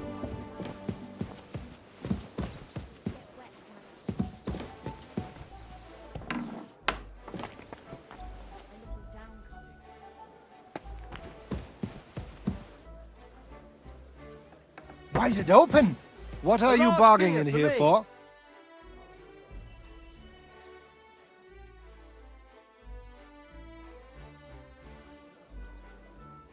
Clear off!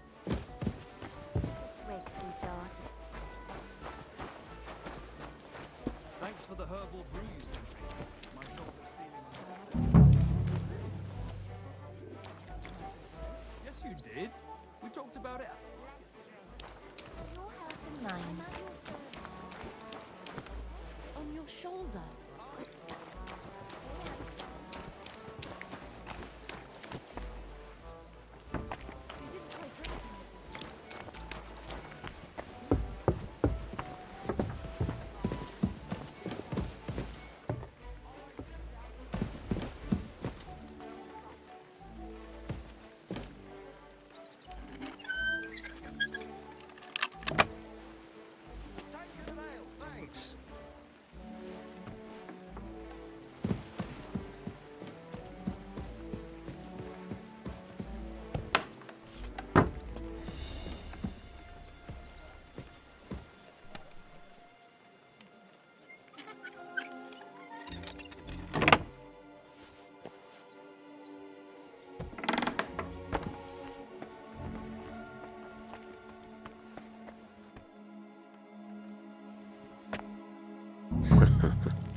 Let's hope he enjoys the herbs.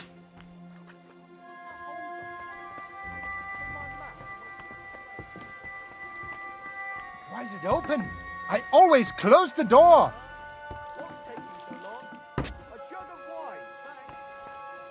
You can't be here.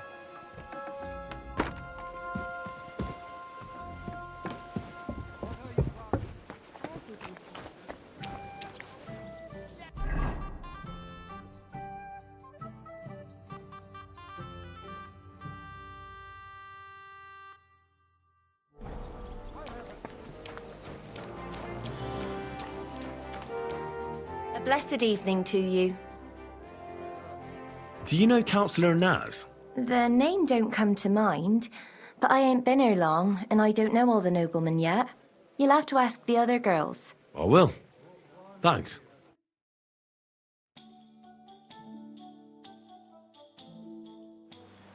Come on, have a sip. First you'll have What would you like, sir?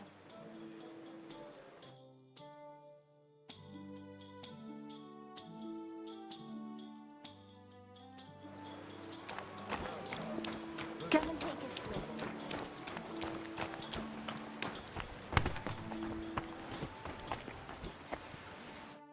God be with you. What would you like? Do you know Jerome Naz? He's a Kuttenberg councillor, and they say he comes here now and again.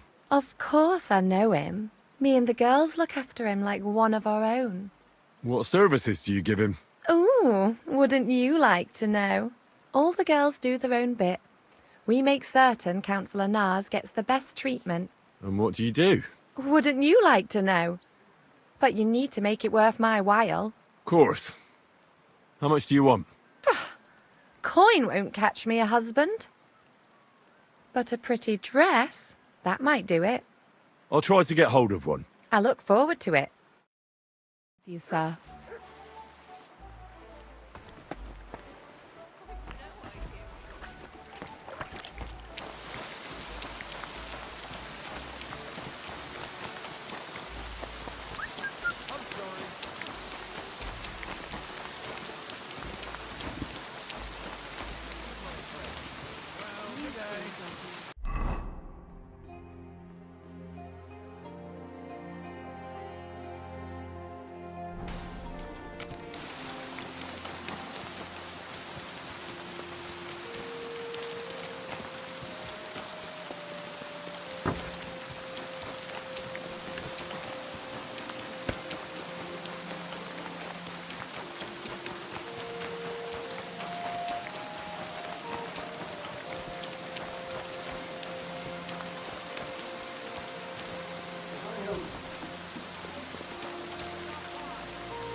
What's gotten into you? Drop everything and get ready. What for God's sake?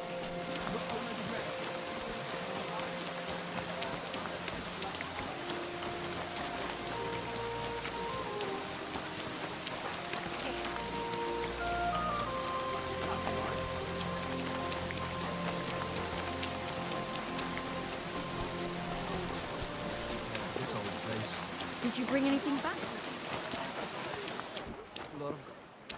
An ale, as usual.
Business here.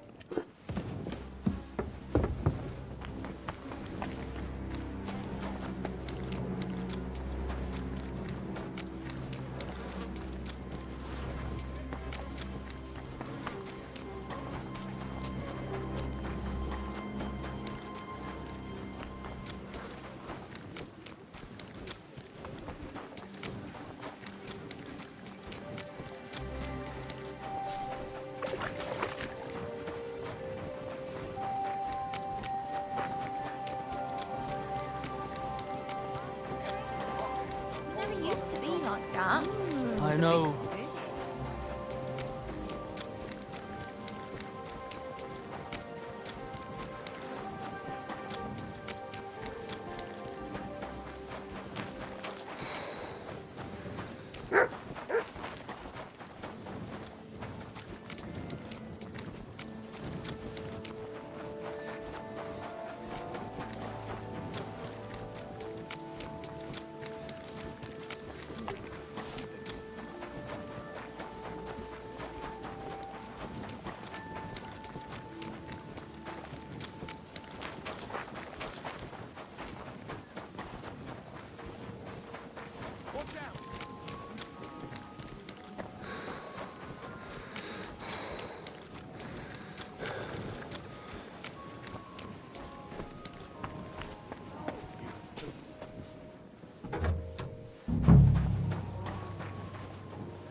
The customers have been singing your praises. Hey, handsome.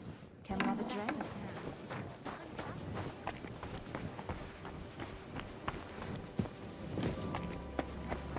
Well, they give their backs a proper kneading. All the girls.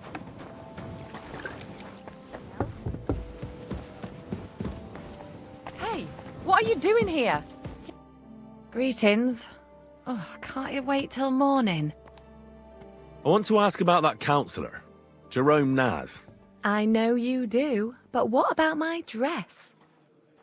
I've got a dress for you, just like you wanted. Oh, lovely. Let's see.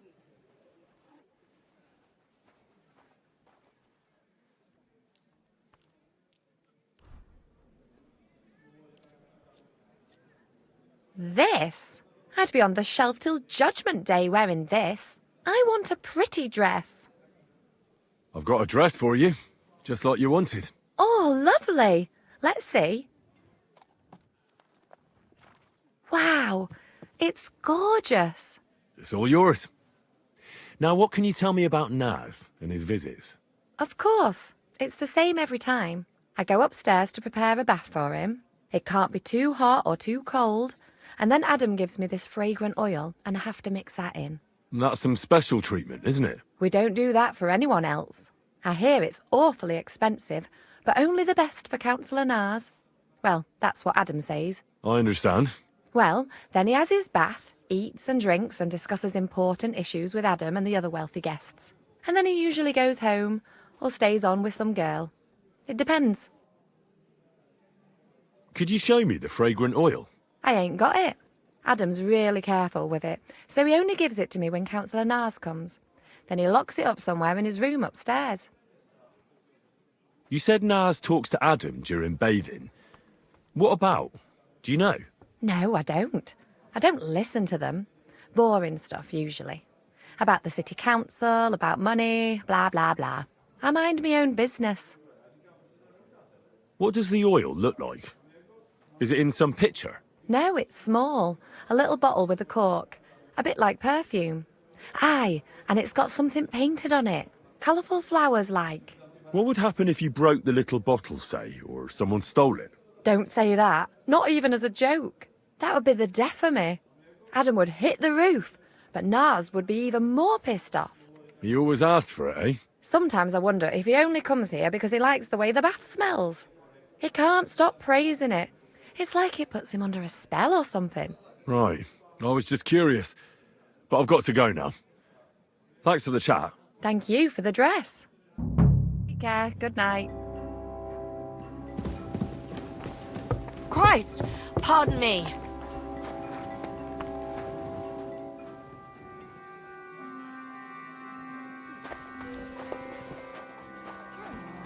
Have a sip. First, you'll have a sip. I never want to see you here again without permission.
door was locked.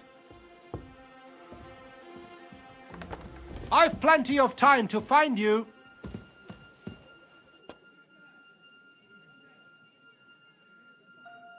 I'll find you. Ich habe genug Zeit. That's odd. Who opened this?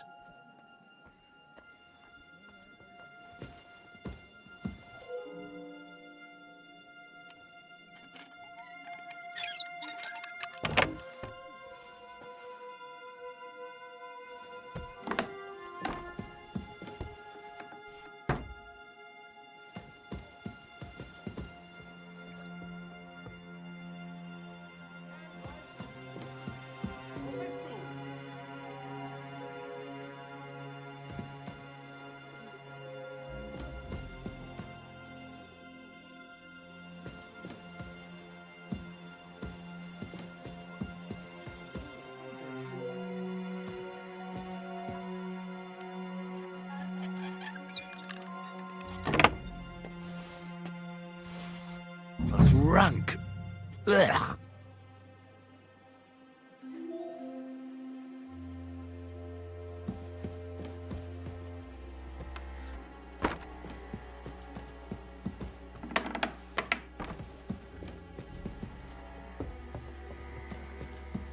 Who goes there?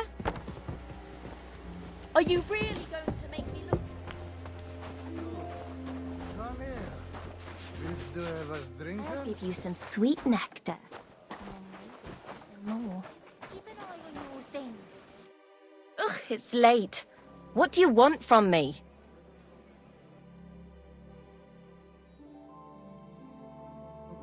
To your health and mine.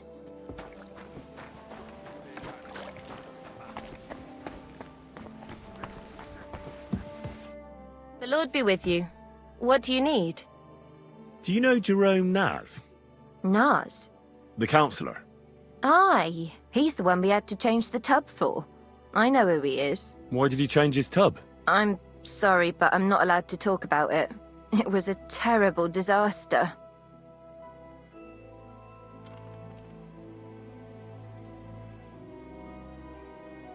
You can tell me. Councillor Naz sent me to check up on things here. Uh-huh. And he didn't tell you what happened here? No. He said I'd find out everything here. I'm supposed to measure it and, well, check it. Right.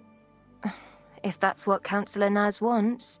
What happened to the tub? We had these fleas. Like, lots of them. Oh, I see. It was terrible.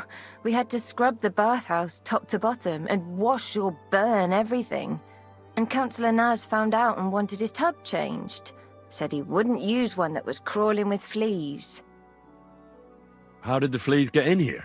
Most likely some beggar broke in one night and partook of the bathhouse services. He left some flea-ridden rags lying about, and all of a sudden they were everywhere. One rag is enough to infest the whole bathhouse. You can't get rid of them. Interesting. Where is the new tub? Where the old one used to be, upstairs. But it's got new curtains now, made from this lovely embroidered fabric. And we put this nice cupboard next to it, where Councillor Naz's towels, bath hose, wine goblets, and all that stuff are kept. I see Adam really pampers him. Aye, he does. He's our best customer. What did Naz say about the fleas? Was he angry? Adam talked to him about it, but I could hear him ranting and raving. I heard he threatened to take his custom elsewhere, and said the whole city council would turn against us. And we all got it in the neck from Adam and all. Thanks. That's all I need to know. Are you going to check the tub then? Well, I can see you take excellent care of the councillor, so it won't be necessary. Bye for now.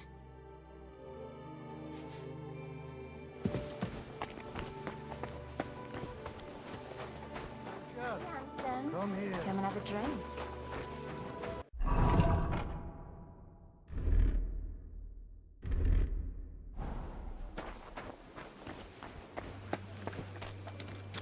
Halt! Search! Show me what you've got on you. Hang on. What's this about? Search! Got anything stolen? Anything banned? Show me everything.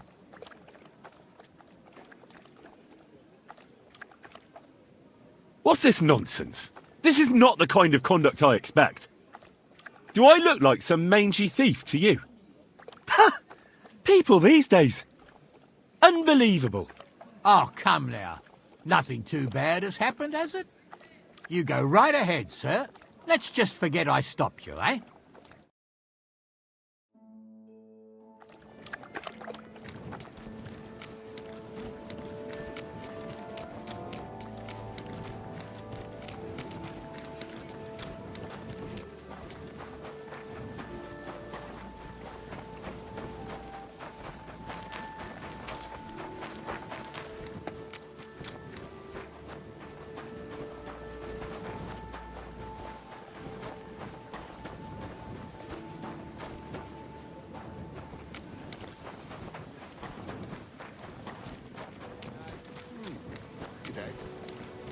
What?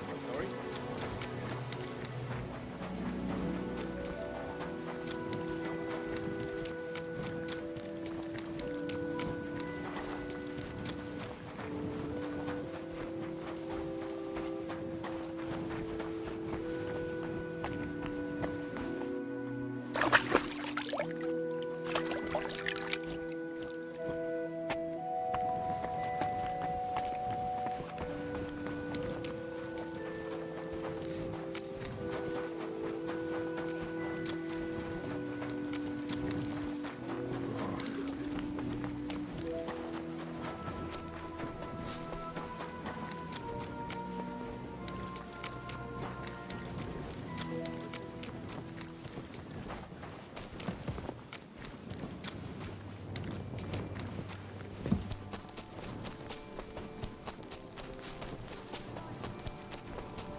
Two and a half badgers, thanks.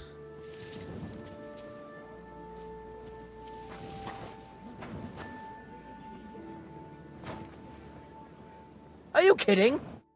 Good day to you. I don't know if you can help me, but I'm looking for some flea-ridden rags. And you expect me to have some, do you? Well, I ain't got nothing like that. But I know where you could find some, if you're willing to make it worth my while. here you are. Now talk. Thank you kindly, young man. Take a look here in the corner by the wall. There's a lot of rubbish there, and I recently saw just the kind of blanket you need. Swarming with fleas it was. It'll be there somewhere. Thanks.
You've done something I should know about. Ah, don't worry. I'm a saint. You'd better be.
Servus. Was möchtest du? What do you think about the clean tax they're going to levy? Don't talk to me about it. It's an outrage. The council has run out of ideas for collecting revenue, so they are fleecing honest businessmen now. What are you going to do? Pay? What choice do I have? I don't want to get into trouble, but it's disgusting. I'll be off now. Farewell. Mein Herr.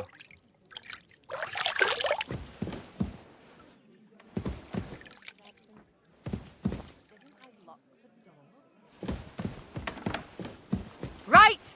So, I apologise. Are you really going to make me look for you? And for such a trifle, no less?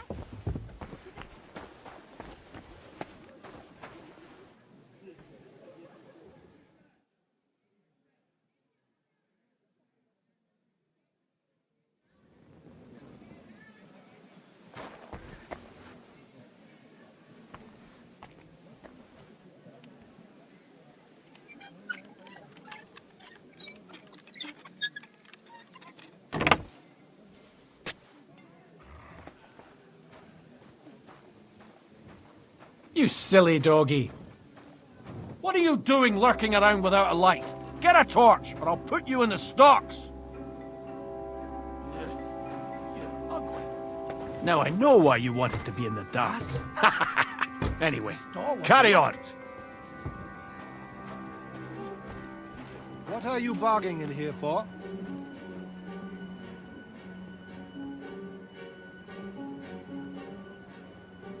Clear off!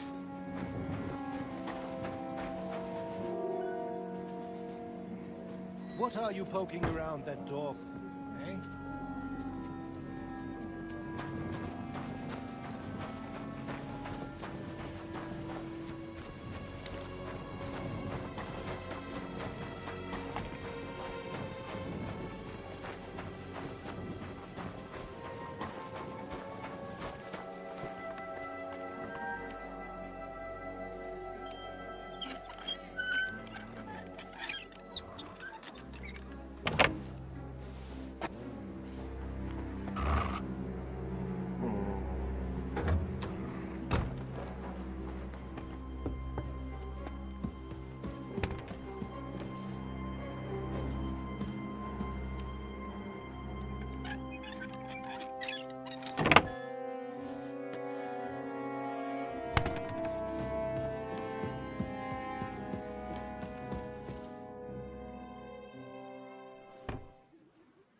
Come on. Crawl all over it.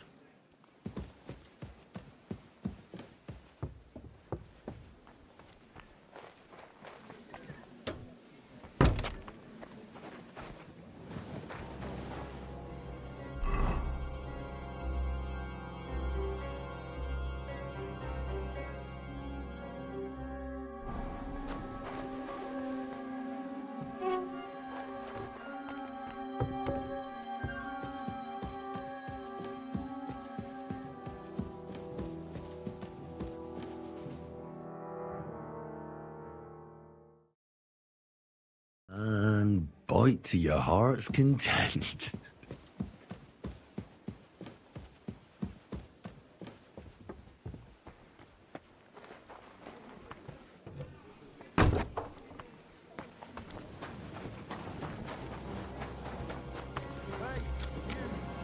Have you done something I should know about? Don't worry. I'm a saint.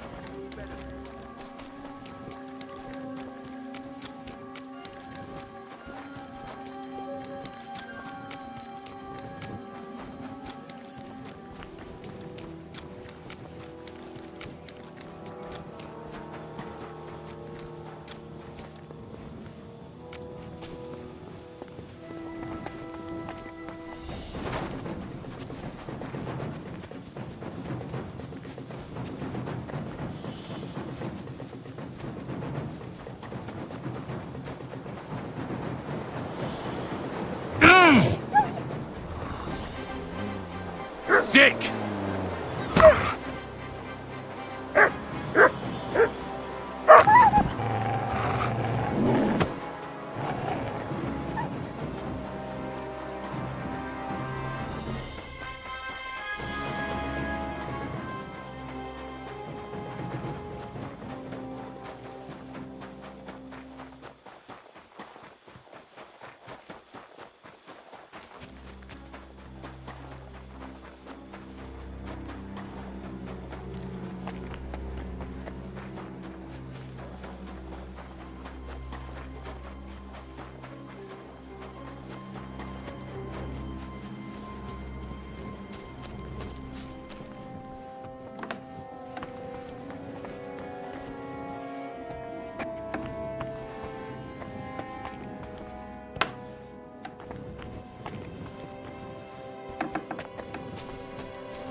I was at Adam's bathhouse. And how did it go? Tell me. I asked about Naz, and let's say he won't feel as comfortable there as he used to. That sounds good. At least he might be willing to talk to me now. Oh, so I don't forget, I brought you something. This is some precious oil they mix into his bath. He's crazy about it, it seems. So you can surprise him when he turns up here. That's great. Thank you. What are we going to do now? Wait? Well, there's one more counselor we could get on our side. Who? Councillor Tuchmacher. Apparently, some nobleman accused him of swindling his customers, and he has some problems now, or something like that. If you go to him and ask, maybe he'd appreciate some help. Who is this Tuchmacher? What else do you know about him? He's a master tailor and draper. He has a shop in Town Hall Street, and he's one of the councillors who's likely to vote for Adam. He was always a bastard. You know each other? It depends on what you mean. We had a bit of a row some years back, and he's pissed off with me.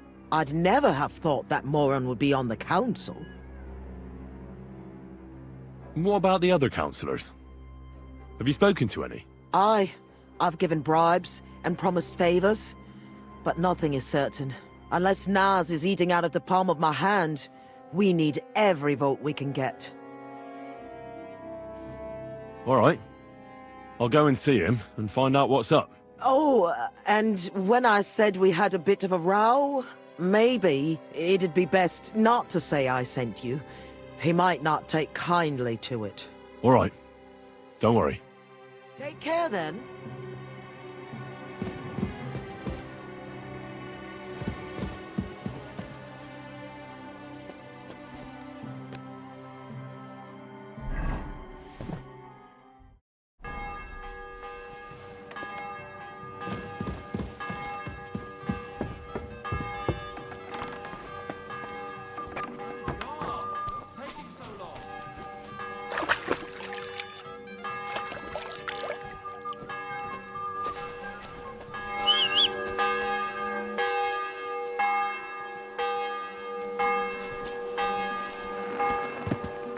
Easy, easy. Nice and slow.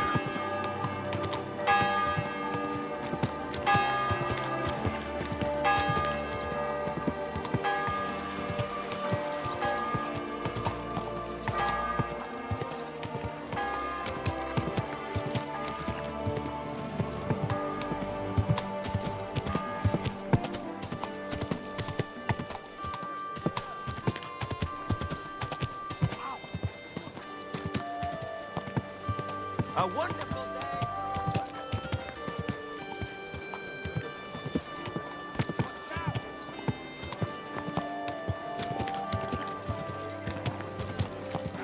How did it go?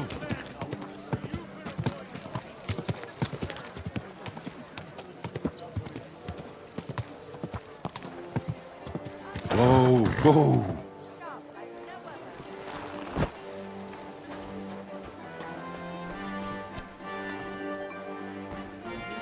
Damn it. It's always ordinary folk that get the short end of the stick. While the nobles are all fine and dandy. Are you going to do laundry today? Look, go and pick what you want. Don't talk like that here. I don't want to get locked up on your account. Are we going to have gruel again tonight?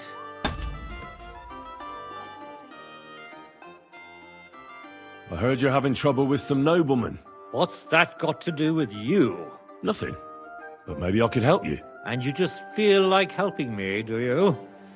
Because you've got a big heart? I don't buy it. What's your game? Do the municipal bathhouse and the clean tax mean anything to you? Of course! I'm a member of the Kuttenberg Council. So, when you're going to choose the bathhouse, I need you to vote for the Kingfisher. Why are you interested in bathhouses?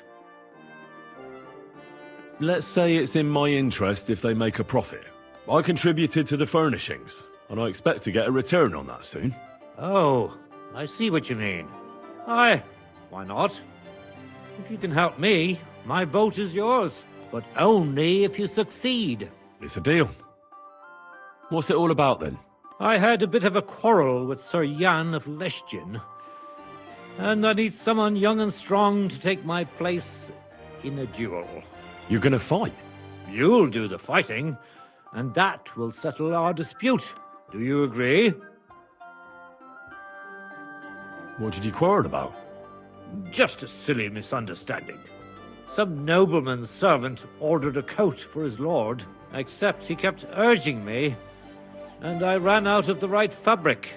So I used a different fabric in some places, and the lord noticed and accused me of swindling him. Well, you did, didn't you? What was I supposed to do? I'd also have been in trouble if I didn't deliver it on time. All right.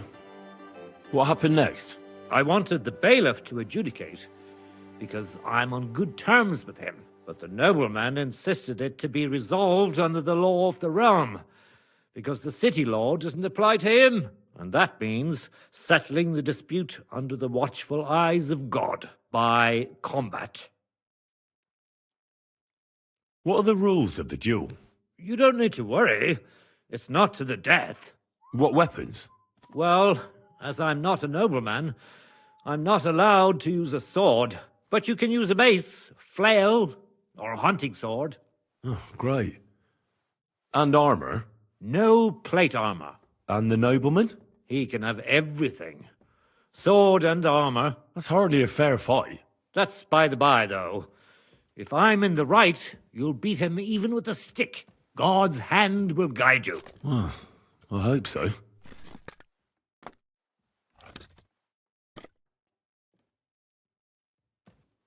Why don't you refuse to fight the duel if you don't feel up to it? Are you out of your mind?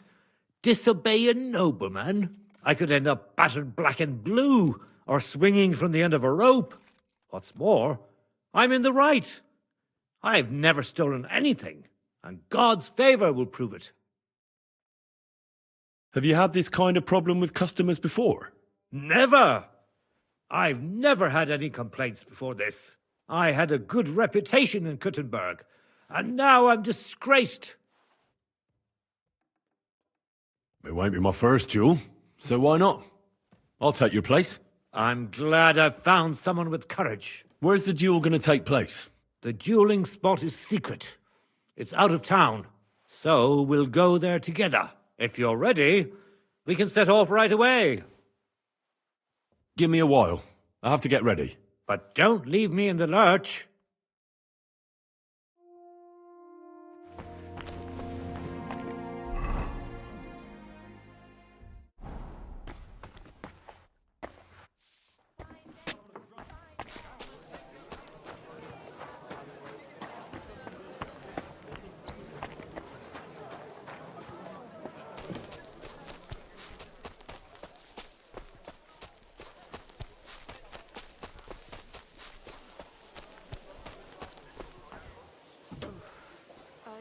My respects. Take your pick, but no messing around.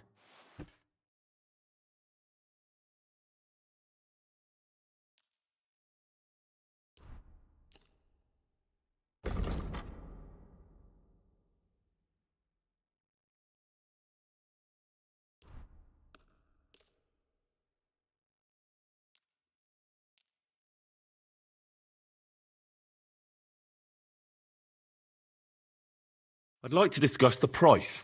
All right, I'm listening.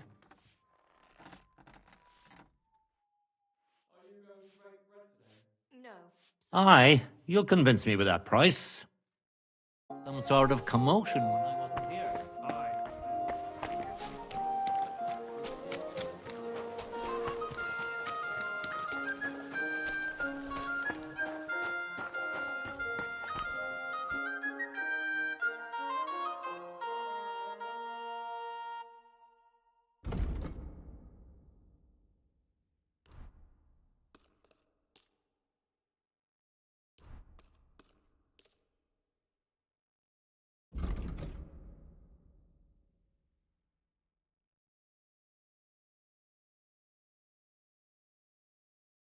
Danke.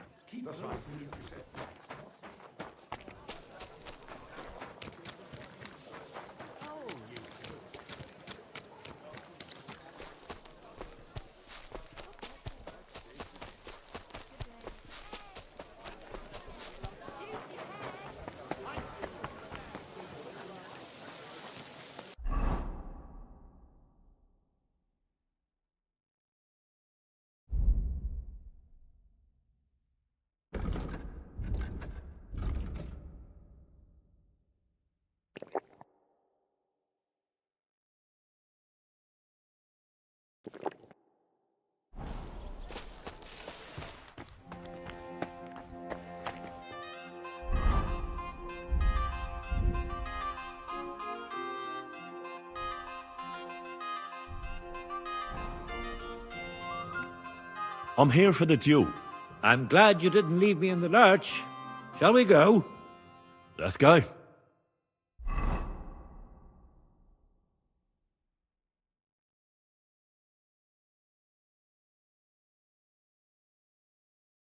I'm here like we agreed, sir. Tuchmacher. Who's this with you? My champion. He's going to fight in my name. Sir? I would laugh in your face here and now, but that wouldn't be chivalrous. So I'll just ask if you're ready, lad. I'm ready. You have to say it's of your own free will. I, Henry of Skalitz, fully aware of all the risks, am prepared to represent Tuchmacher in combat to restore his honor, and I shall win or lose in his name. Let God's will decide the outcome. If you fight as well as you speak, you could be a worthy opponent. I was afraid Tuchmacher would beg for forgiveness. Shall we begin?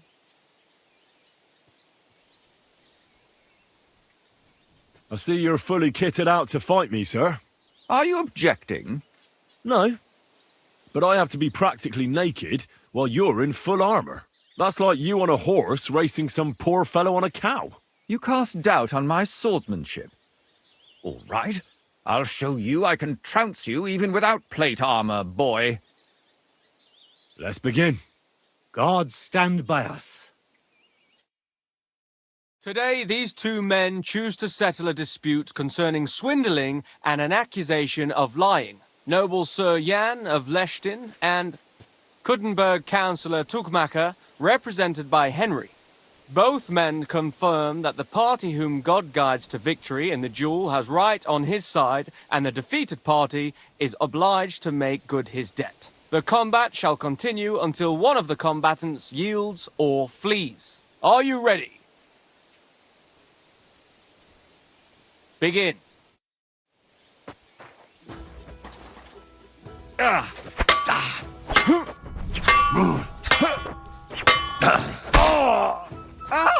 fucking hell! Is that all you've got? Out of breath already? The duel is over, and God's providence determined the winner. You have heard God's A bandage! Quick! Phew. I hope that's enough. Well done. You were better. But that Tuchmacher is just a devious little burger. He's laughing now. You really gave him what for? From the right, from the left. Parry, strike. Thanks. Thanks very much. You're welcome. I hope you'll fulfill your side of our deal now. Most certainly. And next time, don't resolve your disputes by combat. Next time, I'll be careful who I make coats for. Ha ha ha ha. Farewell. Farewell.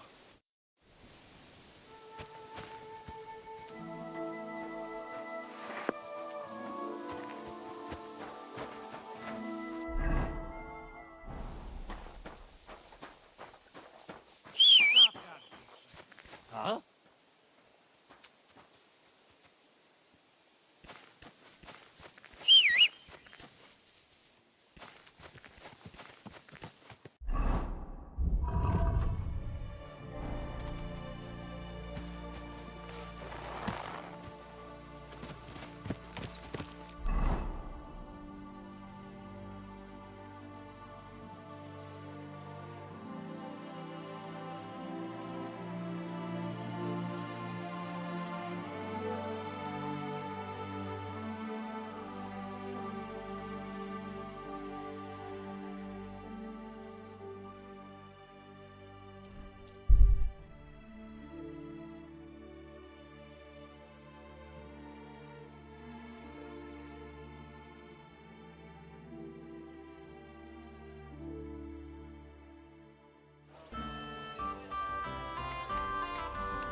Easy, easy. Nice and slow. Whoa! Here you go. Take it.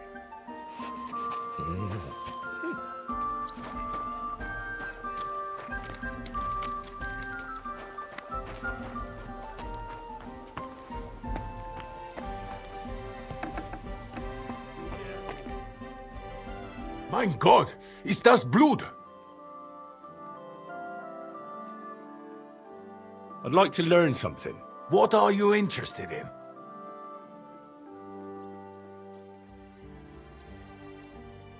One can never know enough about blacksmithing.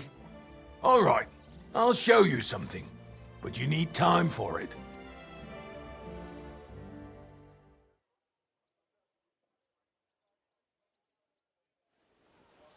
Greetings.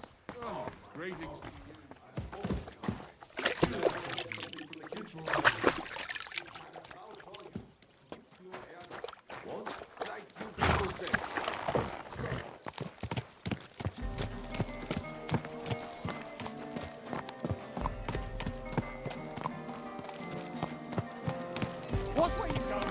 Easy, easy.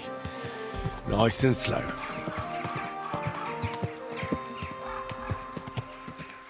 Whoa!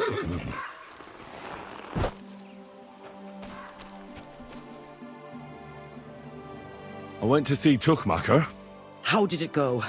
Will he vote for us? He had a quarrel with some nobleman who challenged him to a duel. A duel? Like a fencing one? I didn't think people still fought duels. Aren't they banned?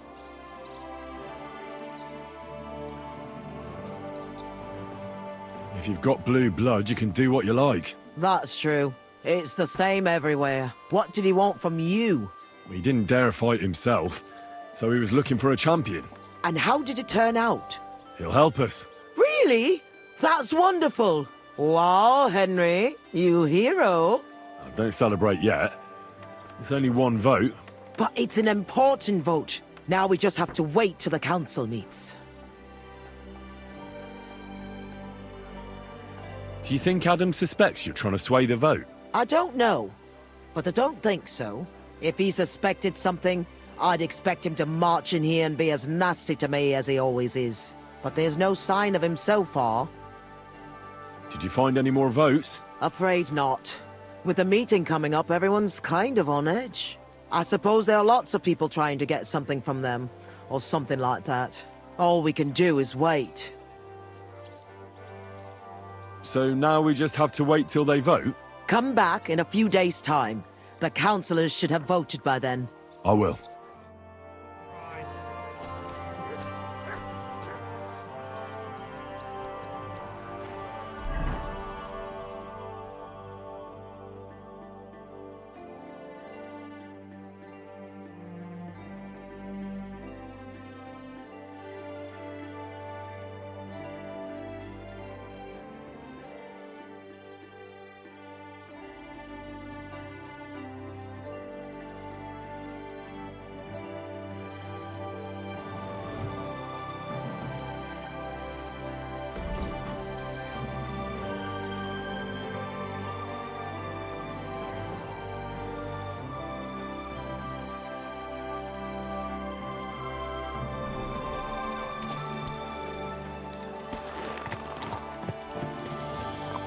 Slowly. Nice and slow.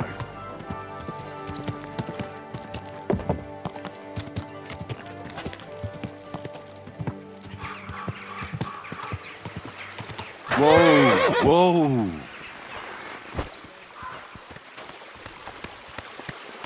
Christ, pardon me.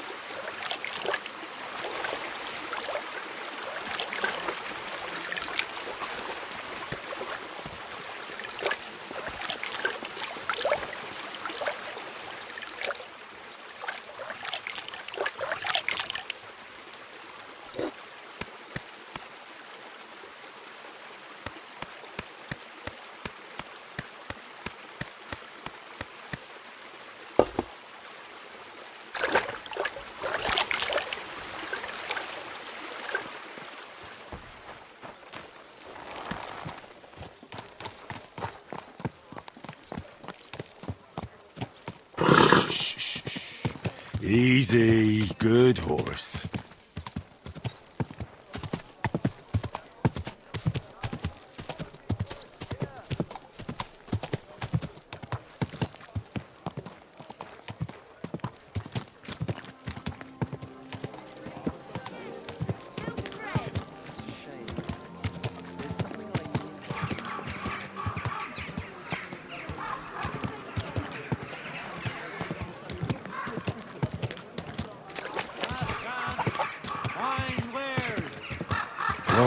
Oh.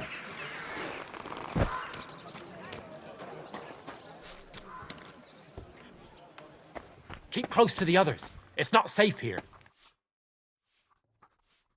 You must be Master Schindel. They sent me from the baths. Well, well, well. I reckon they want me to cease with those complaints, eh? But I shall not. I will go to the town council tomorrow to complain against those thieves again. And I shall continue to go there until I get the justice due to me. Actually, I came to give you back the things that were stolen. Really? You have my Eresmo and my astrolabe? Right. I have some book and this astro thingy. That's wonderful. You can't even imagine what a blow it would be for our civilization if something happened to Eresmo. Oh, I get it. The fire in the Alexandria library is nothing compared to that. Bah! That was full of Ptolemaic balderdash. We've come a long way since then. This obsession with antiquity is only holding us back. At any rate, I am immensely grateful to you. Of course, I shall reward you. Thank you. But there was also this volume of strange verses. Oh, yes. One of my students who's from Kuttenberg gave me that. I think it's some kind of riddle. You can keep it. I don't really have time to traipse around town and look for, well, whatever it was he was trying to convey. What is that astrolabe, anyway? A device. To put it simply, it's a kind of portable armillary sphere. It allows me to display the position of the stars if I know the time and place where I'm located. Or, on the contrary, I can determine the time using the visible sky. Uh-huh. I see. So, that book by Eresmo, what's it about, actually? It's an interesting thought. Eresmo postulates that if, despite the current theory, the firmament wasn't moving around the Earth, but rather the Earth around the celestial bodies, we would perceive this movement as an apparent movement of the celestial bodies in our sky. Well, I must admit, you lost me a bit there. Think nothing of it. The relative reciprocal movement of bodies is troublesome to a good many scholars. Fine. I'll be going then. Thank you.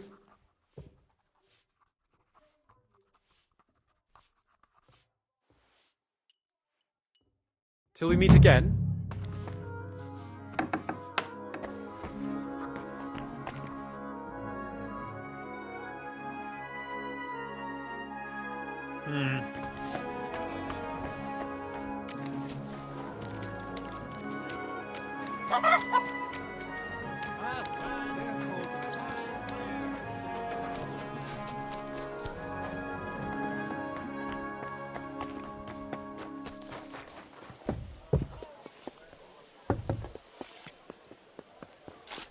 Be careful.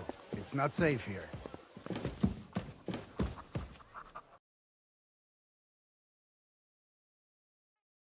Word about the price. Was soll's? Warum nicht? Aye, you'll convince me with that price.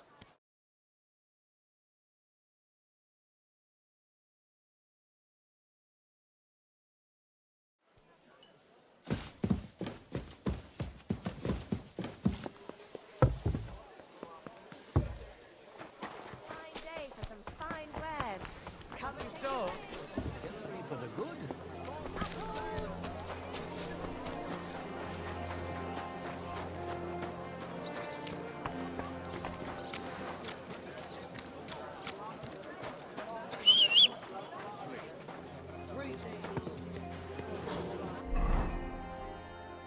Danke.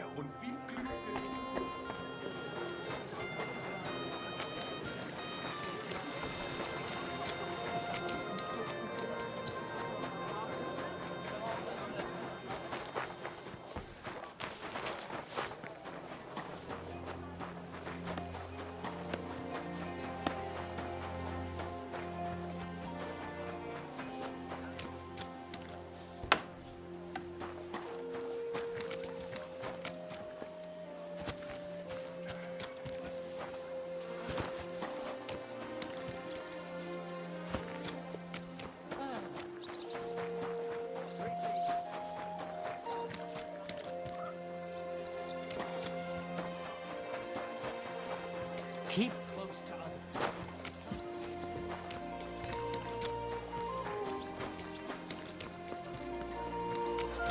It happens.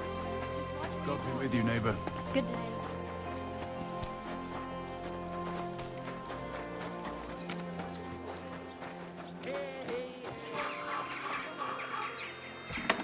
Careful.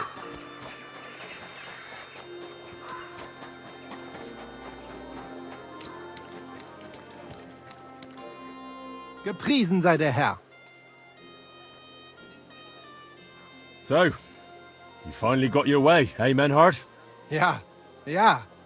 It is a great feeling after all the effort. It is to a large extent your doing, Heinrich. Vielen Dank nochmal. In token of our thanks, recognition and Freundschaft, I wish to make you a gift of this Langschwert, which I received from my Meister in Frankfurt on the day I too became a Meister. My word. Thanks a lot, Menhard. This is a great honor for me. You have earned it. Do not lose this Schwert or bring shame on it. You can count on me. And that is not all. Listen well. I also agreed with Friedrich that we will do things richtig. In Kuttenberg, we will hold a great and glorious tourney every week. Offensichtlich, as I promised you, I can teach you the art of sword fighting from now on. I show you Meister technique of handling Langschwert. Then Arne show you the basic teachings of combat stance. Arne learned a lot from me and mastered also other weapons than the Langschwert. He has much to teach you too. A tourney? That sounds good. It will be here in the city. Genau. It will be by the walls, near to our Fechthalle, one time each week. Always with Langschwert, sword and shield, and free combat in heavy armor. If you want to join, come to mir. I write you down and tell you more about it. It will be good practice for you, and you can also gain good rewards and glory. The art of sword fighting, you say? What kind of things can you teach me? Alles. Langschwert and other weapons. Meisterschläge and technique. Or just practicing combat. Wie du willst. I'd love to learn from you. When can we start? Good. I am glad to hear it. We can start when you want. The first lesson I can give you now. Do not be proud. Be modest. Pride will come back to haunt you in Gefecht and in life. Remember that auch. And since you are in our Bruderschaft, I will teach you one echt Meistertechnik that no one else here knows. You only have to ask. What about Arne? How's he doing? Gut, Heinrich. Gut. The local apothecary and physician Albicus did an excellent job. Arne's eye all right. His sight come back. Only scar remain. Gott sei Dank. I'm glad to hear that. Thanks for everything, Menhard. I'll certainly come and see you sometime. Good. One last thing. If you are in need of a bed, you can sleep in the loft of our Fechthalle. Möge Gott mit dir sein.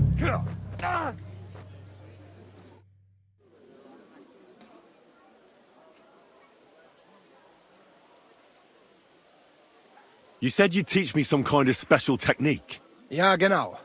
Get ready. I will show you a special longsword technique that Meister Lichtenauer taught me. It is called Oben abnehmen. First, you attack your opponent's head. If he blocks your strike, attack his face, as if you were trying to stab him. If he deflects your blade to the side to defend himself, move your blade around his and cut his head open. If you do that in an unexpected direction, your opponent will have little time to react, and you will strike him well. Come, let us practice zusammen.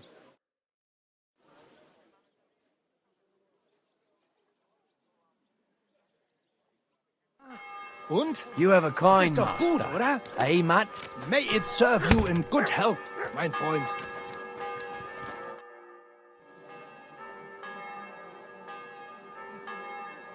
I'd like to learn a new combat technique. Ja, natürlich. That is why I am here, is it not?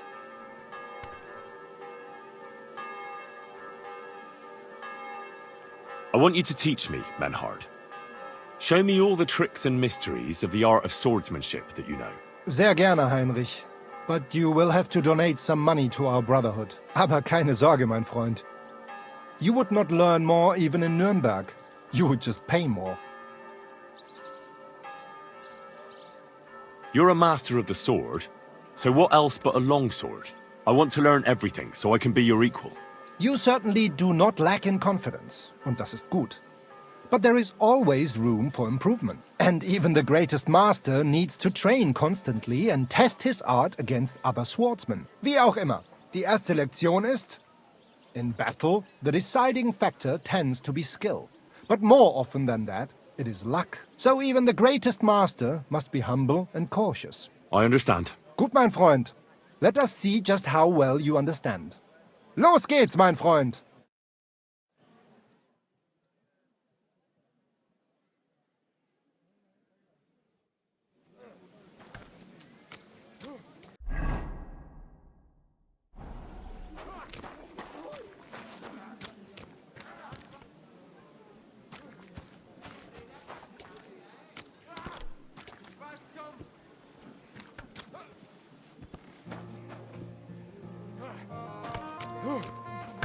I'm thinking of buying a rowboat. I'm still really unsure when it comes to strikes from above. Herzlich willkommen. Mein Herr, what do you need? I'd like you to teach me about swordplay. I've heard you're good with weapons, and without them, too. Kein Problem, Mann. Tell me what you want to know, and prepare your groschen for a donation to our brotherhood. We have to make a living, irgendwie.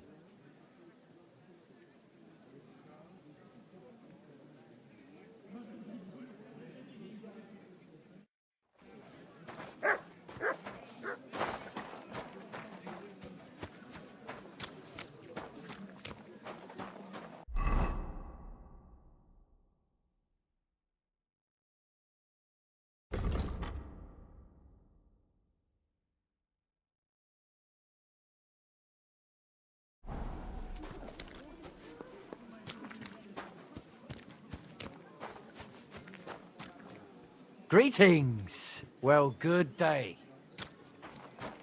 Keep close to the others. It's not safe here.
Crime's been on the bloody rise as of late, so I've got my eye on you.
Halt!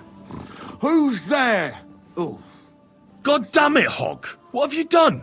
We won't get anything out of him now. Be there. You've got to help me. What the fuck happened here? Well, he had a fall. A fall? He just fell over all on his own and ended up like this? On his own, honest to God. Fell over and died right before my eyes. Oh, Jesus. Tell me everything from the beginning. Well, Chenyek sent me to go and ask about them symbols. Polite like. Only this bastard started fucking with me. And what happened next? He was laughing in my face, giving me all sorts of riddles. So I lost it and gave him a bit of a slap. Only he caught another one from the table on the way down and it ended up like this. Chenyek had a hunch this might happen. Did you find out anything about the symbols, at least, before this? When I start seeing red, I don't ask no questions. Do you remember anything, at least? Anything? He talked to me in riddles. So I tell him I ain't no little kid, and to talk to me normal like. And then? When he saw the smoke coming out of my ears, he said he'd show me some important parchment, but that annoyed me even more. Do I look like a fucking scribe? Was there something written on it? Well, how should I know? I gave him a slap, and that was that. Well, take a look at it yourself. I reckon you got a better head on you.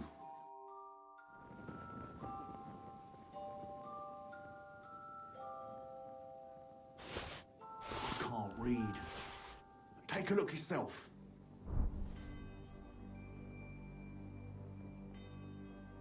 Well, can you read it?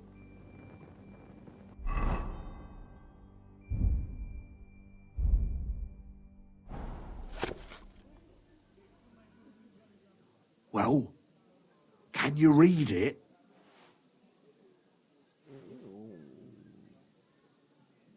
Well, can you read it?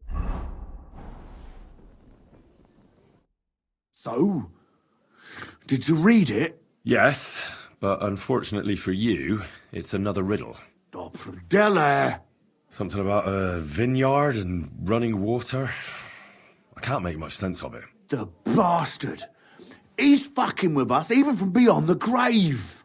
Well, it's our only lead to find out anything about the symbols. Oh, I don't have the noggin for this shit, Henry. Chenyek has the quickest wit of all of us. If you can't crack it, you can ask him. But please, don't tell him nothing about me.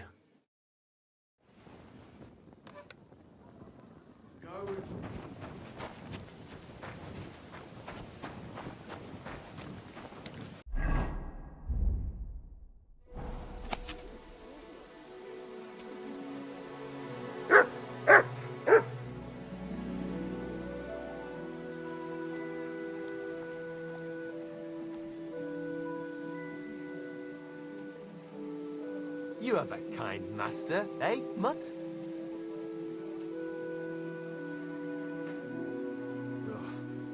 Damn it.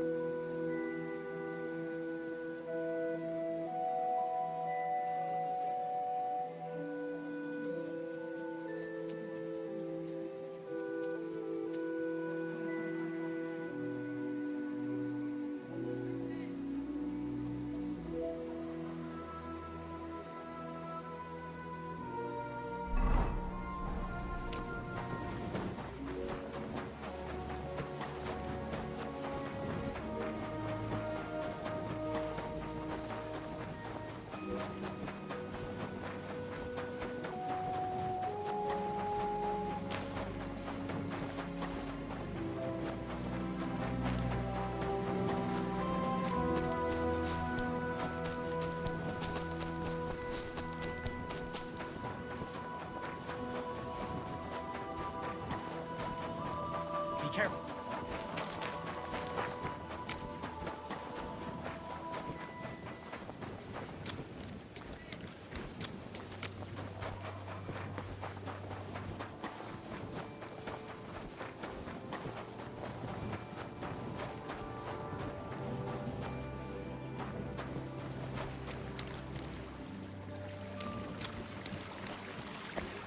A fountain? Where does the water come from? Here, in the middle of the city.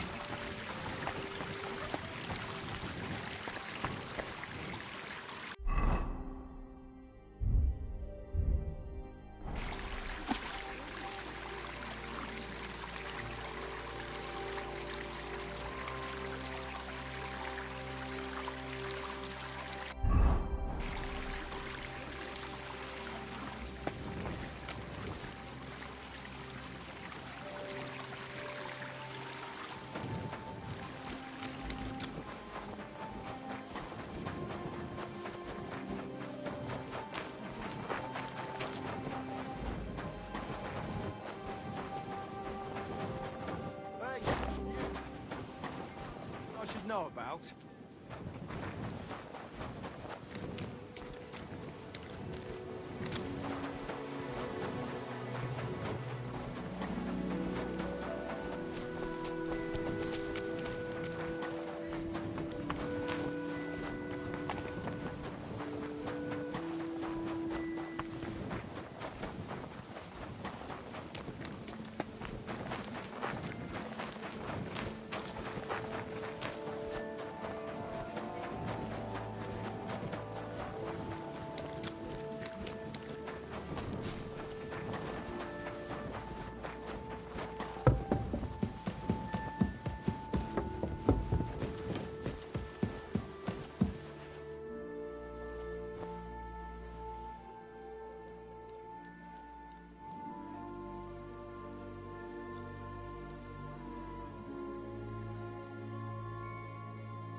Why? What can it be?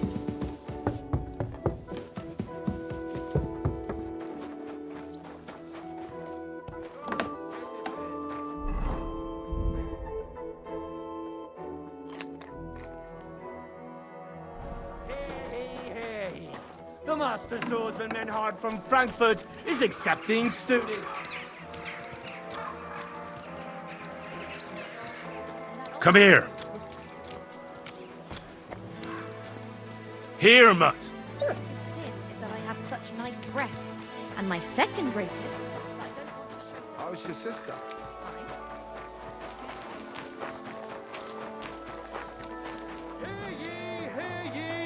Hear tidings of what is happening in our... Take your pick.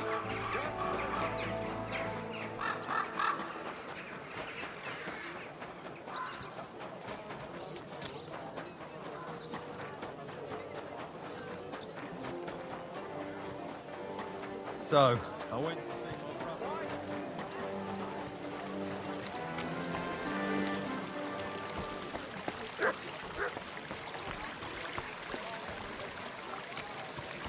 A fountain? Where does the water come from? Here, in the middle of the city. Then I heard him.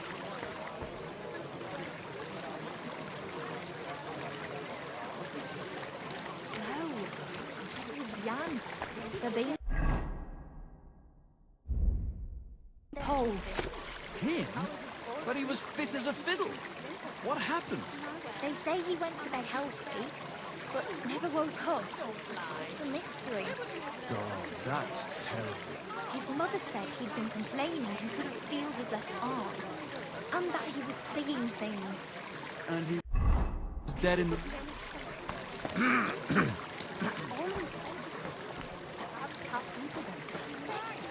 Are you sure you don't want me to fit out your entire heart?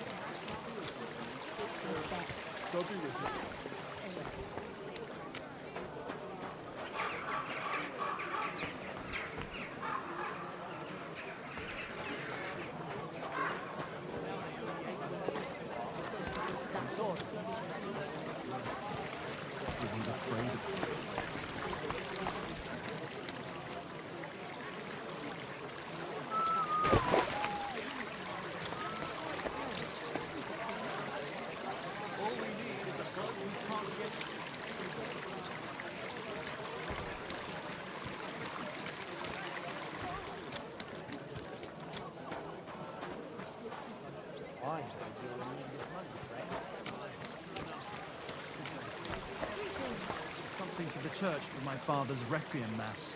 Isn't it a bit early for that? It's 8.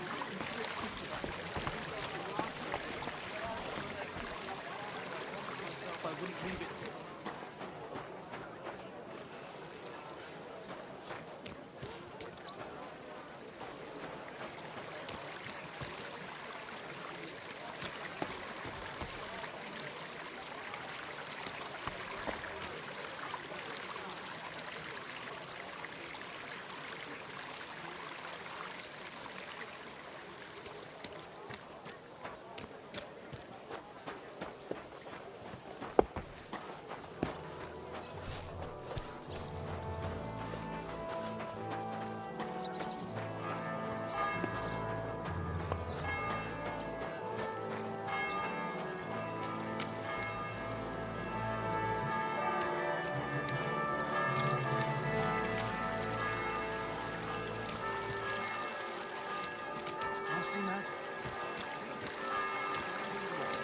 When I saw this... I'm sorry.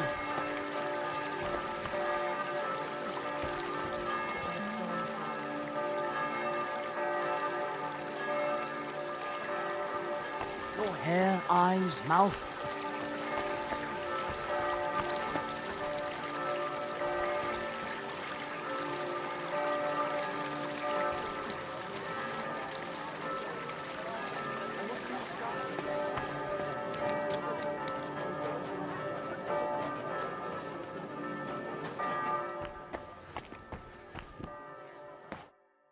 Wie geht's, mein Herr?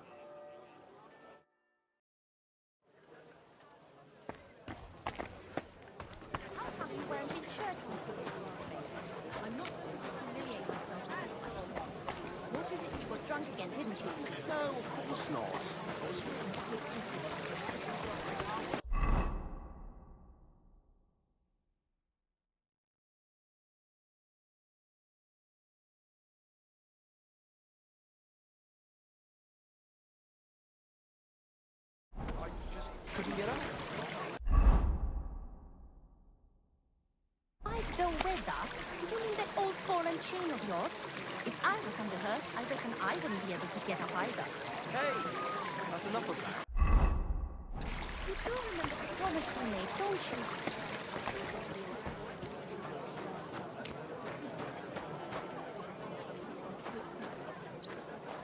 Could be together Taste this.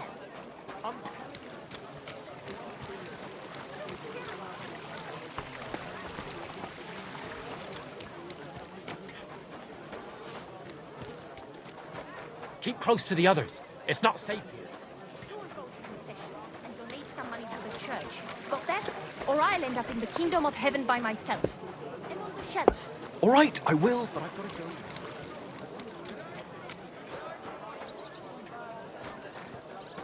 Great. Are you serious?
Nobody's opened this door in ages.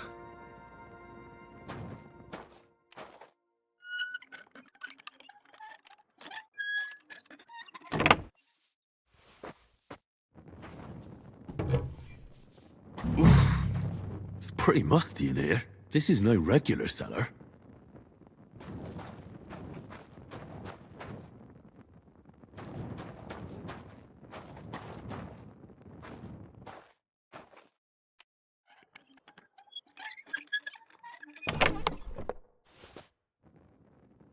This must be it.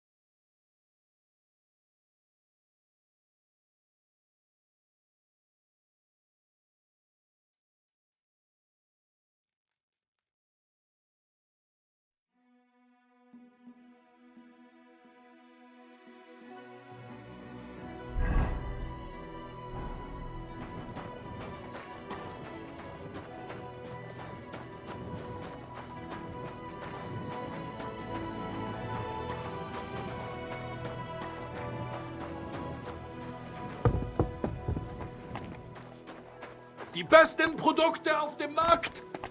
Gute Preise. Kommt, Leute.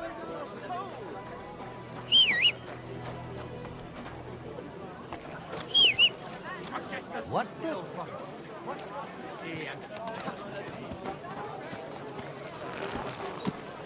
Watch where you're going! Easy, good horse.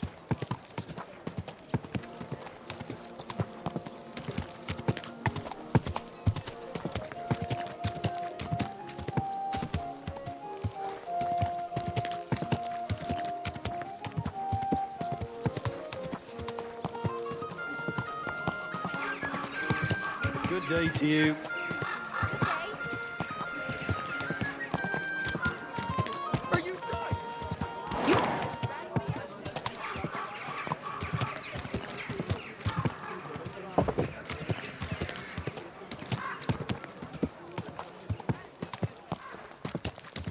Come closer. Don't be shy. Quality choice here.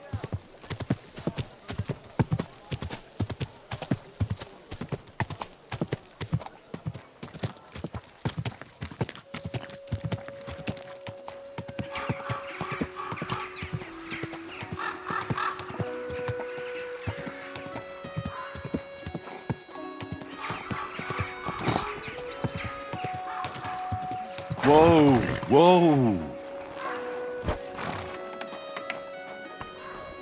Excuse me. I'll have a bite to eat, thanks. Oh well. Now just this. Good day to you.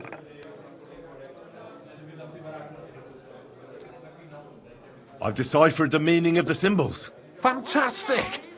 How do you manage that? Well, it was pretty confusing. But in the end, I managed to find the old thieves' hideout. And what about Hogg? He helped me find it. In his own way. Great! He may be thick as a fence post, but his heart's in the right place. All the symbols are on this parchment. Let me see. I'll copy them. These will come in handy. Imagine the look on Sigismund's face when his rich friends in the city start running out of silver. Here they are. I'm glad I could help. Tunnel markings. Great! And I saw this symbol for riches on the house right next door. You can go and check it out if you want. Do you have any more work for me?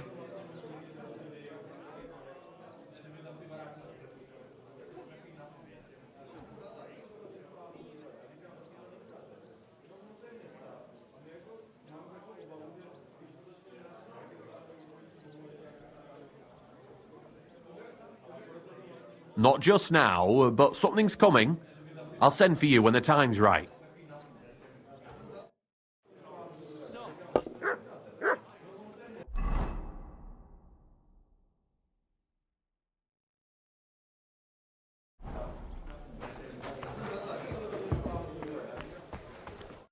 Good afternoon.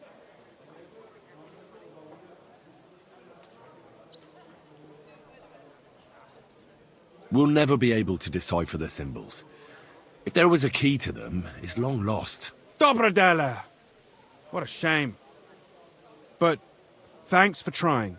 Sure. Sir?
Go!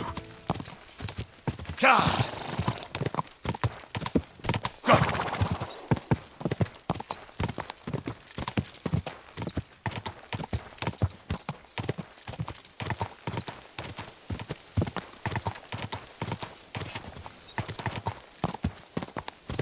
Whoa! Whoa!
Stop for a moment, good sir.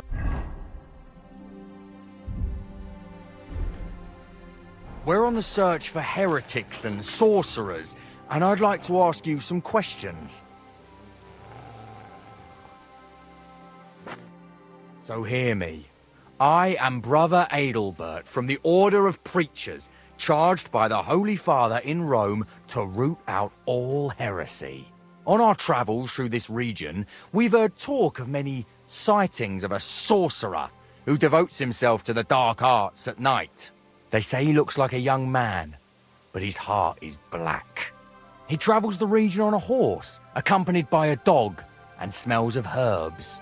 He dresses in fine garments to hide the poverty of his soul and character, and tends to be armed.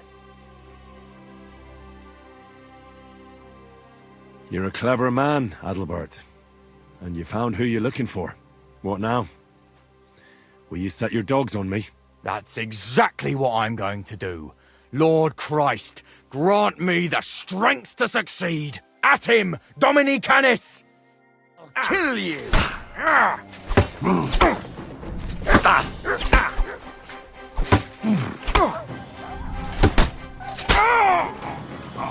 You fucker! What do you want?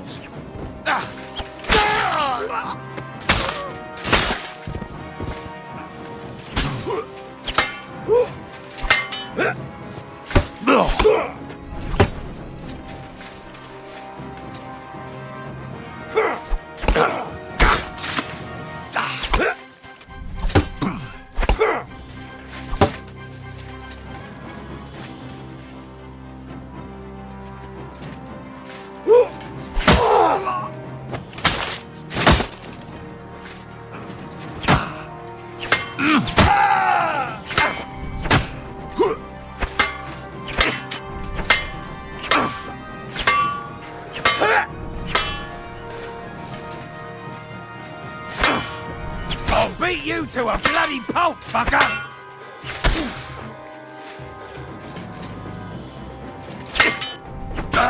Rise out!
Go!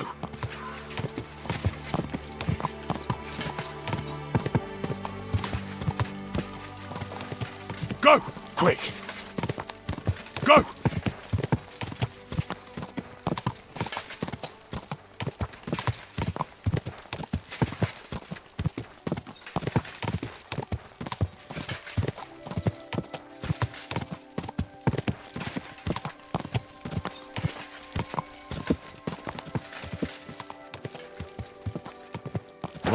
Go!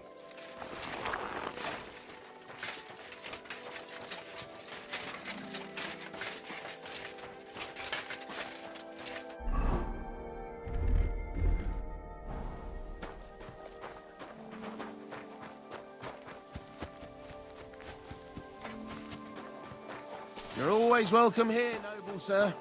Christ on. You'll be watching it from now on, all right? Or I'll have to find another fat. You can't just sack me, steward. I got this job from Ulrich von Neuhaus. But I can make sure he knows how you run the place. That's the 5th yucca who got scrushed in here. This is some jiggery-pokery. Be quiet, and now clear off. Do you need something? You're a Christian of Pisek? I am.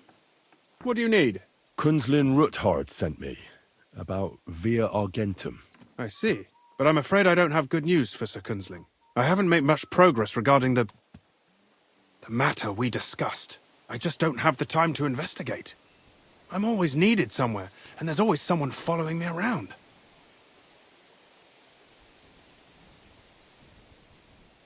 Have you found out anything at all? Just rumors. And those are useless. What's your name? Henry. All right. Listen up, Henry. Nobody can know I'm looking into it. It's a very dangerous game. If Sir Kunzling trusts you, you could help me in my investigation. Well, that's actually why I'm here. Excellent. Excellent. You don't happen to come from a family of miners or smelters, do you? Who's this? My real father is a nobleman. He oversaw the royal mines in Skalitz. You don't say. You're the son of Radzig Kobula. You know him? Not personally. But I'm well informed about the silver mines in the kingdom, and their overseers. What happened in Skalitz was a great tragedy for the entire kingdom. It was one of the highest yielding mines. How much did your father tell you about its operation? Hardly anything, actually. Oh? Well, never mind. We can fix that. I'll be happy to tell you everything you need to know. Now, follow me, please. We need to talk somewhere in private.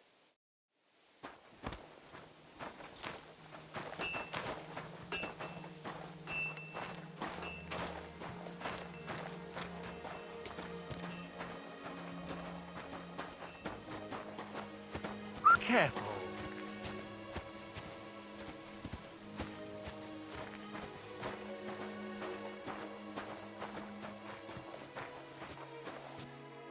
Where should I start looking? Straight to the point. I like that.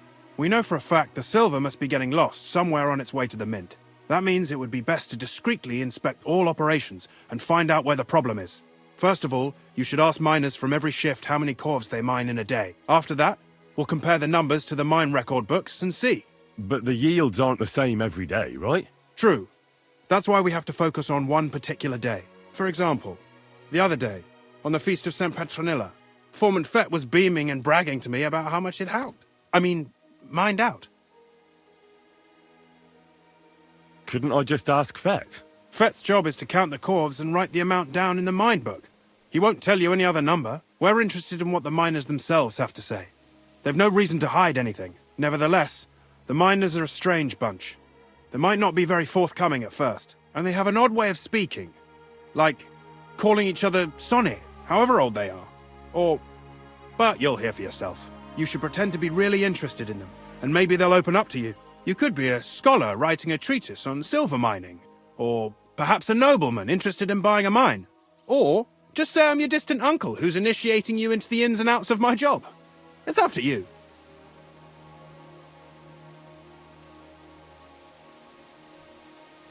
I'll behave like a true nobleman. Suit yourself. Just don't change your story so you don't arouse suspicion. But to the point, each day 3 shifts work in the shaft. Each has its foreman, or gaffer, as they say. The first shift is led by Frank, the second by Paul, and the third by Samko. You'll have to ask each one of them how many corves they mine. Samko's hewers should be off work now.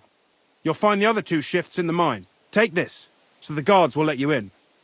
It's a letter of safe conduct bearing my seal, allowing you free movement within the mine. And what are you going to do? I'll return to the estate to do my job. What else? I reckon they must be wondering where I am by now. Once you find out how many corves the 3 shifts mined on the Feast of St. Petronilla, return to me. We'll compare that number to the entry in the mine book. And don't forget, don't draw attention.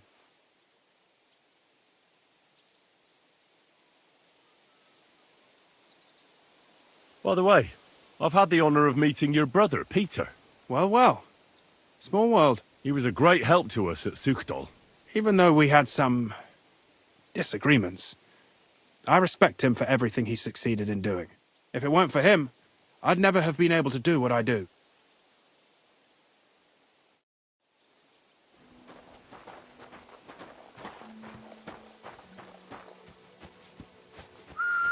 careful.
Are you Foreman Samco? Aye, I am. Who's asking? My name is Henry. Steward Christian sent me to you. My family runs mines, so I came here to gain experience. Why should I care? Didn't you see we're off graft? Sir Christian told me to ask about anything that interests me, and that you'll tell me. Ah, Sonny, I'm so tired. I haven't even got the strength for gabbing.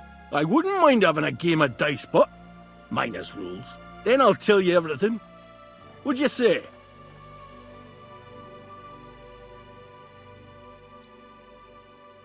You should obey Sir Christian and just tell me what I want to know. You don't want him coming to you when you're off work to tell you off. That I don't, kidder. Ask away, then. What is the work of a miner about? Aye, that's a good question, Mara. Mostly about oaking. Any yakker will tell you that. But proper rest is even more important than graft. You're as weak as a midgie without it. So how do you rest? Depends. Some have a kip, some a swally, some go whoring. As for me, I play dice. How do you mine ore? Either we're on hard rock, and then no one's hewing shit, or we're hewing something soft, and then it goes grand. Only then there's not much silver in the ore, and you've got to smelt the shit out of it. How much do you make doing this? Don't even get me started. The chink's bad, and it's getting worse. Half a grosh and a cough is no.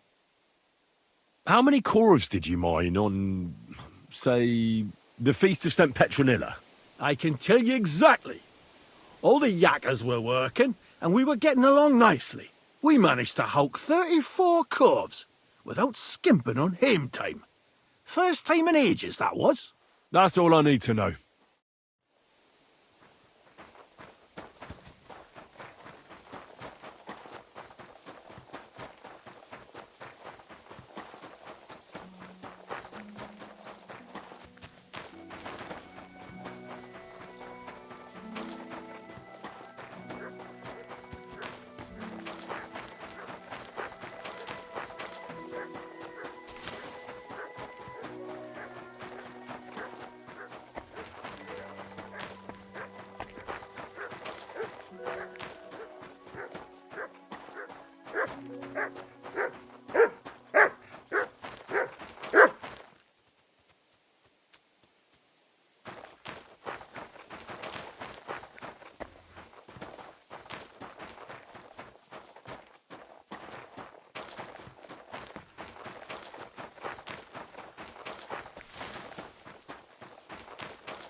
quick. Ka! Whoa! God be with you. Keep the peace, and we'll stay friends. Greetings.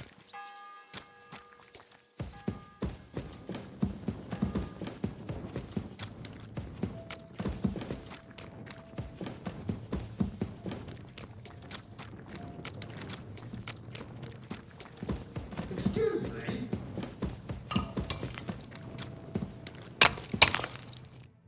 Foreman Frank? What you looking for, Sonny? Can't you see we're Hewin? Sir Christian of Peacex sent me. My name is Henry of Scallops. Our family rented a mine, so I came to gain experience.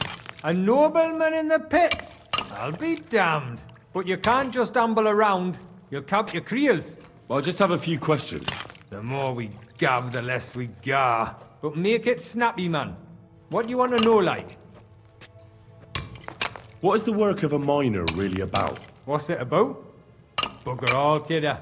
No great shakes. We gans through the roads, Bella. Hewing off from rock in the dark and breathing in the stithe. How exactly do you mine ore? Bloody hell. Have you never seen a yakka graft, kid ya?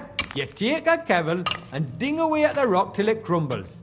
And if you keep ganning at it for a couple of years and don't croak from the stithe, then you'll keel over from exhaustion or get scrushed by the ceiling of the road you're hewing. How do you get the ore outside? Same way it's hewed, in the dark and in coves. On top of that, you spend a lot of the bloody time on all fours. Once you get out by with the cough, you get a tally, and you can get back in by.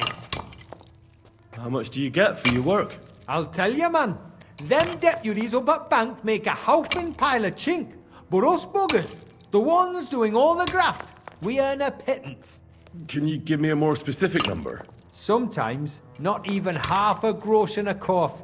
That's near way to make a living, man. I wonder, how much do you mine in a day? That depends on how much ore you howk out of this or that face. It varies. How much did you mine, say, on the Feast of St. Petronilla? Listen, kidder. Aren't you a bit too curious? Nobleman or not, you don't need to know that.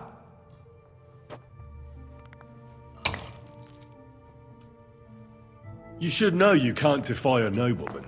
I'll mention your disobedience to Sir Christian or to the Mint Master. Then you can start looking for another job. Out but that, sir. I couldn't just leave me marrows. It would break their hearts. And maybe their necks too. Who'd keep an eye on them? I'll tell you everything. It was a good gar on the Feast of St. Petronilla. Our yakkers hewed 36 corves. Thanks. Nah, thank ye. Now leave us to hew, Mara. We've got a lot of graft ahead of us. Be with you, good sir.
Are you Foreman Paul? Hey!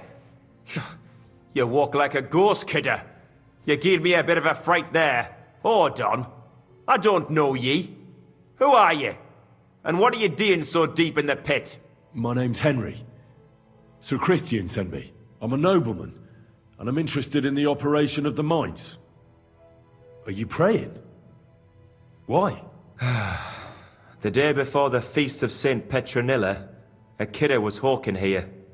Young jaybird, a young'un, still wet behind the ears. We dinged the berg, set it ablaze, all good. He took a mell, battered the fault, and the props spangued out. It all came crashing down on him. Done him right in, it did. That's awful. Sorry about your friend. He weren't just me marrow. He were my blood. I raised him from a nipper since my sister died. He kept begging me to take him on a shift, saying he was strong as a horse. Wouldn't have taken her like. And now, I can't forgive myself.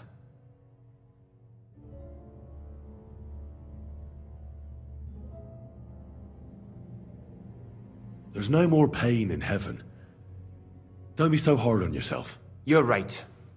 I hope the Lord has welcomed the poor lad into the kingdom of heaven. Will you pray with me for his soul one last time? Aye. I'll pray with you. You're a canny lad. Repeat after me. Almighty and merciful God, our Father, you are the giver of gold, silver, bronze, copper, Almighty tin, and merciful iron, God, and our all Father, ores and metals. you are the giver I ask of that gold, you bless me brother silver, who has died in this bronze, mine. copper, And may tin, your holy angels iron, save his soul from and damnation. all ores and metals. Bring his soul to I ask that eternal you bless glory my through brother our Lord, who has died our in this Saviour and mine. Redeemer, Jesus And may Christ. your holy angels save his soul from The angel of damnation. the Lord declared Bring his unto soul Mary, to eternal and she glory conceived the Holy through our Spirit. Lord, our Hail Saviour Mary. and Redeemer, Mary said, Jesus Behold, Christ. I am the handmaid Amen. of the Lord. Be it done unto me according to thy word. Hail Mary. And the word was made flesh and dwelt among us. Hail Mary. Pray for us. So, are you going to answer me now? Aye. Thanks for praying with me. Ask about out. What is the work of a miner about? What it's about? It's about hewing the face and hauling the ore to the bank in coves. Over and over again. Proper graft, that. Can be real dodgy, mind. Might even do you in. Are deaths in the mine common? Aye. But every death in the shaft is a waste. Whether it's in a crumple or black damp. Unfortunately, we still bury a yakker or two a month, you know. That's life like. How is the ore mined? First, we have to survey the shaft and find ore. Then the place gets scored and set ablaze. We set up timber around. The hewers take their tools and start dinging rock and hewing ore. Nothing to it. How much do you make doing this? Depends on how much we hawk. How hard the rock is, how much ore's in it. It's not really worth it, though. Half a grosh and a corf isn't much of a fight. So how many corves did you mine, say, on the Feast of St. Petronilla? That weren't a good day. Nobody was in the mood for ganning on after what happened to Jaybird. But even so, we managed to hawk 30 corves. That's all I need to know.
May God give you help.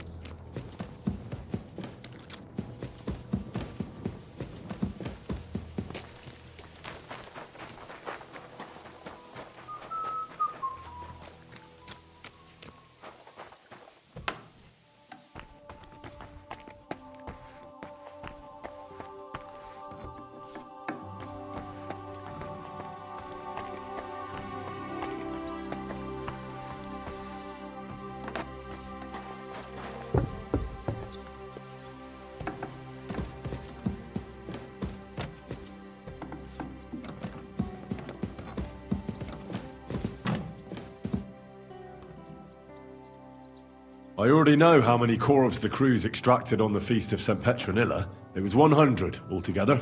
I see. Meanwhile, I looked in the mine book. How many do you think it says there?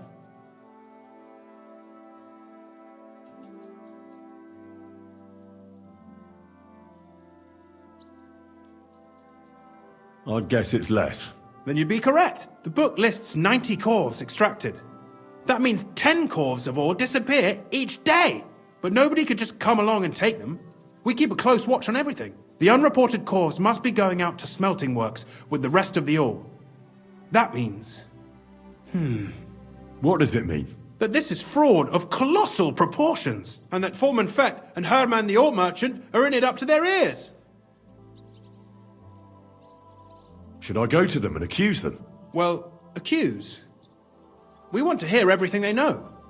That means you need to talk to them. But be very careful. Being involved in the theft of silver is a capital crime, so it should be in their own interest to cooperate. Make sure to promise them no one will know about their crime. You can mention my name. When you've talked to them, come back to me and we'll figure out what to do next.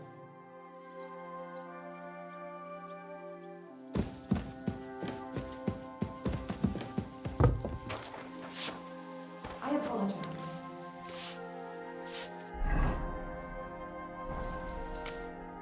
Gepriesen sei der Herr. We need to talk, Herman. And who might you be? Henry. But that's not important. Sir Christian sent me. We found some discrepancies in the mine book. Discrepancies? How do you explain that the miner has extracted 100 cores of ore on the Feast of St. Petronilla, but the book only says 90? If it says 90, there must have been 90. The book does not lie.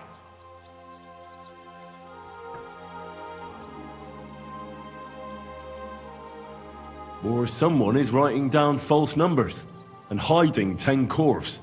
I do not write anything in the book myself. Foreman Fett counts the corves here. Go and talk to him instead. Don't tell me you don't count them too. You wouldn't pay for more corves than there really were. Do you have any idea how much ore passes through my hands? How am I supposed to remember how many there were ausgerechnet on the Fest of St. Petronilla? Besides, miners can lie and say they extracted more than they did.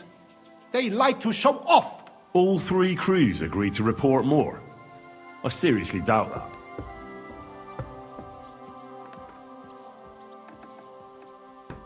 Your story doesn't add up, Herman. We found out. Simple as that. Don't try to outsmart me and Sir Christian.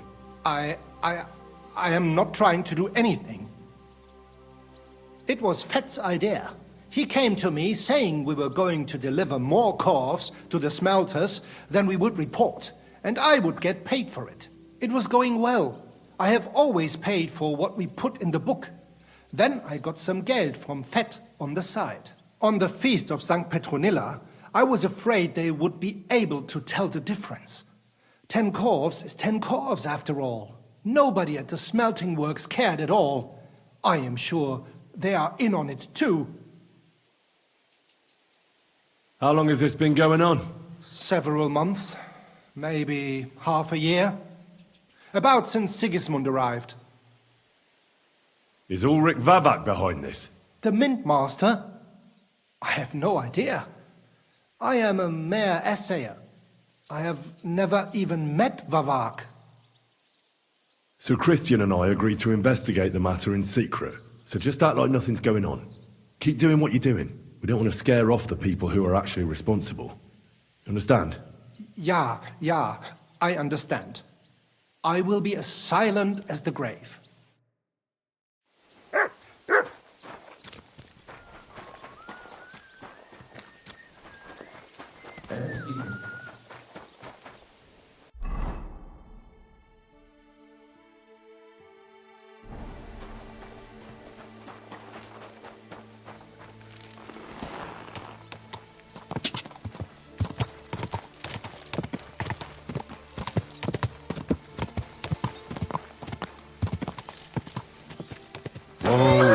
This horse.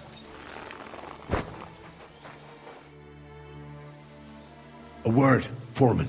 Who are you, and what do you want? I'm Henry, but that's not important. Sir Christian sent me. I need to discuss a delicate matter with you.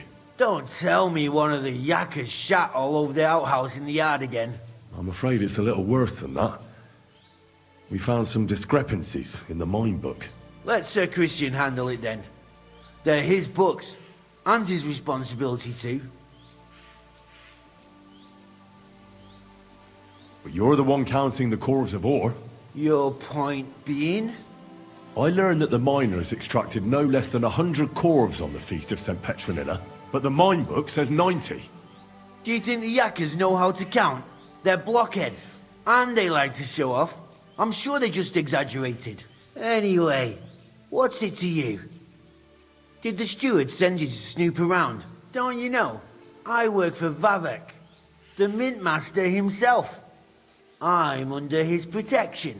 Aye, there's no point in denying it. Herman told me everything. Bloody snitch.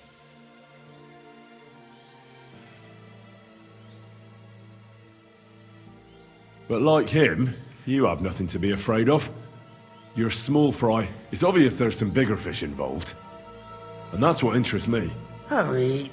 I'll tell you what I know. As soon as I was made head gaffer, Amara, who works at the smelting works in Grund, came to me. He said someone wanted to talk to me. One of them. So I met this fella in the tavern in Grund, and he told me how it all works. How to cook the books like. He told me the trick was not to report some of the extracted ore, and transport it secretly to the smelters, along with the rest. He made it very clear, if I didn't play along, I could have an accident. There was nothing I could do. Who was that fella from the smelter who came to you? He never told me his name, even when I asked.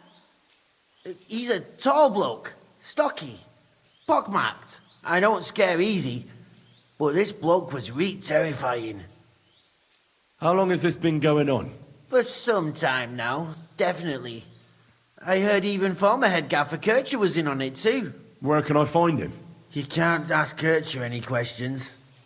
He fell down a shaft. They say he was drunk. But I don't think it was an accident. Who pays you on the side? You have to pay the miners for what they actually extracted. I get the extra chink from the smelting works. It's enough for the yakkers and for Herman.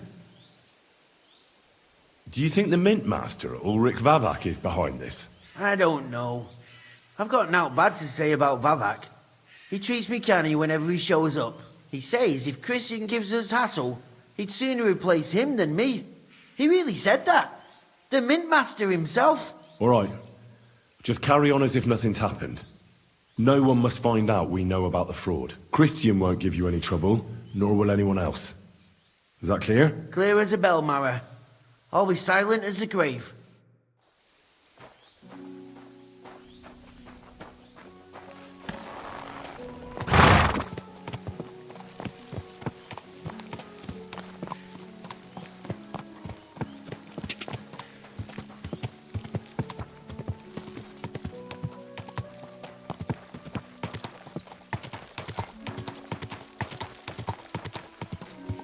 Whoa!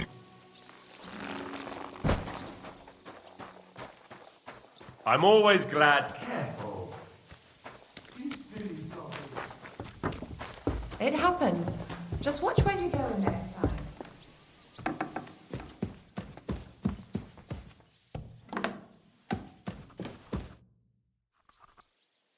I talked to Fett and Herman. And? Did they confess? They did. I mean, I made them. It's just as we thought. The trail leads to the smelting works. Did you tell them to keep quiet and act as if nothing's happening? I did. Let's see what we've got so far. Those 10 unreported corves leave for the smelting works from here. If silver's going missing, that's where it must be happening. You'll have to go and look around, and talk to the owner, Buresh. I reckon that'll be tricky, though. How so? Buresh is a very cautious and clever man. I reckon he won't be happy to have someone snooping around his property. But he's the only one who can give you permission to walk round the smelting works without the guards bothering you. Something like your letter of safe conduct. How can I persuade him to give me one? Like I said, it won't be easy. Nevertheless, I found a way you could gain his trust, at least a little. You'll pretend to be a nobleman interested in buying some smelting works, who'd like to get a closer look at his operation. I've already passed myself off as a nobleman here, so it won't be new to me. But be careful. Buresh won't be as easily fooled as the simple pitman here. You'll have to dress like a real nobleman. That means no plate armor, or, God forbid, bloody rags. But listen, don't carry a weapon. Buresh has a morbid fear of someone threatening him. That's why he has a bodyguard with him at all times. You must come to him dressed to the nines and act impeccably, so as not to arouse the slightest suspicion. In short, be charismatic. As charismatic as you can manage. What should I wear? Like I said, some decent clothes. I reckon you can imagine what those look like. If you don't have anything of the sort, visit a tailor in town. I'm sure he can sell you something nice. If you're charismatic enough, Buresh is sure to believe your intentions are good. And make sure you wash up before you go. You can't go and see him looking like some dung-soiled peasant. What else should I know about the smelting works before I go? In the smelting works, ore from the mines is crushed, ground, and then smelted. They extract silver along with all sorts of other materials from it. Then they give part of the silver to the king for the minting of groschen, and sell off the rest, along with the other materials, to craftsmen. What should I know about this Buresh before I talk to him? He's the slyest fox of them all. He comes from somewhere in Moravia, and he moved to Kuttenberg a few years ago. He started to prosper soon after, and not even Sigismund's arrival stopped him. He quickly joined his side. Now he's doing better and better. But whether that means he's involved in something shady, who knows? I got it. I'm ready to go. Here, I've written you a letter of introduction to take with you and give to Buresh. I reckon he won't be thrilled, but he won't turn you down. Ask him discreetly, in passing, how many corves he took from our mines on the feast of Saint Petronilla. If my guess is correct, it should be 90. It still doesn't prove anything, but at least it'll give us a clue. You could get something out of the workers. One of them is bound to know something. When you're in the smelting works, keep your eyes peeled. I'm sure something is going on there. Good luck, Henry.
Whoa, whoa.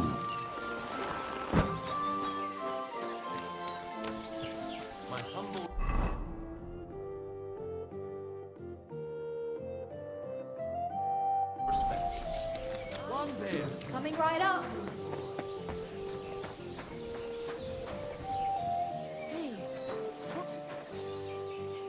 A poorly dressed yokel like you should only talk to other yokels. I see some people just can't dress appropriately. Filthy dead cat.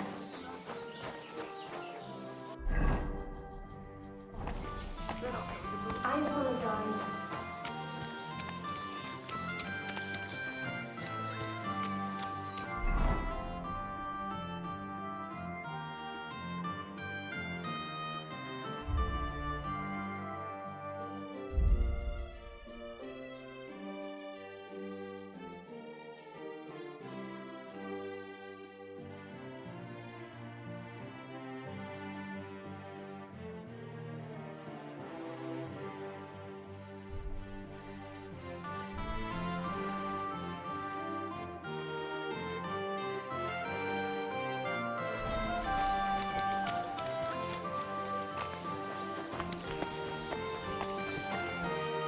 Greetings, Master Buresh. I'm Henry of Scallis. Nice clothes. You've got good taste. Thank you, Goodman. Likewise, Christian of Pisek sent me. I'm supposed to give you this letter with his testimonial. Scalits, you say? That's where the royal mines are. Am I right? You are. Unfortunately, the mining has ceased since King Sigismund's attack. That truly is unfortunate. Christian writes that your family is interested in running a smelter. But I'm not selling any. You spend it all on pussy, brother. Only on I know. I just want to see what it looks like in the smelting works. Well, if Sir Christian wishes it, I won't deny you the opportunity. With this letter of safe conduct, you'll be able to move around unfettered. The guards will recognize my seal. But I don't want you disturbing the workers with any unnecessary questions. If you want to know anything, ask me.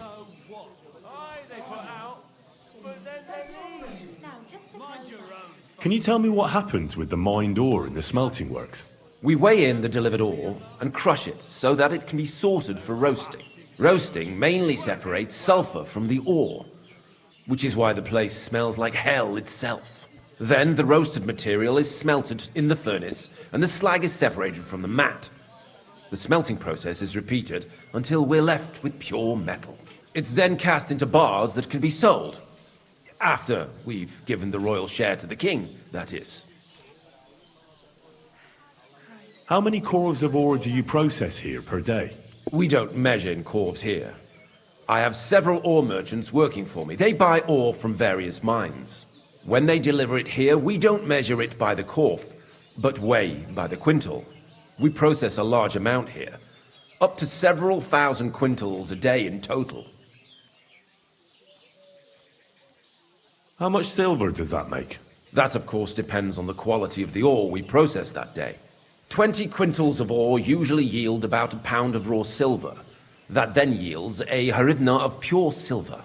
We can make between 100 and 200 hryvnias of pure silver per day. Can any silver go missing from here? That's impossible. Everything is carefully weighed and recorded. Every step is counted and checked. Besides, molten silver is rather hard to steal.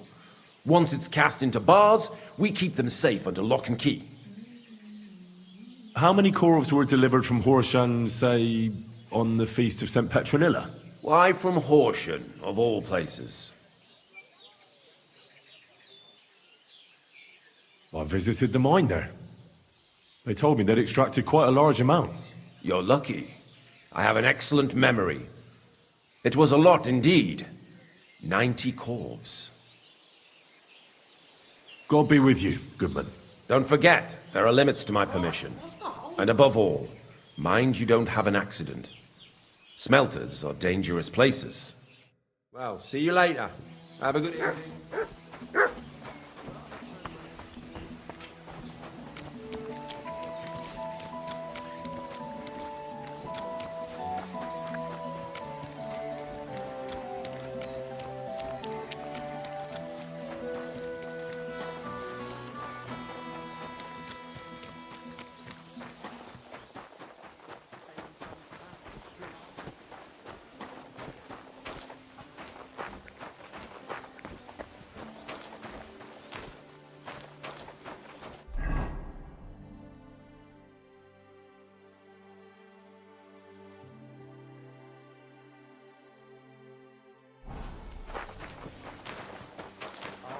But he burnt himself on the furnace.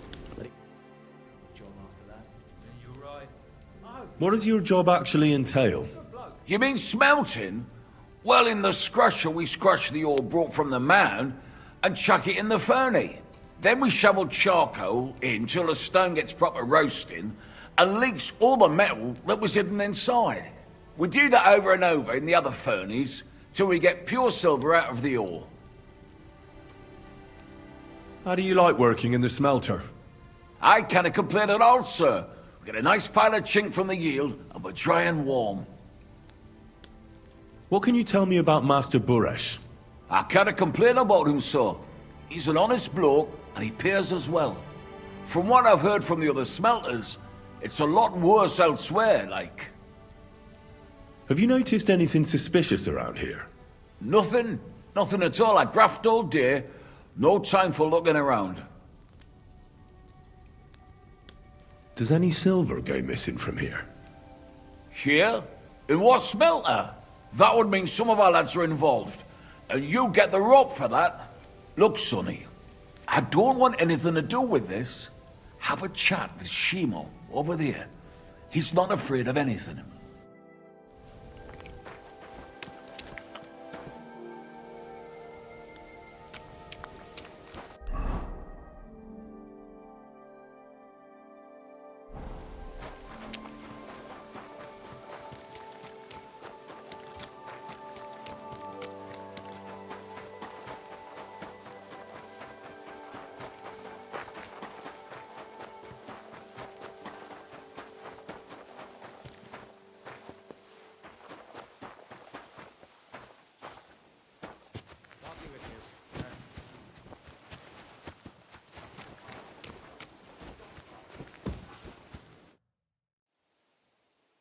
Are you the fella they call Shima?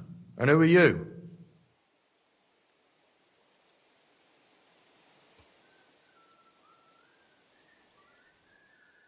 Henry of Skalitz. Master Buresh sent me. Master Buresh, you say? And why did he send you?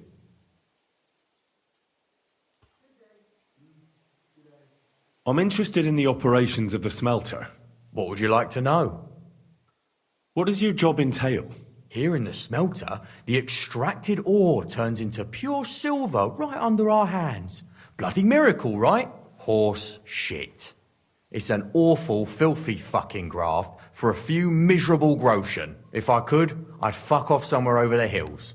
But I've a family, and they don't ask me what I really want. How do you like working in the smelter? It's a shitty fucking job. My back aches something awful from shoveling heaps of ore back and forth. You're always breathing stive from the furnace, and then you cough your soul out after the shift is over. We'll all be crippled wrecks in a few years. That's how it is. What can you tell me about Master Buresh? Well, I don't really want to talk about him. Sorry. I could say something I'd sorely fucking regret. What happens to the silver from the smelting works? The bars are kept under lock and key in a safe place until a merchant or the blokes from the mint come and get them. Only the owner of the smelter and a handful of select people have access to them, such as the foreman of the works who checks the purity. Does any silver go missing from here, by any chance? Why should I talk to you about such things? How can I know it's not a trap?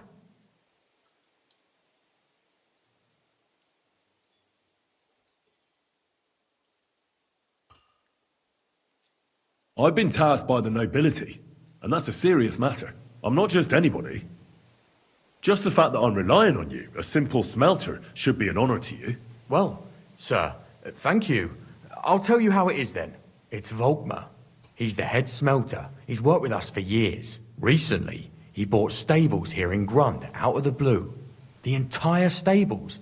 Where do you think he got the money? It's all very suspicious, because he's the one with the best access to the finished silver bars. If you want to find out where the silver keeps going missing, go to him. I'll bet you he knows a thing or two about it. But be careful, and keep a weapon close. People like him can be vicious. Thank you.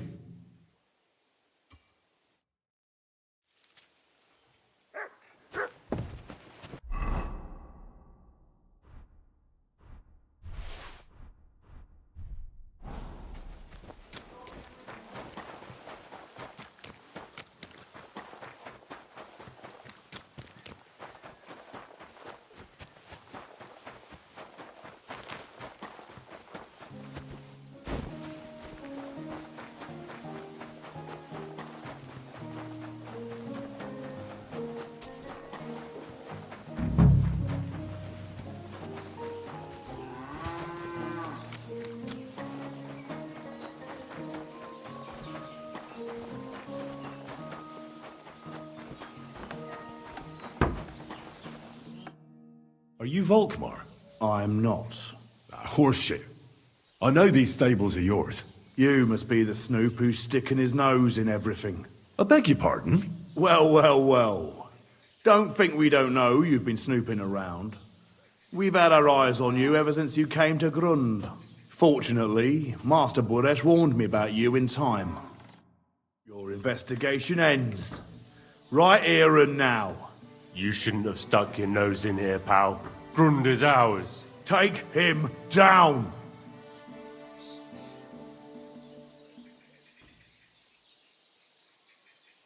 Have you gone insane? You want to attack a nobleman? I suppose you have no idea who's behind me. You won't avoid punishment. You're really a nobleman? But that's... Oi! Where are you cowards running to? You're a dead man.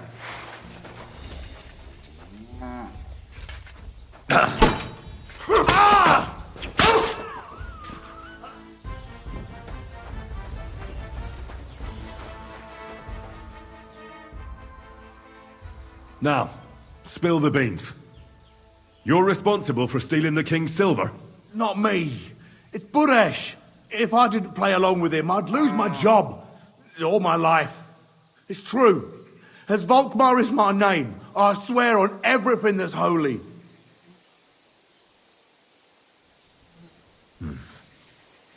Take it from the beginning. As head smelter, I test the quality of the silver that's been smelted every day. I have unrestricted access to it. One day, Buresh came to me and said he had an offer for me. He said if I accepted, he'd make me rich. He gave me his man to assist me. I'd take some of the king's silver bars and add them to Buresh's yield. The books were cooked, so no one found out anything. Everything was going well, and Buresh was happy. A few weeks later, he sent me to the mines.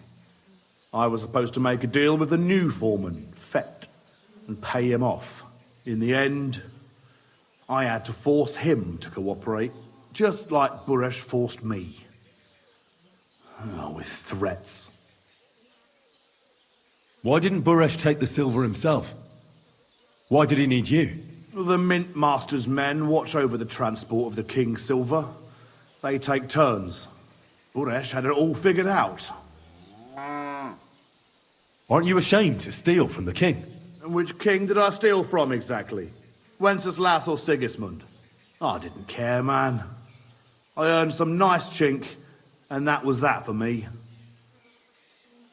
Moving on, where does the unreported silver go? There are mined-out shafts near Old Kutna, where nobody ever goes. Buresh has a secret mint in one of them.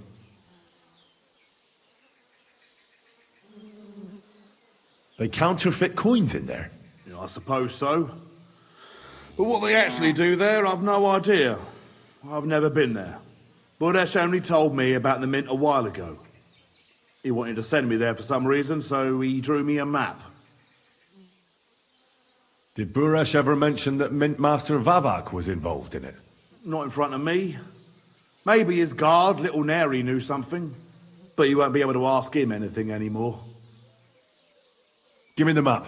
Yeah, if you take the road to Old Kutna, you'll reach the place where the abandoned shafts are. The entrance to the mint is somewhere around there. Look here. Can I ask you a question?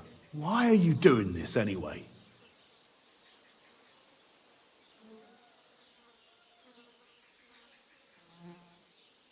For King Wenceslas. He may be in captivity, but he won't be there forever. He doesn't deserve to be robbed. That sounds like a noble cause. Well, now you have the map, and since I told you everything, will you let me go? Please? I know I wanted to, but I was just scared is all. Please let me go, please. Stables be damned, just let me go.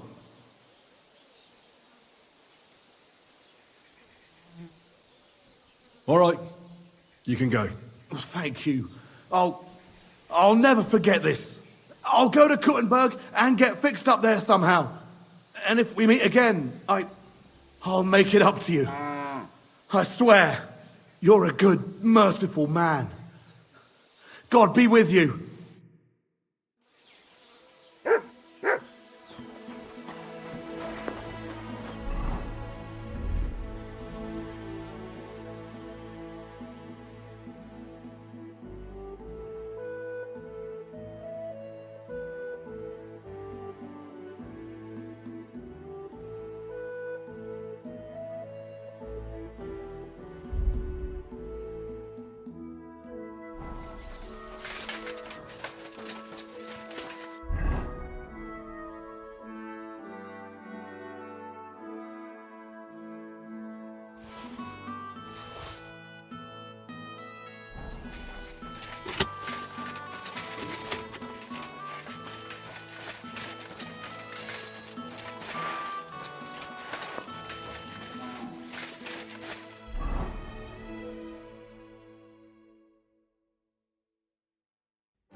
Quick!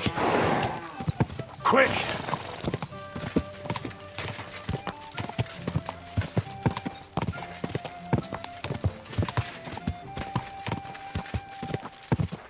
Ja! Ja!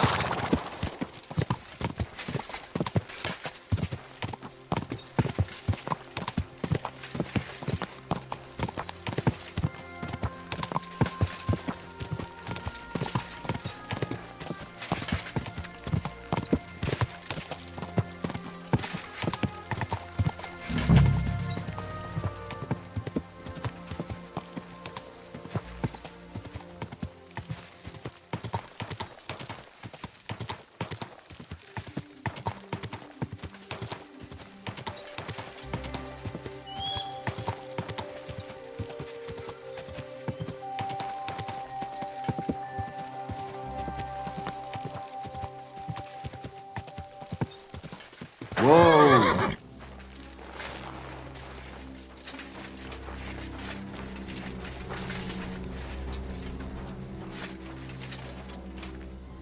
Oh, you poo.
Well, well, well. Look who's here.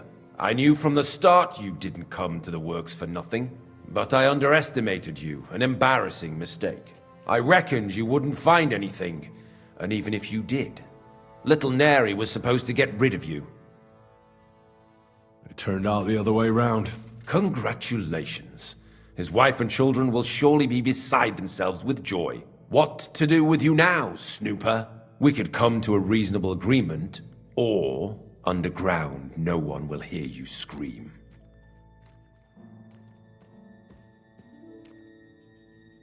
Are you trying to offer me something? If you're reasonable, I'd be willing to pay a tidy sum for your silence. How much will you pay me? Well, what's the price for your silence?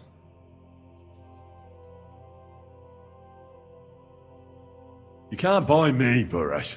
That's the wrong answer. Can't leave here alive! Finish him!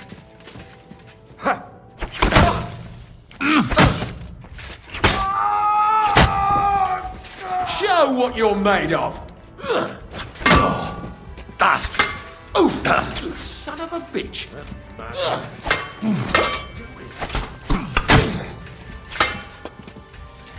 You wanna try me? I hate that!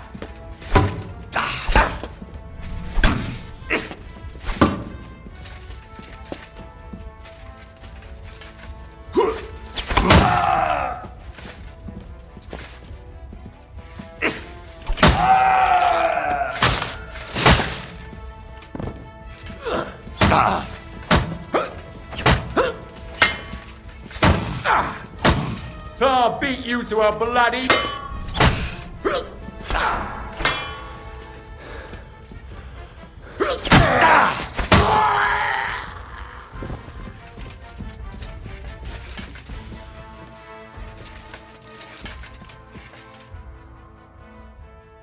Have you had enough, Buresh? Mercy! For Christ's sake, mercy! Underground, no one will hear you scream. No, please. I'll give you anything you want. Just let me live. I want proof that Mint Master Vavak is involved in this whole scheme. But I really don't know anything. Stop lying to my face. Out with the truth. All right. The whole thing was Ulrich's idea. As soon as he became Sigismund's Mint Master, he got cocky and began to abuse his power. He grabbed anything he could get his hands on, took away mining rights from anyone who opposed him. Anyone who wanted to keep his station had to pay him a hefty fee. But that still wasn't enough for him. So he came to me one day with the idea that some of the royal silver might not reach the king at all. Why did he come to you? The citizens of Kuttenberg didn't like some blow-in turning up to replace Peter of Pisek, and they were even less happy when he started giving them trouble. He'd have a job finding any allies among them. I'm a stranger here too. I've never had it easy here either. Think what you will, but I like Vavag better than all them Rutards, Piseks, and the other stuck-up mine-owning lords. So you agreed to help him? Did I have any other choice? He'd destroy me and find someone else to run the smelting works. I hate to say it, but he knew who to come to. Wasn't he afraid of Sigismund? Sigismund came here for the silver. He doesn't care how it gets to him, as long as it does. He trusts the Mint Master he installed, and he's got no way of knowing something's going missing along the way. Unless someone tells him. What was his plan? Surprisingly simple. Bribe anyone who kept records of mining and processing to cook the books. And to keep the Mint Master free of suspicion, he put me in charge of this whole operation. For a tidy pile of coin, of course. In the end, it wasn't even that hard. No one had the slightest problem with earning something on the side of the king's expense. And when somebody got cold feet, we took care of him. What are you doing with the stolen silver? Stolen? Such an ugly word. I prefer diverted, undisclosed. Whatever. What do you do with it? It's used to mint groschen. Genuine groschen. Genuine? I don't get it. It's simple, really. Our coiners work with genuine coin dies. We're producing beautiful, new, and especially clean groschen. No one can tell they're not from the Italian court. About the evidence? Yes? I need some proof in my hands. Something that proves Vavak's involvement in the scheme beyond any doubt. And I can count on you to make sure my name is never mentioned? Will you give me your word? You have my word. I won't blackmail you. I'm glad to hear that. Here's the key to the chest. You'll find everything you need there. It's behind that door, in the coiner's room. The key to it is right here on the table. You'd better not talk to the coiners. They're an odd bunch. Is that all? Aye. Everything. I'm sure you have something else. Don't tell me you and Vavak didn't exchange letters, for instance. You must be the devil himself. Here it is. But I'd appreciate it if you kept it to yourself. I'll be on my way. I won't say it was nice to meet you, because that wouldn't be true. I hope we never see each other again.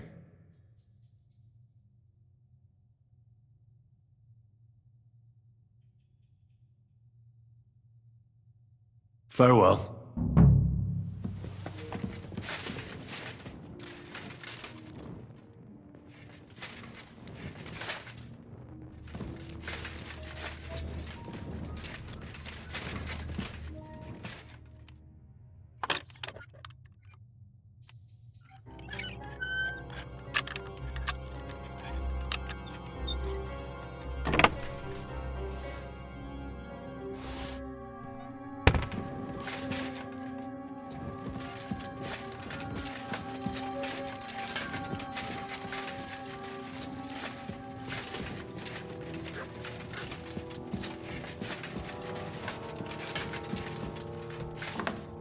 Just a couple more sheets and we're done for today.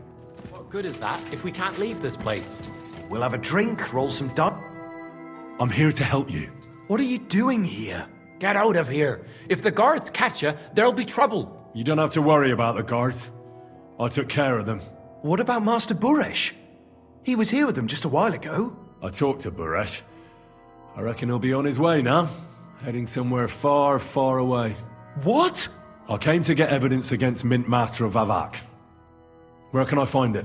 There are some books in that chest over there, but it's locked. And only Master Buresh has the keys. Leave that to me. I still need the genuine coin die from you. It's another piece of evidence. Everything we do here is clean. Completely. Except you're minting using stolen silver. How are we to know where it comes from? It's none of our business. We're just pawns. We're not hurting anybody. Nobody's saying any different. Like I said, I'm here to free you. The guards are dead. You're free to leave. Hang on. That's... It's just the books you're after, isn't it? Well, so take them and go. We won't tell nobody nothing. We never saw you here. Tell me more about this place. I don't know if we can. Look, he made it this far. I reckon he knows more than we do anyway. You're probably right. Well, what do you want to know? How did you end up here? Through our own stupidity. We used to work in the mint in the Italian court. Then, one time, we got a bit drunk on the job. Well, more than a bit. And the foreman got pissed off and sacked us. But then, the mint master himself came to us and offered us a job on the side. He said we'd work somewhere else, for him. And so, here we are. Who's in charge here? The mint is run by Master Buresh and his people. Especially that big fella. What's his name? Neri? They're the ones that bring us food and drink. But other than that, the mint master runs this place personally. He visits every week, a friendly bloke, always asks us if we need anything. We're well taken care of.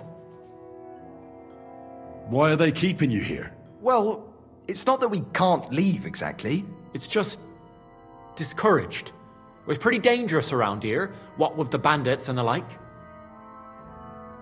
Don't you miss the world above? Sunshine, daylight? Not really. Come to think of it, we've got everything we need down here. They even brought some wenches here for us once. But I'm not really into that, anyway. We've got plenty of food and drink, and good drink at that. And coin. When they let us go, we'll be rolling in it. Why don't you want to leave? We're just supposed to stay here. And we're told not to go far. The mint master would be angry.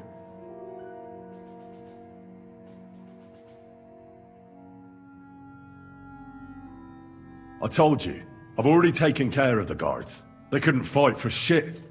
I didn't even break a sweat. You're free. So what are you waiting for? Free? Like, we can go? Without permission? So, if he says the guards are gone... Then we could... What do you think? I don't know. I can't believe it. Me neither. We're really... Free! We're free! Free!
Here you go. Take it.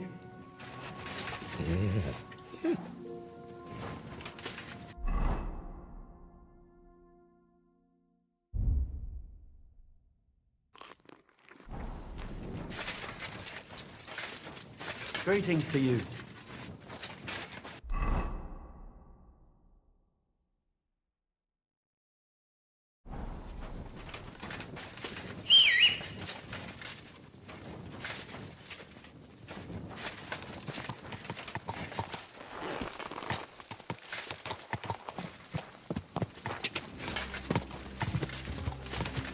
Ja!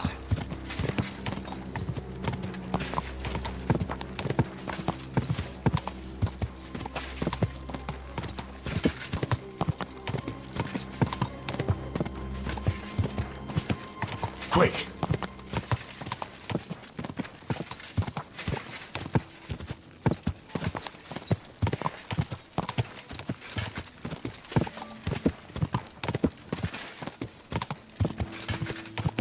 Quick!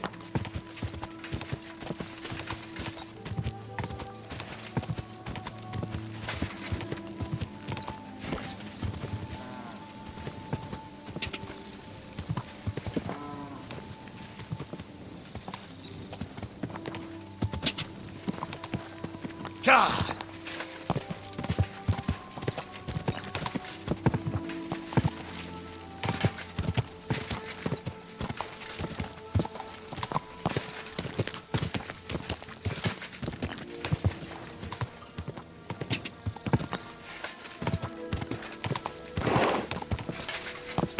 Go! Quick! Quick!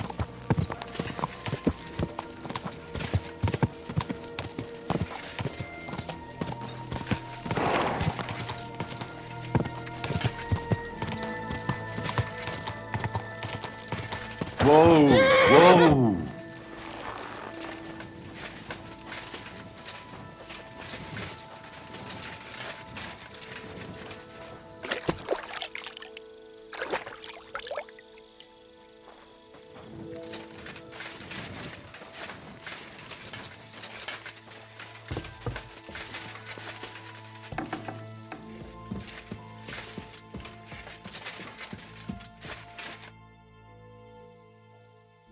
I got the evidence against Mint Master Vavak. Really? Let me see. Here. His handwritten records of the whole scheme. There are names, amounts paid, mines, smelting works, yields. I'll be damned. This is perfect, Henry. This could wipe him out for good. Where did you find this? Vavak had a secret mint where coins were minted from the silver they stole. That's where he kept the books. He obviously had it all worked out to the last detail. Remarkable. Did you have any trouble getting it?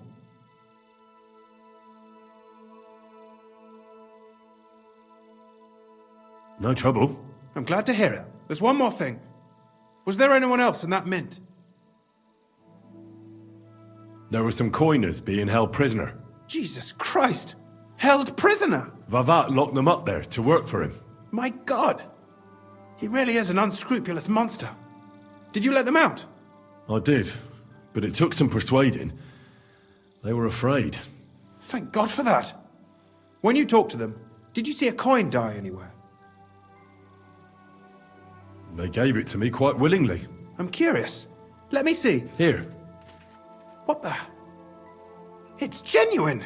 That means all the groschen minted from the silver stolen by Vavak are absolutely clean! In any case, we uncovered something big, Henry.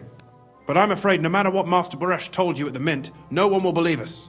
Luckily, I've got this. A letter from Vavak to Master Buresh. He actually gave it to me willingly, for letting him go. This really is the last piece of the mosaic. But be that as it may, we know enough.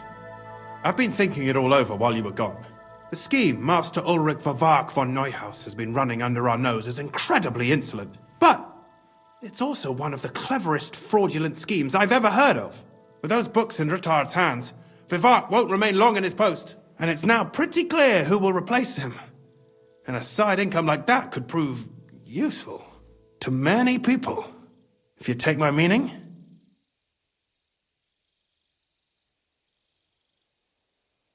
You want to keep stealing from the king? Oh, come on. Sigismund isn't our rightful king.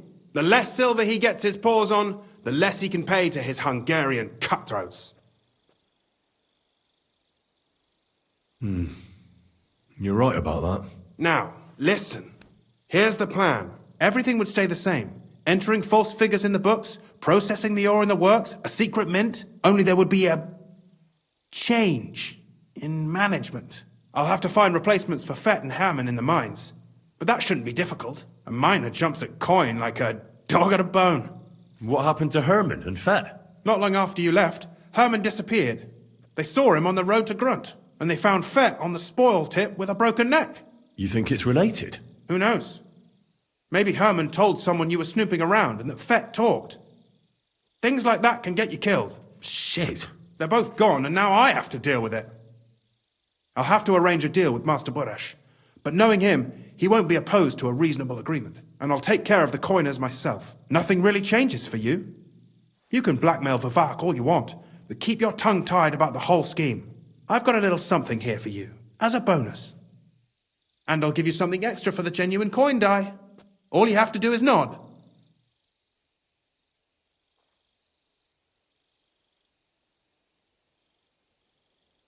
Doesn't that mean you'll be stealing from Ruthard?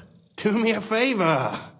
Ruthard will want to be in on it. How can you be so sure? If there's one thing I've learnt about silver, it's that it's got one special property.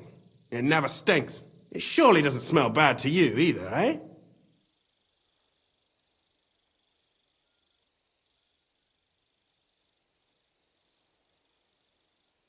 I can't promise you that. And why, if you don't mind my asking? The deal is mutually beneficial. I'm not a cheat. This is Kuttenberg, Henry. Either you're cheating or you're being cheated. Which part do you want to play? I'm simply not going to cheat. Who do you think you're helping, eh? You think you're a hero? My conscience. You'll never get an offer like that again in your life. But so be it. It's none of my business. You made your bed, now lie in it. I'll keep my promise. Here's your books, and here are the copies of the books from the mines and the smelting works for comparison. Thank you. It should help the Rutards. Or maybe not. I'm not sure it was all worth it. Now leave me alone, please.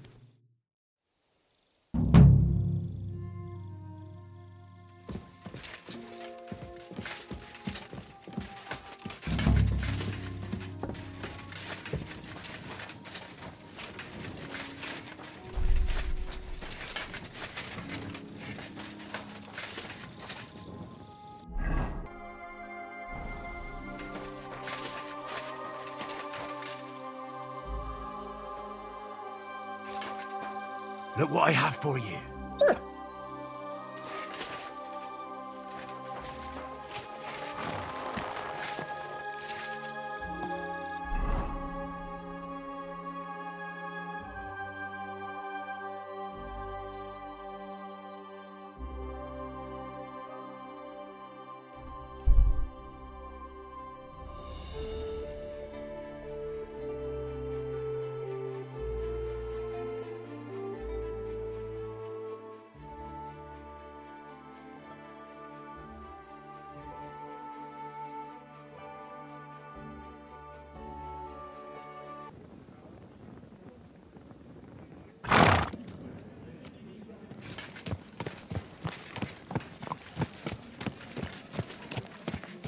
Easy, easy.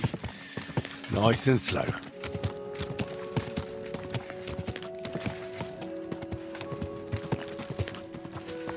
Whoa, whoa.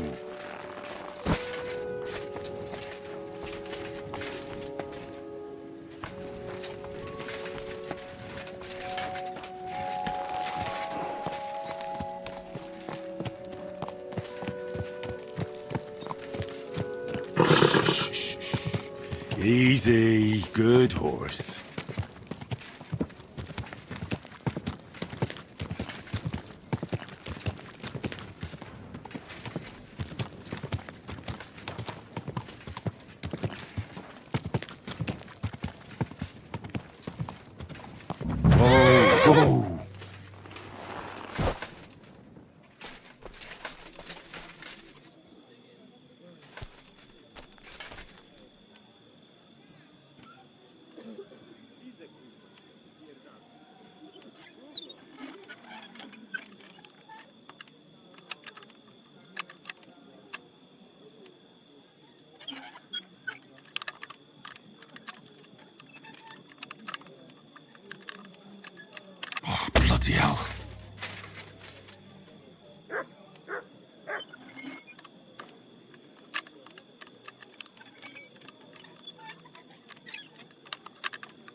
What the hell are you poking around here for?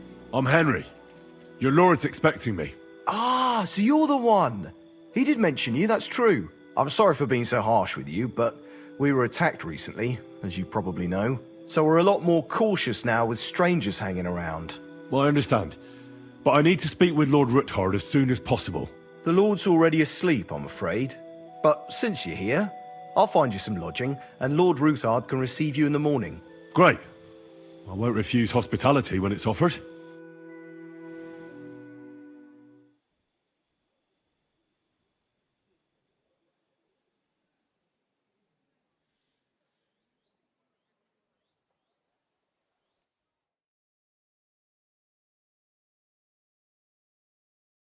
Good morning. I hope you're well rested and have everything you need. Everything's fine, thank you.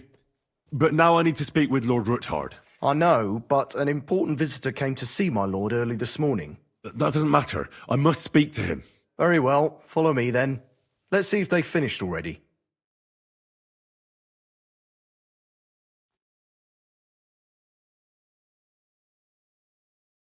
Well, we're here. But like I said, my lord's in a meeting, so you'll have to wait a while. I understand. And what now, Martin? Did you speak to Jerome Naz? Will he support us? He won't. He lent a lot of coin to Sigismund, and now he's stuck with him. Sakra. He's scared. As soon as he does anything to upset him, Sigismund will denounce him as a rebel and right after dead. Damn it!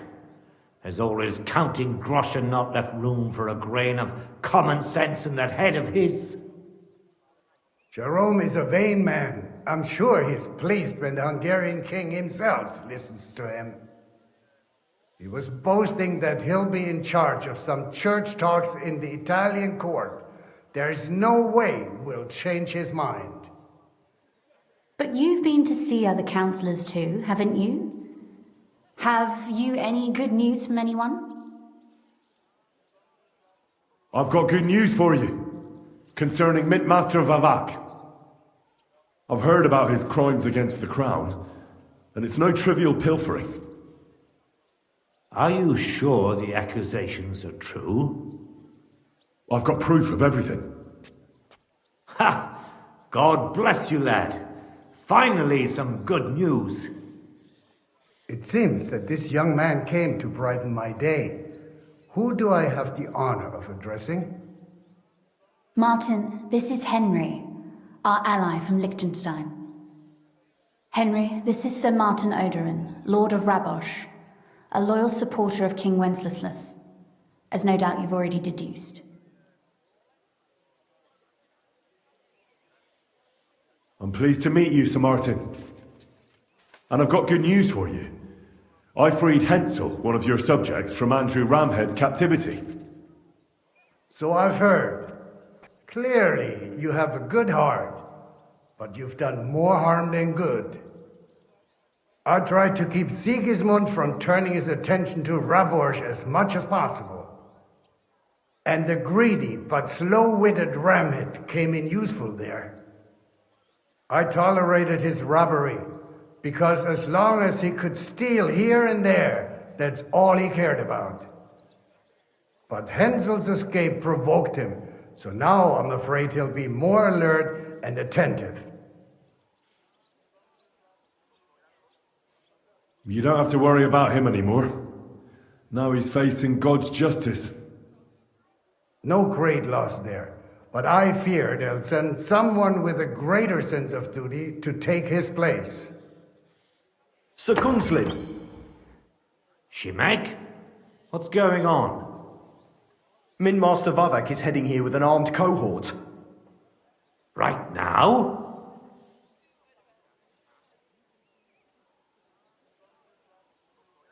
Let him come. He'll be surprised what I've got on him. Henry's right. If he helps us again like last time, we have nothing to fear. I agree. Let Vavak come. Shimek, place a gunner on the upper floor. and a crossbowman on the stairs. Then gather whoever you can find and join us in the yard.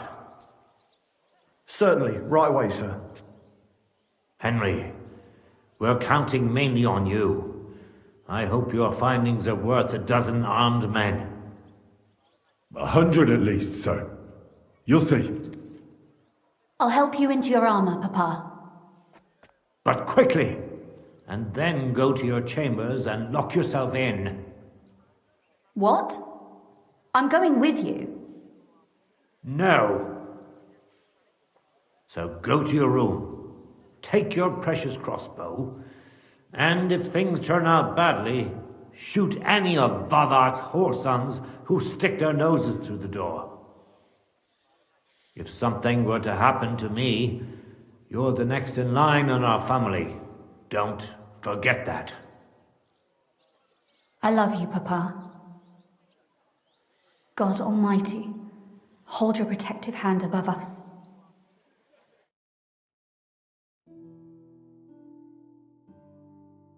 Greetings, Sir Ruthard. Your gate was open, so I took the opportunity for a little visit.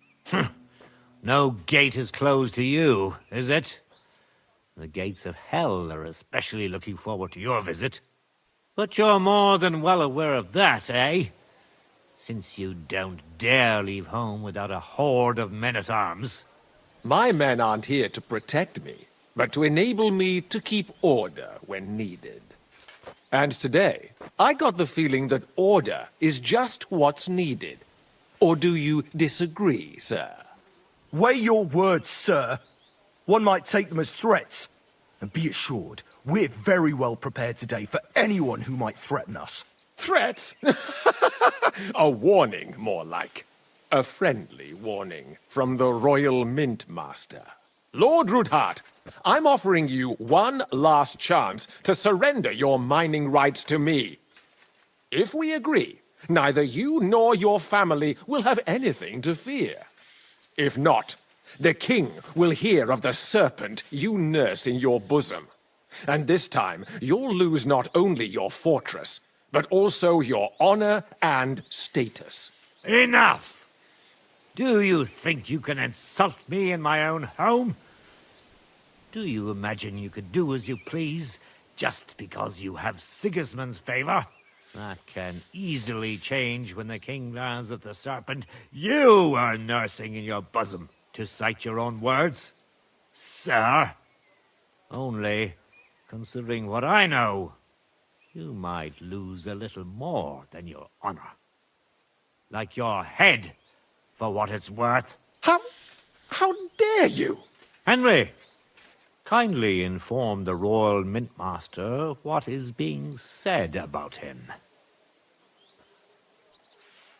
The word is you're conspiring with Buresh of Krakowitz and Foreman Fett, sir, to falsify the mining records together. In other words, you're stealing the royal silver. And what's more, taking it to a secret mint where you forge your own coin with the royal stamp. And that's a capital crime. What do you suppose Sigismund might do if... when he finds out his own mint master is robbing him? Especially when he's desperate for every last groschen. I'd say this somewhat alters the perspective, sir. So from now on, you will leave me and my family be. Or your king will hear of your shenanigans. Exactly. We'll see to that. Mark my words. Are you trying to threaten the Royal Mint Master again? And with nothing but common slander? You haven't learned much since the last time. Well, we've not had much time for that. We've been fully occupied with collecting evidence. Isn't that so, Henry?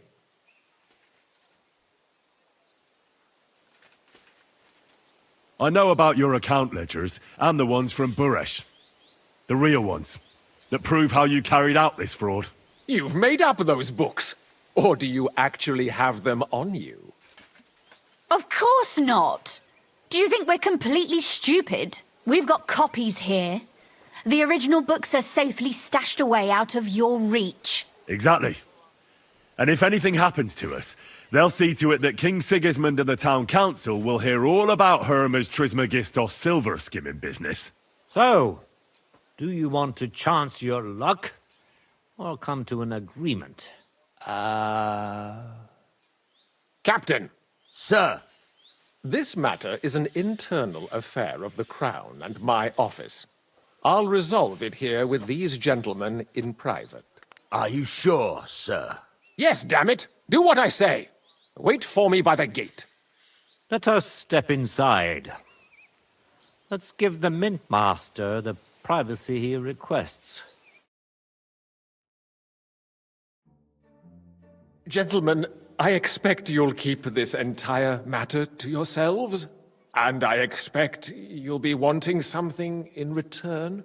The executioner is far from here, so I'll be standing in for him today. God knows what kind of man you are. May God have mercy on my soul. What? You can't just cut down the Royal Mint Master. Wait! We got off on the wrong foot. I'll give you the wrong foot. Right up your ass. You're right. I underestimated you. I made a mistake. You certainly did, sir. A big mistake. The only question is, how much your mistake is going to cost you. Don't do anything rash, Questline. I understand you're angry, but he could come in useful. That's true. Intelligent people can always reach an agreement that benefits everyone, and... You're right. I'm more than angry. Swear you'll leave me and my family in peace, and our mining rights will remain untouched. You have my word. I swear it. Good. You know what awaits you otherwise. If Martin believes you can be of use to us, I'll leave it to him. I'm not in the mood for this. Right. You said intelligent people can come to an agreement. So let's see. We need to know what Sigismund's planning. Spy on the king? You can't ask that of me. It doesn't sound like you want to come to an agreement. You can't. We can, and we will. This is nothing compared to the punishment you're facing for what you've done. Either you agree to this, or Sigismund learns all about it. Then you'd have to run damn far to avoid the chopping block. Henry's right, so don't even think about double-crossing us. You've a lot more to lose than we do. And don't forget about your oath either. I understand. All right, I'll do as you ask. Excellent. And now get out of my house. Of course. I'll take my leave too, Questline. I've still got some affairs to deal with today. At least I can see our Mint Master out. I'm sure he'll be delighted to tell me many interesting things. God go with you, Martin. I hope we'll soon meet again in more pleasant circumstances. Ha ha! Now that was a good one. The mighty Mint Master strode in like a lion, and then crawled out like a whipped dog. Oof. I can breathe a lot easier now we've got rid of that bastard. At any rate, Henry, I'll take those incriminating books. I'll hide them in a safe place, just in case he gets any ideas. Good idea, sir. Here they are. Thanks, Henry. You did a fine job, and I'll never forget your help. Well, you can return the favor right away, sir. You promised to help me get into Malashov. I did. And I'll keep that promise. There's a secret passage leading out of Malashov, and you could avail of it in the opposite direction. A secret passage? That's a godsend. Von Burgov won't have an inkling. He won't. It's well hidden. We didn't even know about it ourselves for a long time, until Rosa discovered it in the fortress one day. She can best explain to you how to find it. She should be in a room. It's up the stairs. You'll see the door on your left. All right, I'll ask her. Thank you very much, Sir Questline. Don't thank me yet. The worst of it is still ahead of you.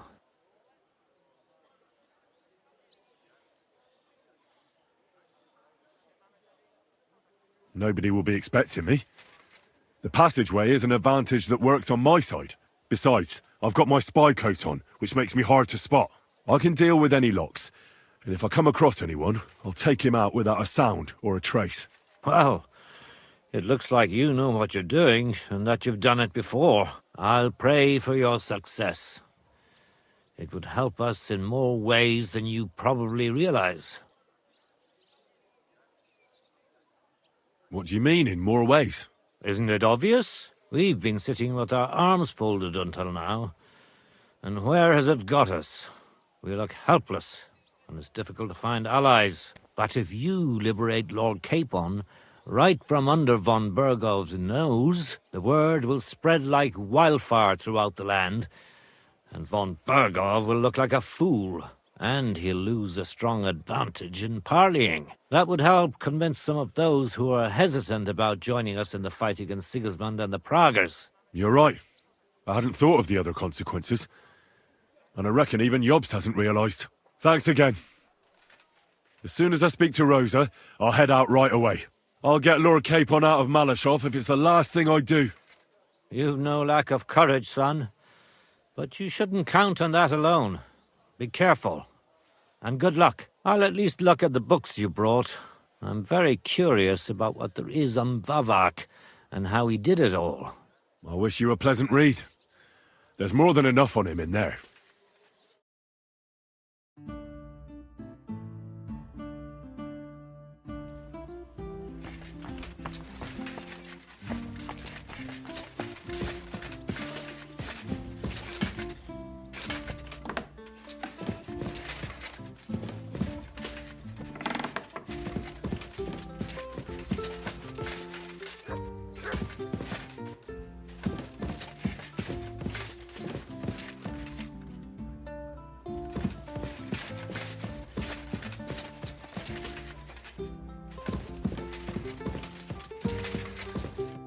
Your father sent me. So I can tell you how to get to our fortress. A task for the lowest lackey, wouldn't you say? Well, you don't need to answer that. Right, yeah. That's exactly why he sent me. But how... What are you staring at? Do you think I was born yesterday? I was listening to you from the top of the stairs. So, this passage, it leads to the cellars, but the outside entrance is hidden underground in a forest, not far from the castle. You can find the exact place if you know where and how to look. Is it in a cave hidden behind a waterfall? Well, no. But it would be nice. Listen, nearby Malashov is a stud farm managed by Hashtal, an old friend of Papa's. We had a wayside shrine set up at the crossroads before the stud farm.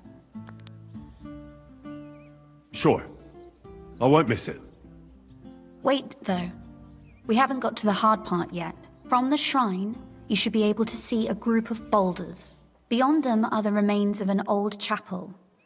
You have to find it, and then there's a kind of... how can I describe it? A window. A gap you can look through. If it's still standing. I hope so too. Anyway, it should direct you towards some ruins. Go there. And now pay attention. Somewhere in those ruins is a stone cross. You have to find it and look where its top points to. If you go the way the cross is pointing, you'll find another one, and again follow the direction it's pointing in. That should lead you to a small clearing, marked by a cross in the rocks. You dig there, and you should get to the passageway. That's a really cunning solution. No random fool would ever find it. That was exactly my intention when I thought it up. Thanks, Henry. I think you're no fool, so you shouldn't have any trouble. And that's not all. Getting into the castle is the easy part. Don't forget, you have to get out too. You're right. Horses will be needed. For me and for Capon. That's exactly what I was thinking. Fortunately, I know how to arrange that. Stop off at the stud farm I told you about, and ask Hashtal for horses.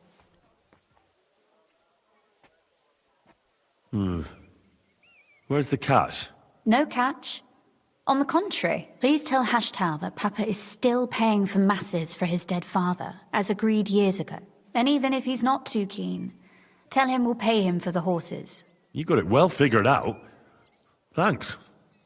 Don't know how I'd manage without you. You've done plenty to help, and now it's our turn.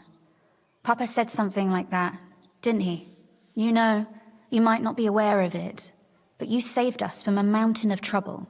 Papa would never admit it, but alone, we wouldn't be able to resist the Mint Master for long. You've earned the right to the gratitude and friendship of our house for all time.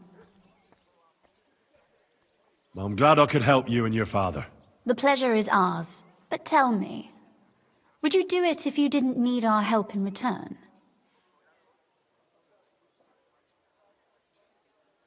Well, I don't know if we'd ever have met under different circumstances, but one way or another I'd have helped. You have my word on it. I hope your word carries some weight. At any rate, I also require some help.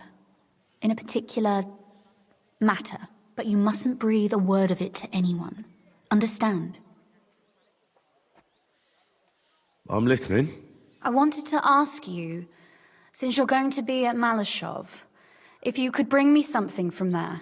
And what might that be? A book. It has great value to me, and I was starting to worry it would stay there forever. But if you're going there now... And what book is this that's so important? It's hard to explain to someone uninitiated in the mysteries of writing. What do you mean, uninitiated? I happen to know how to read. Really? Mea culpa. You are full of surprises. So if you do find the book, you'll be able to read it. Well, yeah. That's the way it goes with books. In that case, I'm not going to make it easy for you. If you'd like to know why it's so important to me, you'll have to find it first. Fear not, my lady.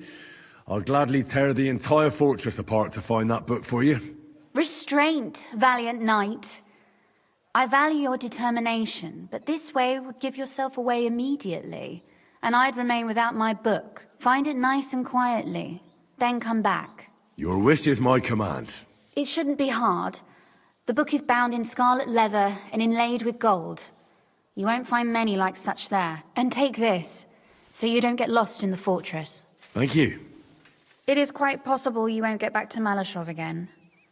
So don't forget about me. And Henry, be careful.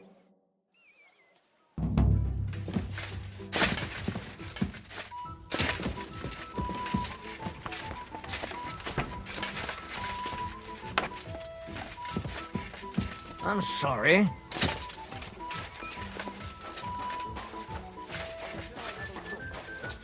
Maybe next time I'll even fight.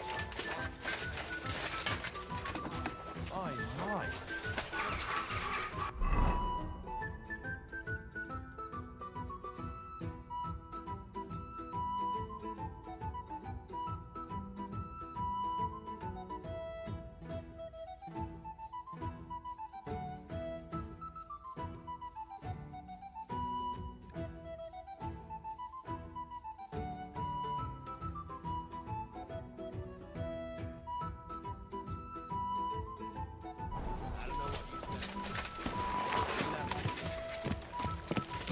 Easy, easy. Nice and slow.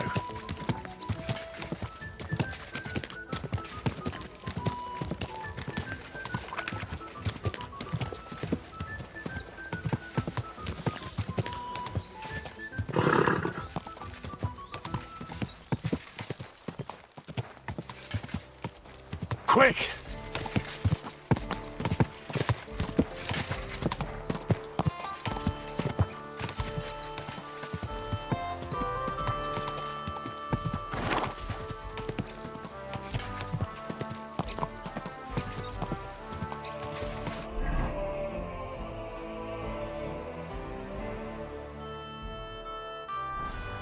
God! Whoa!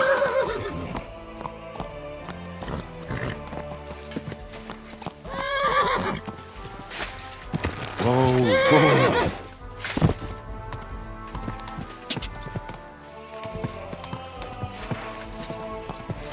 Quick!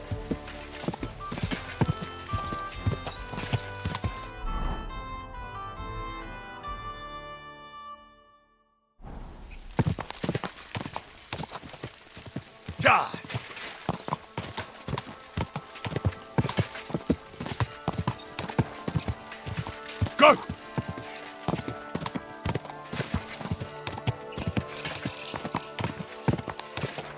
Go!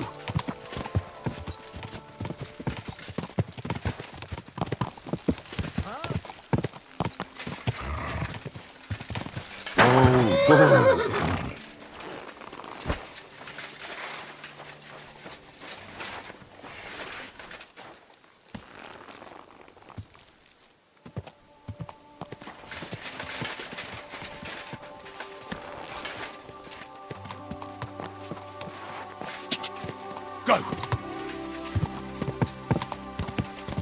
Whoa!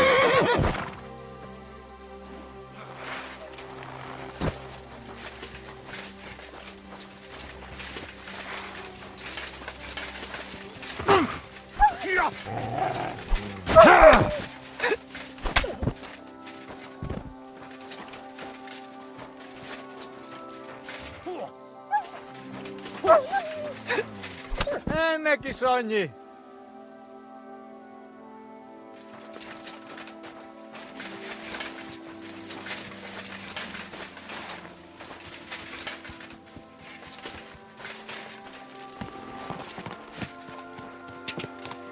Ja!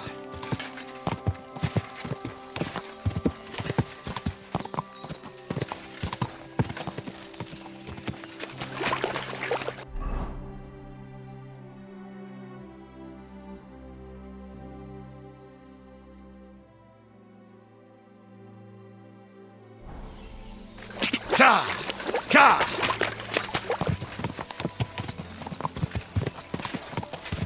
Quick! Go!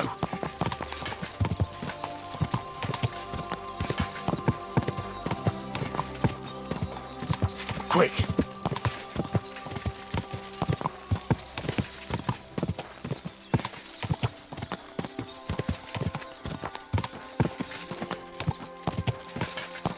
Quick! Quick!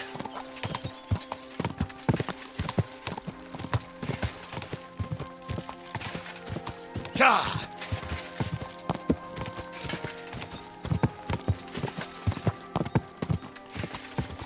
Whoa! Whoa!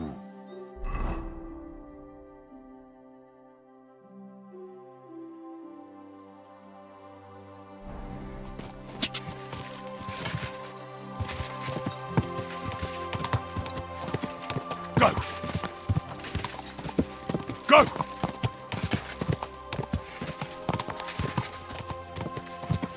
Go!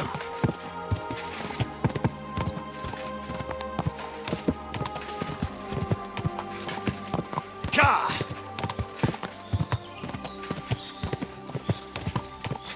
Quick!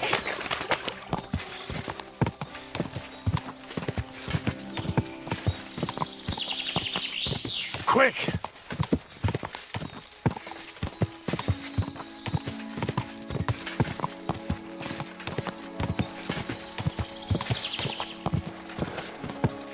Ka!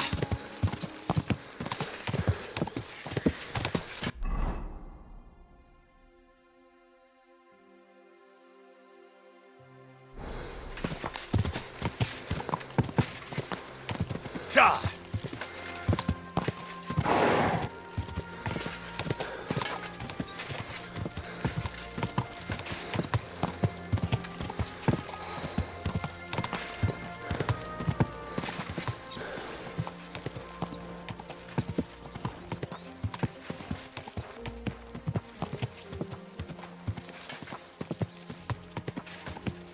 Quick!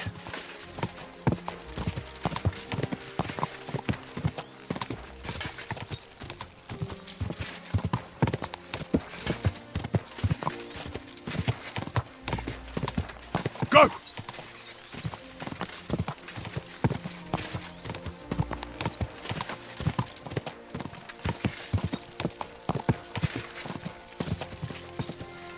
Ja!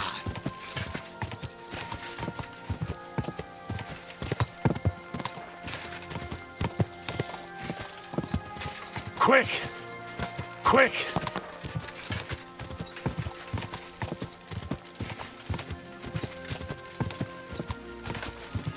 Whoa! Whoa!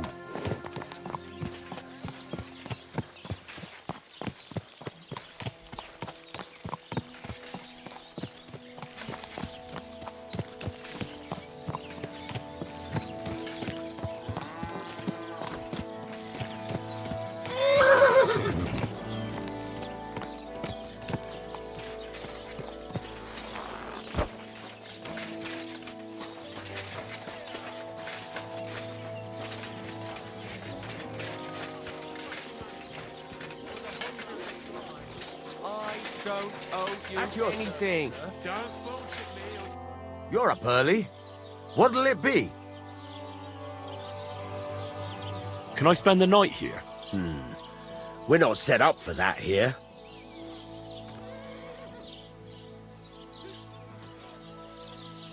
I'll pay you well if you let me spend the night here every now and then. Forgive me, sir. Unless you want to sleep on the hay. That doesn't matter. I'd even be happy to pay for that bed of hay. Agreed. I'll pay. I hope that'll be enough. Thank you, and a good night to you, sir. What's new around here, innkeeper? I heard that a knight was staying in the Bilani Inn. They call him Posey. He's gathering men for some sort of armed expedition. There may be some silver in it for you. And that's about it, lad. Sounds interesting. Thank you, innkeeper. Stop fighting! Huh. Oh! You haven't a chance!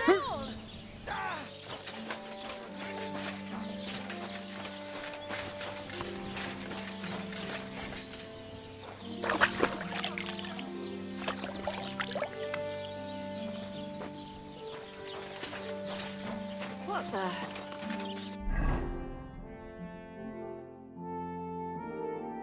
Why are you lying? Goodness gracious!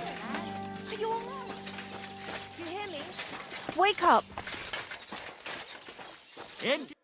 What'll it be this fine morning? Where can I sleep here? There's a little shelter next to the gate, with a decent enough straw mattress.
Go!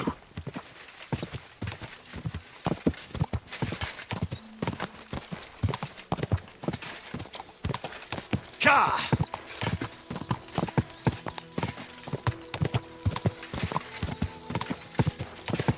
Oh, boy.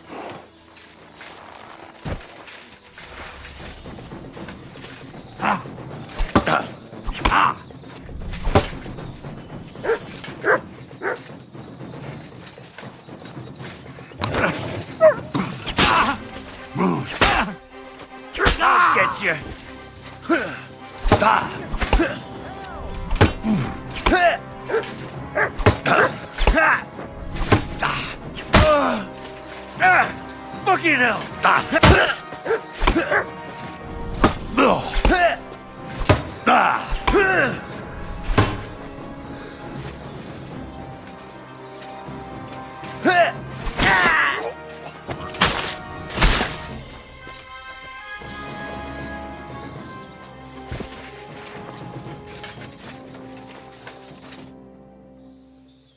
You all right, my friend?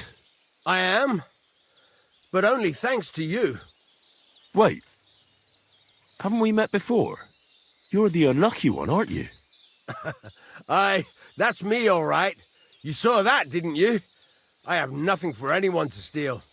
Thanks to you, though. At least I'm not dead. Much obliged. Unfortunately, I have nothing to reward you with. But God bless you. No matter. Just take care of yourself. You might not be so fortunate next time. I'll try. What's your name, anyway? I'm Henry. You? Voita. but everyone calls me Lucky. Really? Now that's funny. Until next time then, Lucky.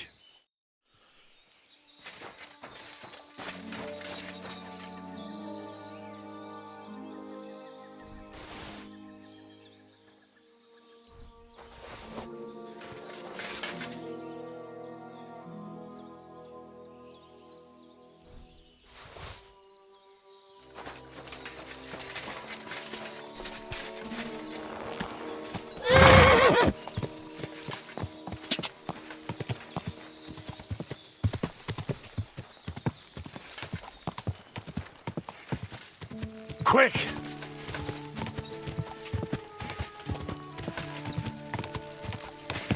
Whoa!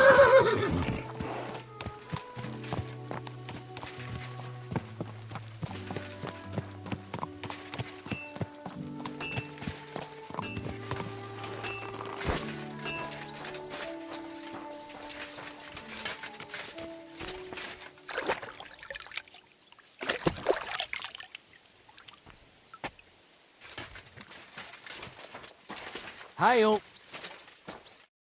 What will it be?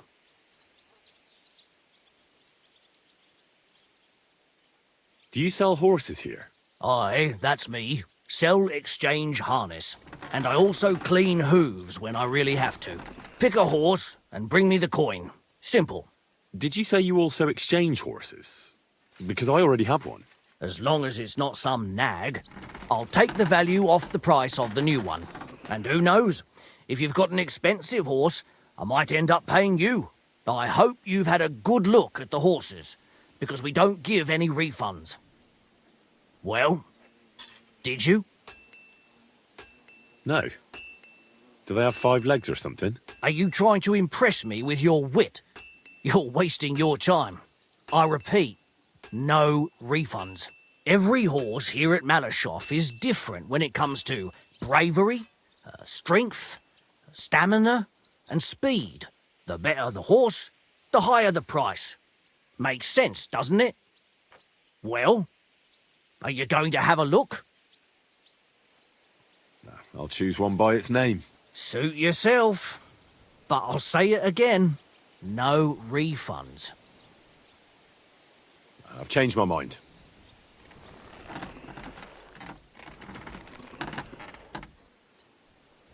The Ruthard sent me. What's that to do with me? Those days when Ruthard was the Lord of Malashoff are over. I don't want to have anything more to do with him, so you can be on your way. He sends you his regards. And he asked me to remind you that he's still paying for masses for your family, as the two of you agreed. Sakura. Nobody knows about that but him. That's why he told me. So you'd be sure I really did come from them, and this isn't a trick. Well, that changes things. Sorry for being a bit hostile-like, but times are tough. A man can't be sure of anything. Good to hear that Sir Quinlan still has a few friends left. Give him my greetings, and thank him for still honoring our agreement. Sure. I'll pass that on to him. So, tell me, what did the Ruthard send you for?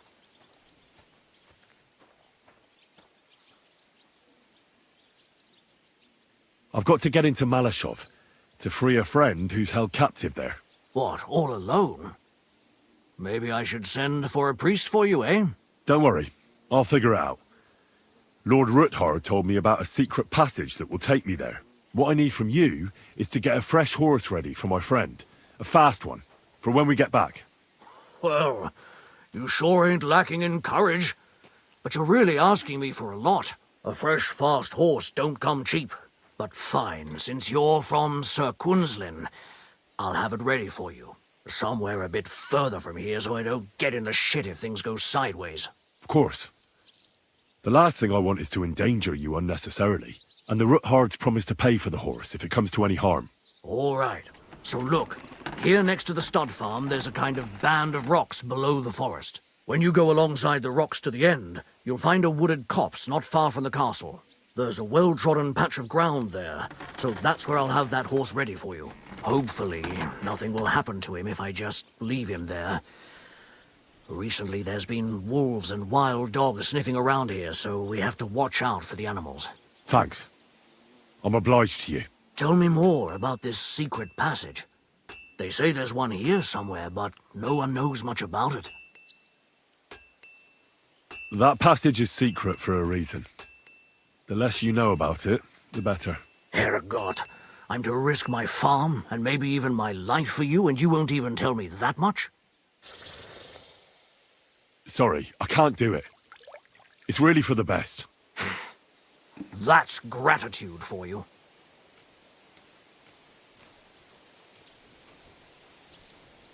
I'd like my horse bathed and its tack cleaned, please. I will get right to it, but it will take a while. Coin up front. I'll pay. Here are your groschen. Thank you very much. Now then, where is this beauty of yours?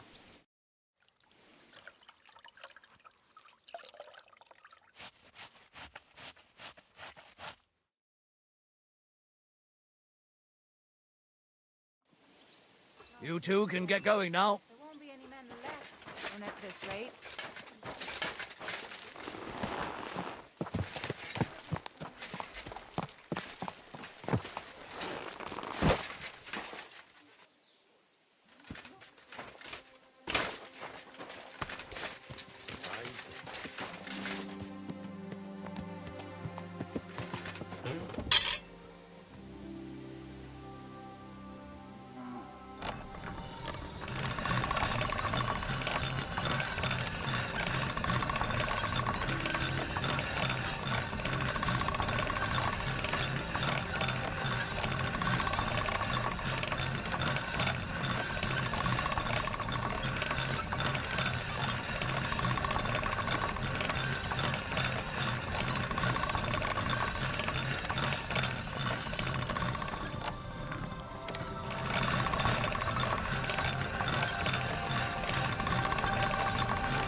This must be the chapel Rosa was talking about.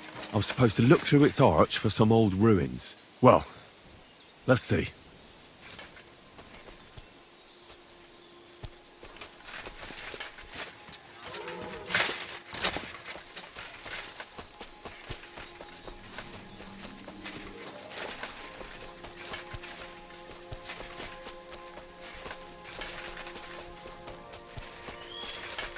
The chapel directed me here.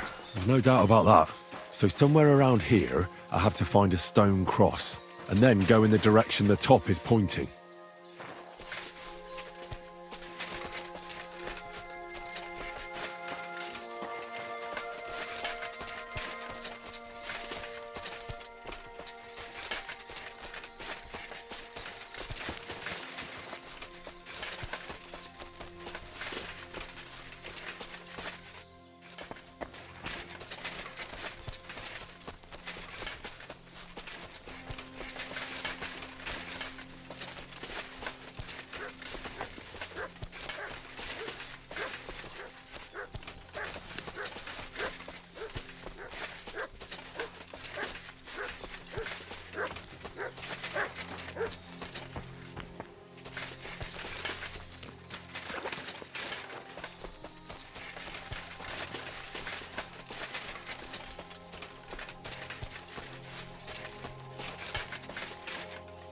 A cross in stone. This could be the place Rosa mentioned. I'll grab the spade and see if I'm in the right place.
Ugh, a tough job, but it was worth it.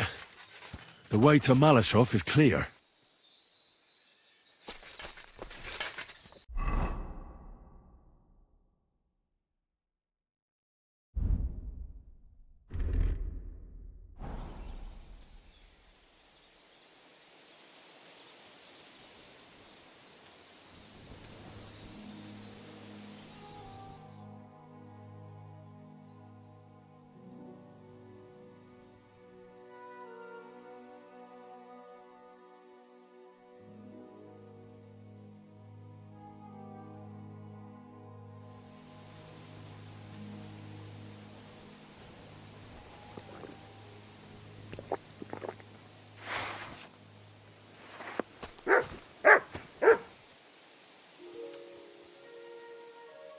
Sit and stay.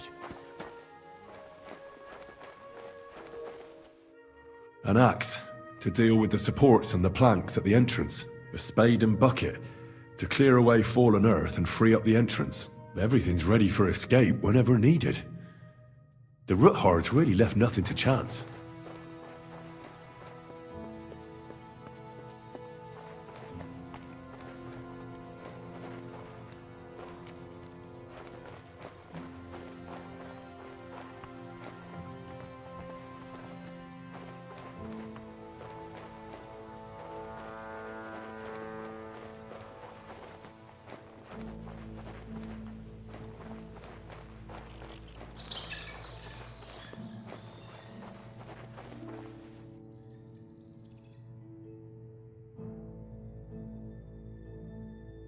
Fuck, that's deep. I wouldn't want to fall down there.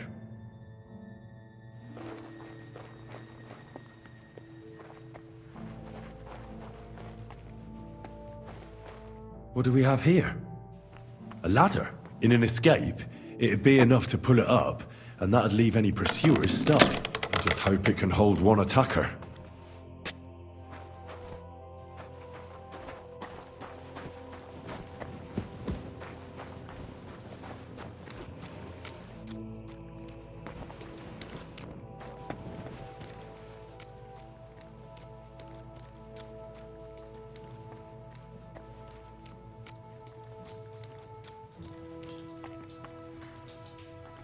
Damn it, that's cold.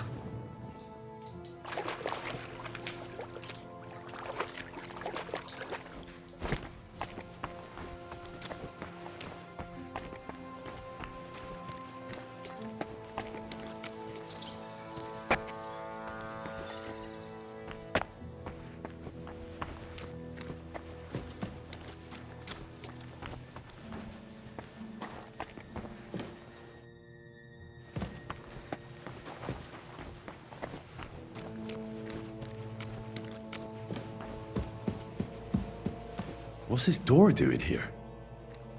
Could it be another of the Roothards' tricks? But if this beam is dropped onto those cleats, no one would break through in a hurry. I reckon with this, any defenders could hold off their pursuers for quite some time.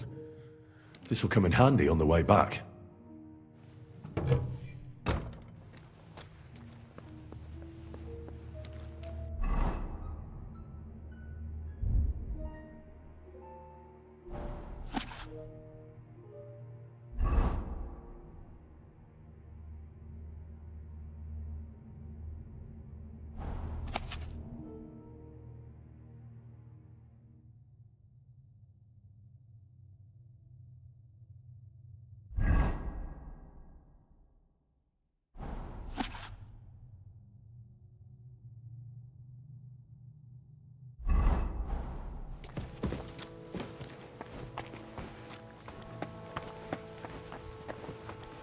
This looks like it could be the wall of the Malashov cellars. There's no going back. This is it. All right then. Courage, Henry. Courage. You can do this.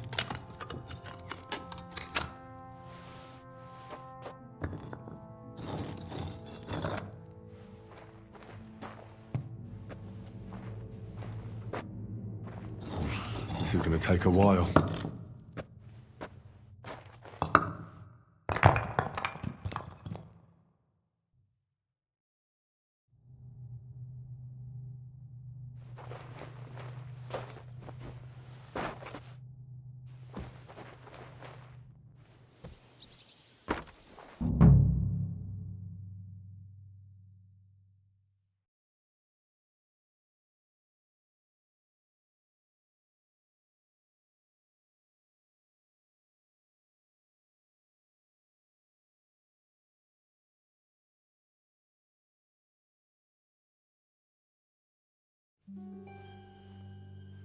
And Ruthard and Liechtenstein are turning the Kuttenberg houses against us.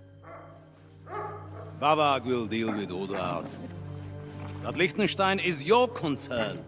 How come you haven't caught him yet? He's slippery as an eel. He's hiding somewhere in the Jewish quarter. I sent spies to track him down, but they never came back. Flush him out of that hole of his.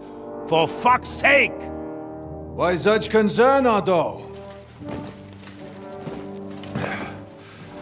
Kuttenberg is ours. Sigismund has the reins firmly in his hands.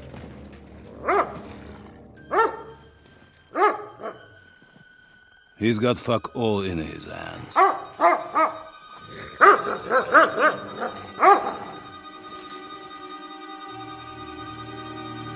Sigismund thought at first he'd come to terms with his brother Wenceslas, clear the way for him to the imperial throne, and take the Bohemian throne for himself. But Wenceslas couldn't even get off his drunken ass and go to Rome for the coronation.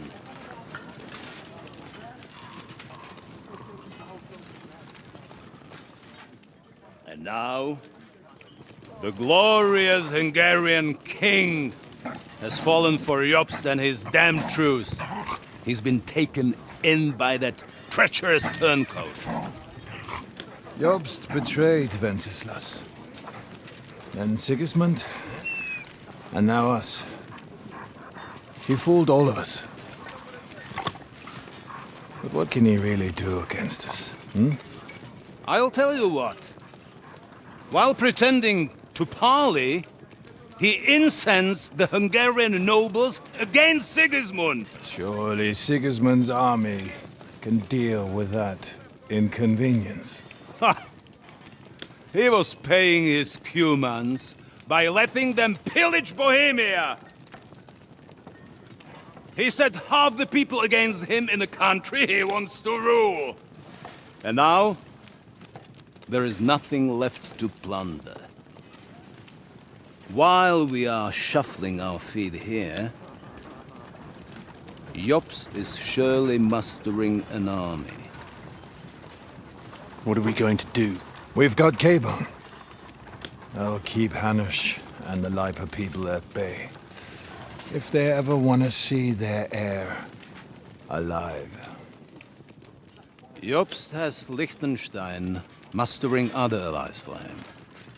We get him in our grasp, and Jobst will be like a fish out of water in Bohemia.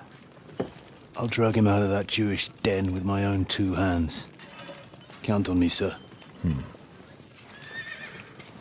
The betrayers of Christ, hiding a betrayer. They are rich. All that's needed is a good pretext. The Kuttenbergers will be quite happy if their debts to those usurers happen to go up in smoke. Yeah. You're learning fast, young man. Keep the gate open. A horseman, sir! Hanush is out of the game. The Kuttenbergers are taken care of and will catch Liechtenstein. You'll see, my friend. Good times are coming. Your Graces, King Sigismund is convening the town council, but first he requests your presence at the Sedlitz monastery, without delay. What's all the urgency about? Surely you must know that yourself, sir. The captives fled Trotsky Castle and killed Istvan Toth while escaping. What?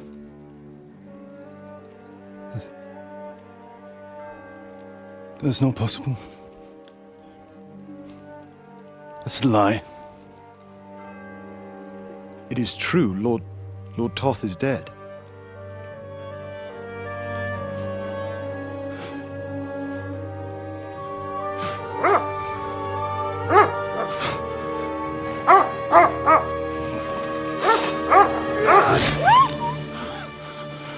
Who? Speak!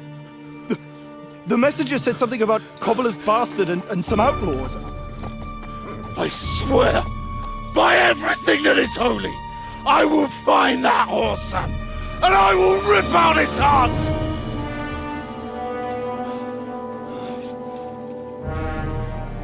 Jesus. What's with that boy? Sir Istvan was like a father to him. You better go. Bring the horses! Shame about that dog.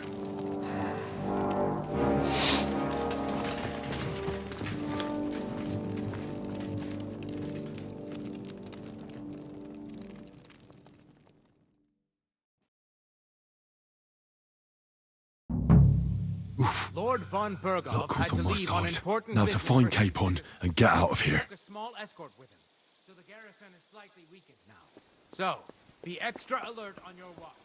If I find anybody slacking off, they'll get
You're just holding up here.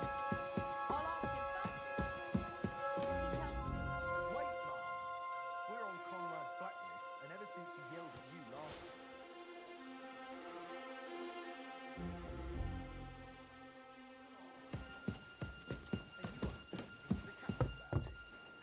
No fear. We'll just have a little nibble, with your kind permission. And we'll be as quiet as mice in the hall.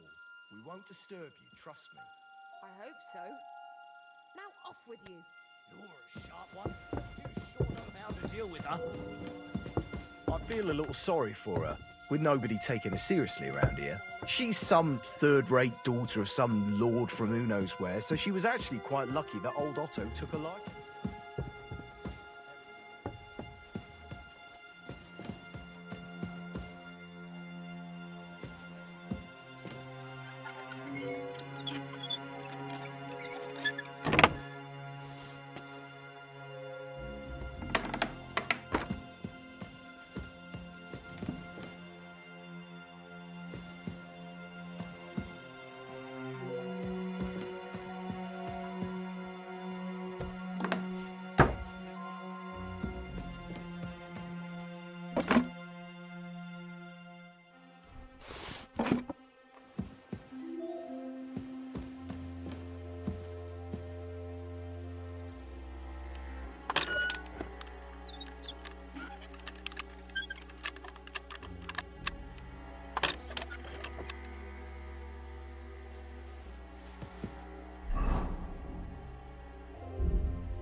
Wait! What the devil are you doing in my chambers?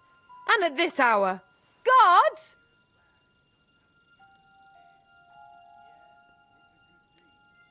Don't move, woman. And be nice and quiet. I'm sure you'd like to keep that pretty smile of yours. Surely you wouldn't hurt a woman? I wouldn't, but my steel has a mind of its own.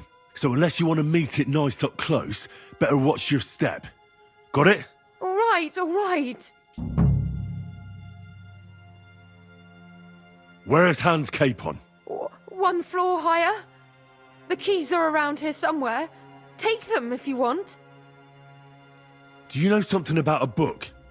Red leather binding with gold trim. Sir Otto was reading one like that. It'll be around here somewhere, but that's all I know. Be reasonable. If you'll keep quiet, nothing will happen to you. Understand? I understand. Just don't hurt me. Please.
What is happening? Who are you? Quiet. If you make a peep, we're done for. Henry?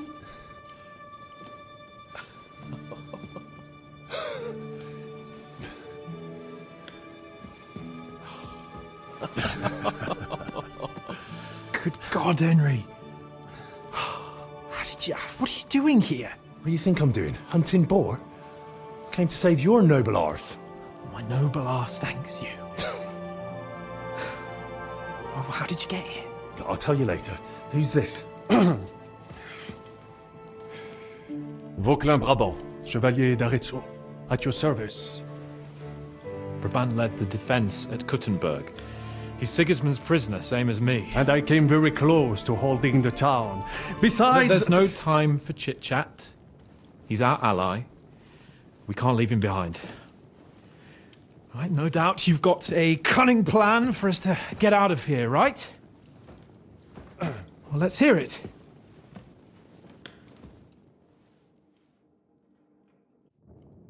Of course I have a plan. Listen, I got to the fortress through a secret passageway that old Ruthard told me about. Von Bergov knows nothing about it. C'est magnifique!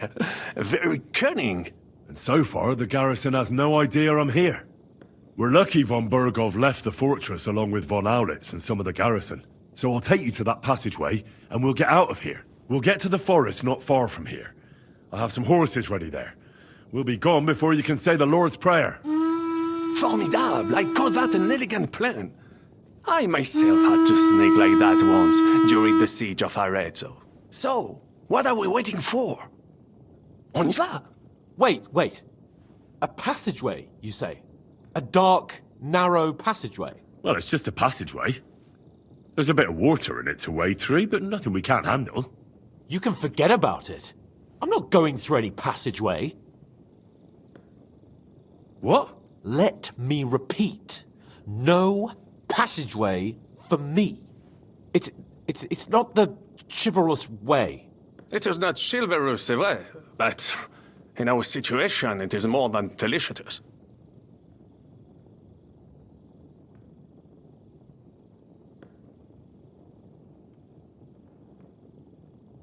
It's not chivalrous enough for his lordship, eh? Are you kidding me? I'm saving your life if you didn't notice. Or do you think this is some kind of fucking game?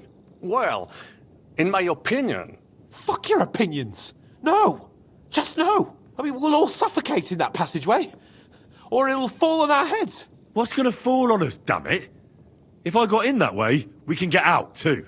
It's completely safe. So stop acting like a madman and let's go. I can't do it.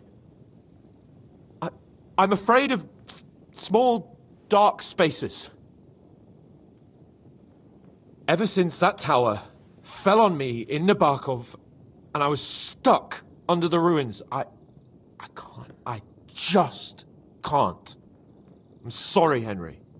There has to be another way. Have you come up with some ingenious plan for getting out of here? If so, I'd really like to hear it. What do I know? We could maybe break down the gate. Un moment. Henri? You said that Von Bergov left. Is that not so? Yes. And what about horses? Are there any horses left here? I think there's a couple, yeah. In the lower courtyard. Très bien. That will be enough. We just have to get to them. But I think we could get there stealthily. It is not far from the tower to the stables. Then you simply open the gate, et voila, we are gone! Just like I escaped when surrounded by that English dog John Oakwood. It may not be the best plan, it was not back then either. But we simply had no other choice. That's a wonderful plan! No passageways! But we need some weapons. Exactement, to have a proper piece of steel in my hand again. Preferably Milanese, although I would be satisfied with something local.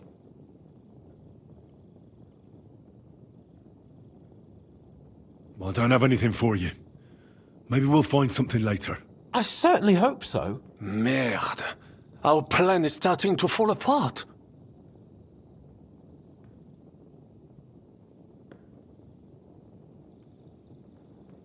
I'll go ahead and scout it out. When there's a suitable moment, I'll let you know and you can head out. And how will you let us know? Well, the stables can be seen from the entrance hall.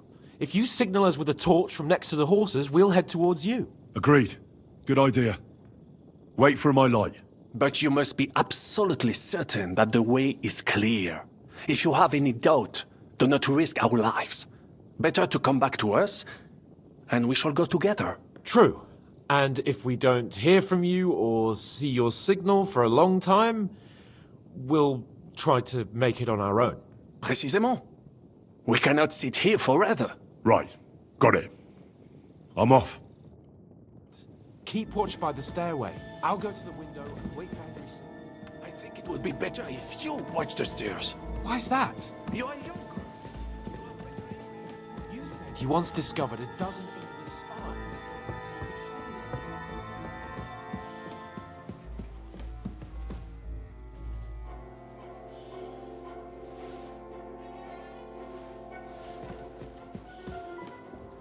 Eh bien, I will watch the stairs. I have a weapon for you. Finally.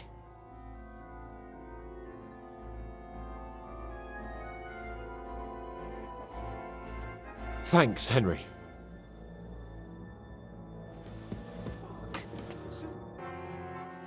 I have some steel for you. Très bien, give it to me. Now I will show you what a cavalier Vauclin-Brabant is. Aux armes!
I must be mad. Did I imagine it?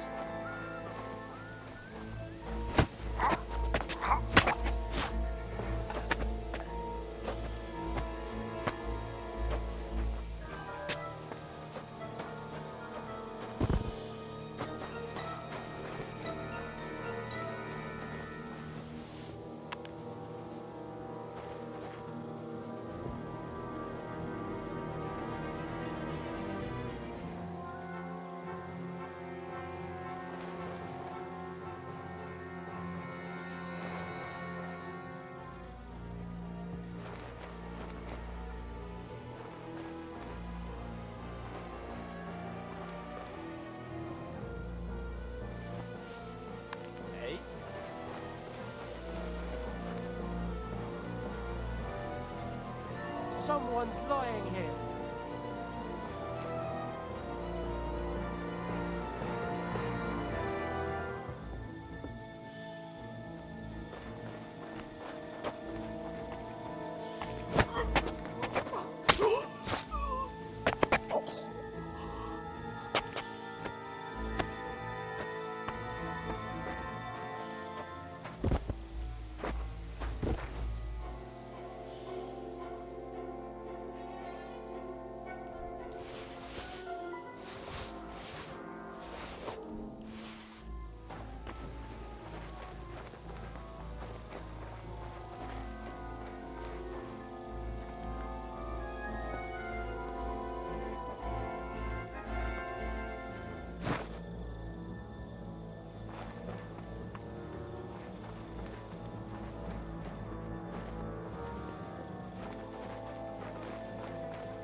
around.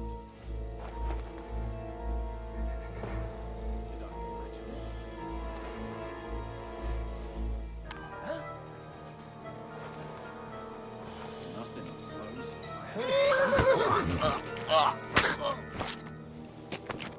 Fuck it.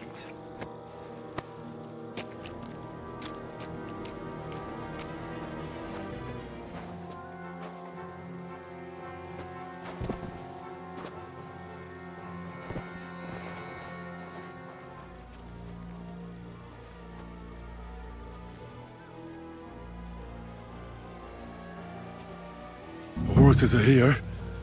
As soon as it's safe, I should give Cape on the signal.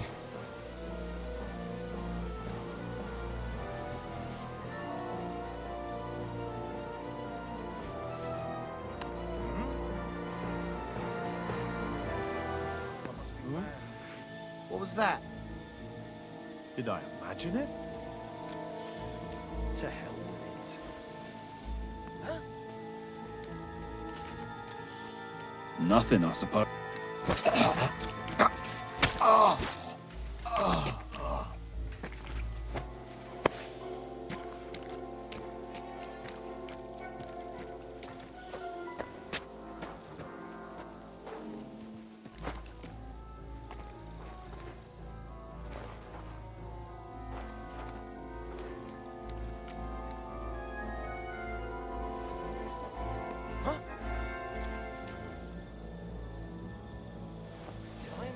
What's that?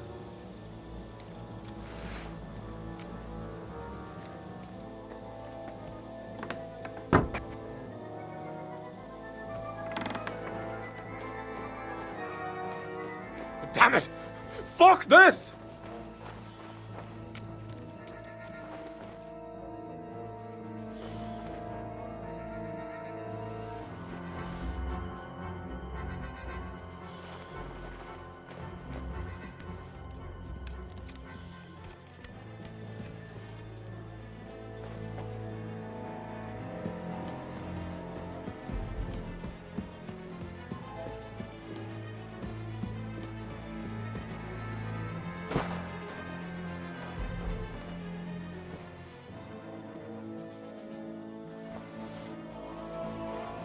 No!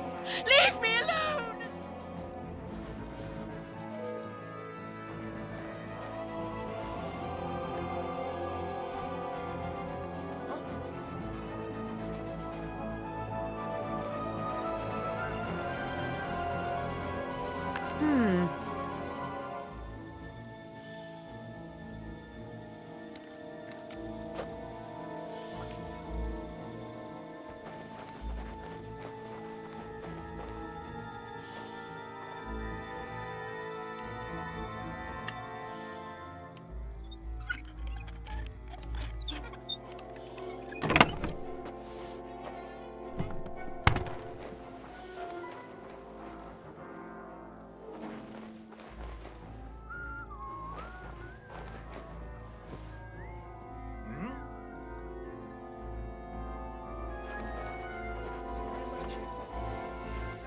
What? I must be mad.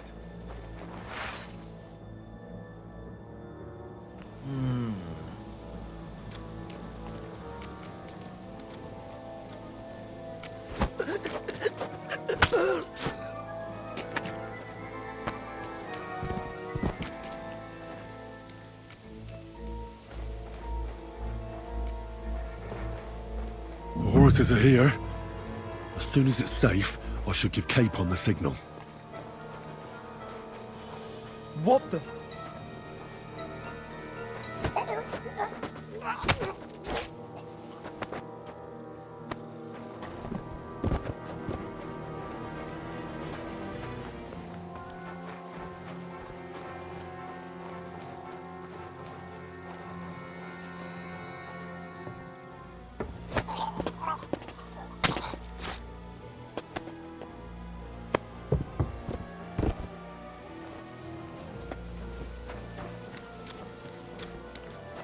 Not yet.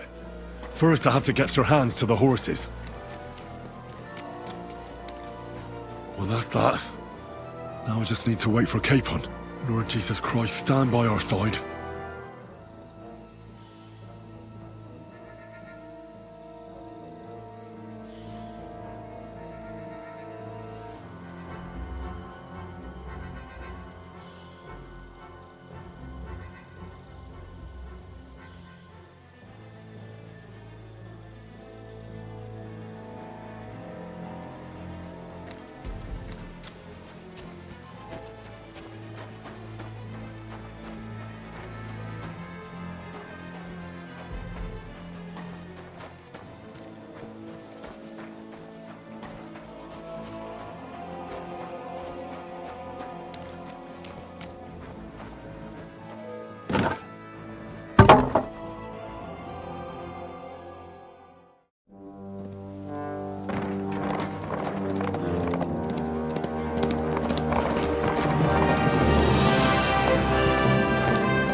I must admit, mes amis, the last time I have had such a suspense was when I was rescuing the King of France.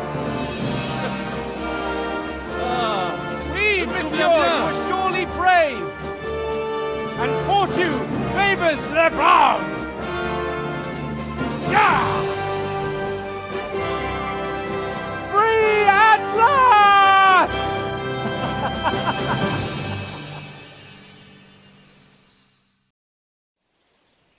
Thank you for coming for me, Henry. You're a great friend. The best I could wish for. After today, you may also count me among your friends. I, Vauquelin Brabant, chevalier, aventurier et voyageur. I'm at your service, mon brave Henri. And I have an excellent idea. In your honor, I shall name my new horse after you. Pleased to meet you, Sir Vacula. My name is Vauquelin. Vauquelin? Vauquelin. Vauquelin. Vauquelin... would you mind if I just call you Brabant? Brabant. En Brabant? Que peut-on y faire? It will have to do. Do not concern yourself, mon ami. Clearly, you are not talented in the art of conversation. But at least you have courage and other skills. You carried out the entire operation truly brilliantly. I could not have done it much better myself. And look, mon ami, how the fresh air suits Monsieur Chapon. He has finally stopped drawing in self-pity. What self-pity, damn it? I was locked up for days in a tiny stinking room. Ah, come now, mon cher. Luck was simply not on your side for once. That is all. Now we are finally free. The time has come for grand deeds. I did not waste my time in captivity. I fought everything over diligently. Listen. Please, I'd prefer not to. What's your plan, Sir Baron? An heroic deed about which odes shall one day be composed, similar to my feat in the famous Battle of Arezzo. But what would you do now? What if we were to journey to Vienne? We could assemble a company and liberate le roi Wenceslas. That would be excellent. If the king were to return, the nobility would definitely support it. Sigismund would have to withdraw. Précisément! And what is more, our names would be sung throughout the kingdom. Undoubtedly, we would also earn a rich reward too. Then I would invite the best stonemason from France and build Monsieur Chapeau a castle that even Chevalier Hanush would envy. You must be mad. You've been free less than a day and you're already thinking up ways to get yourself killed. I'd rather endure Hanush's preaching about my incompetence than listen to this chatter. We'll see what happens next. But the first thing that I need is to get good and drunk. We should spur the horses on. God knows, they might be hot on our heels. Yeah!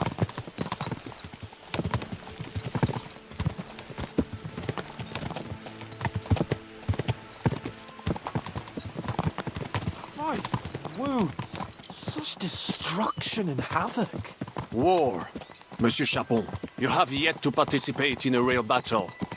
But I fought against les Valaques at Naples, and les Anglais in Bourgogne.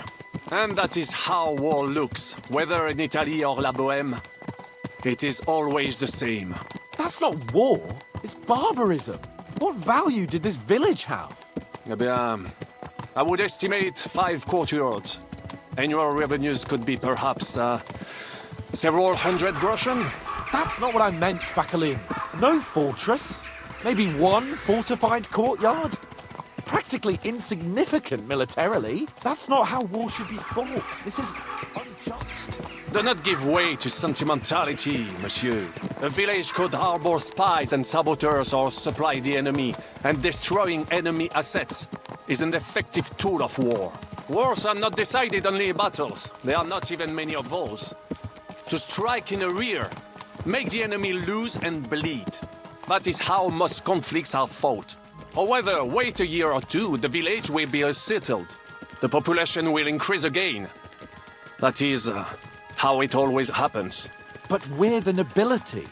Our task is to lessen the chances of such things happening. You're right, Hans. We must find allies and put a stop to it as soon as possible, so we can save as much as we can. Yes, but we failed in Trotsky. And now this is our punishment. I see that short captivity has turned you into a philosopher, Lord Capon. You should apply to the Faculty of Arts before the muse lifts you again. Yeah.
In the whole wide world, we run into this pair of scoundrels.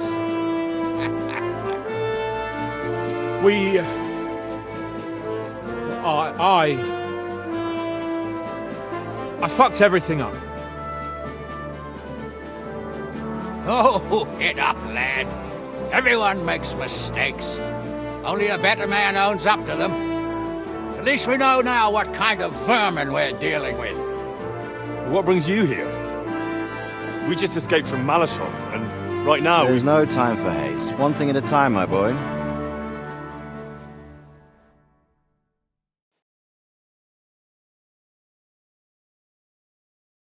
Word reached Rat-Eye that you pair got yourselves into a nice mess.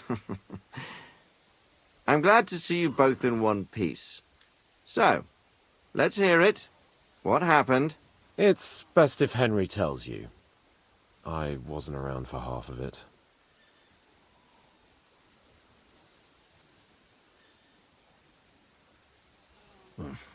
No sooner had we spied Trotsky on the horizon than everything started to go to hell. We made camp by a pond with the intention of heading for the castle at first light, only we were ambushed by bandits in the evening. They killed all our men and took everything they could carry, including the letter for von Berghoff.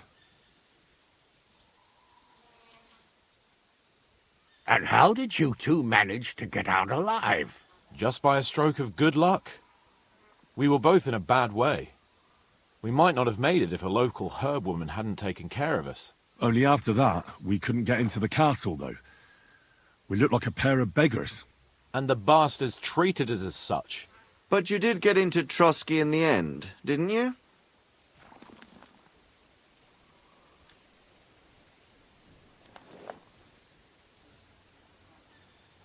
Von Bergov received us and heard us out. It seemed like he was on our side. We even helped him out several times. Until we found out he was just stringing us along. It all came out after we set out with Von Bergov's men to deal with the bandits who were rampaging in his domain. The same ones who attacked us at the start. Only they ambushed us and took me and Henry captive for ransom. But it turned out these very outlaws are on our side. They're fighting for King Wenceslas on the orders of Sokol of Lamberg. Well, I'll be damned. So Von Bergov has been the real enemy all this time.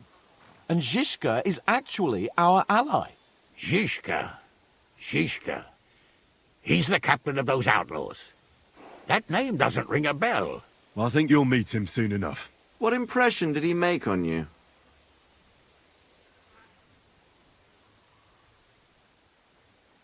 Oh, he's some impoverished yeoman.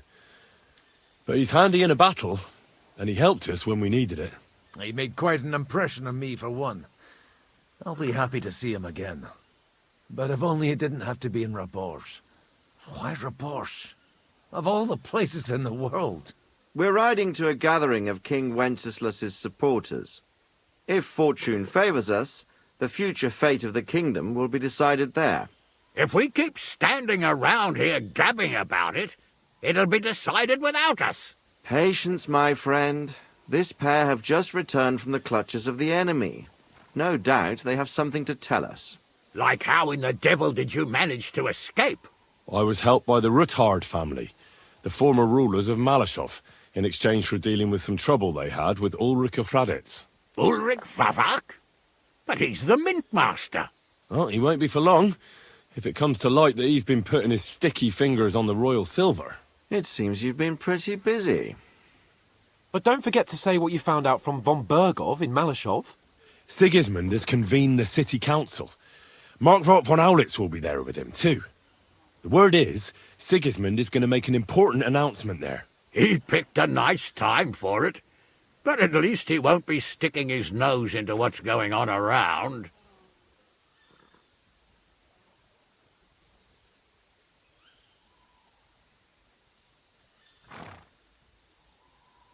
Can we go to Raborsh with you? We could certainly use a drink, a bite to eat, and a comfortable bed. I wish I could say yes, son, but the city council assembly is a big opportunity. Young Lord Capon will go with us to Raborsh, but you'll have to return to the city right away, and try to worm your way into the town hall. What? How can I get in there? I can't just walk in off the street. You've got the dirt on Vavak, and you don't know how to use it? Just tell him either he gets you into the council chamber, or you get him on the gallows. It's worth a try, right? I hope that assembly really is important. If Sigismund is just going to announce an increase in taxes, there's not much point in my being there. Well, at least you can enjoy watching the long faces of the councillors when they hear it. And don't worry, I'll eat and drink in Raborsh on your behalf. If I come back and find you there under lock and key again, I'll leave you to rot. Take it. I will go as well, and I will not let your friend out of my sight. Hans? Who's this? Vaclin Brabant, Chevalier d'Arezzo, at your service. He was a captive of Lord von Bergov's, like me. He defended Kuddenberg against Sigismund. In that case, he'll be a welcome guest at Raborsh. You don't know what you're promising, Baron. Watching Sir Hans is a job and a half. The main thing is to watch out for yourself, Henry. As soon as you can do so without raising suspicion, come and join us. He'll manage it, but now we really need to hit the road. Safe travel, Henry. Adieu et bonne chance. And to you. Hopefully we'll meet soon.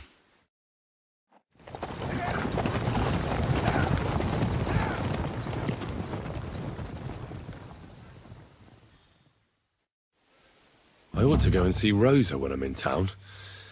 No doubt she'd like to know how it went with that book.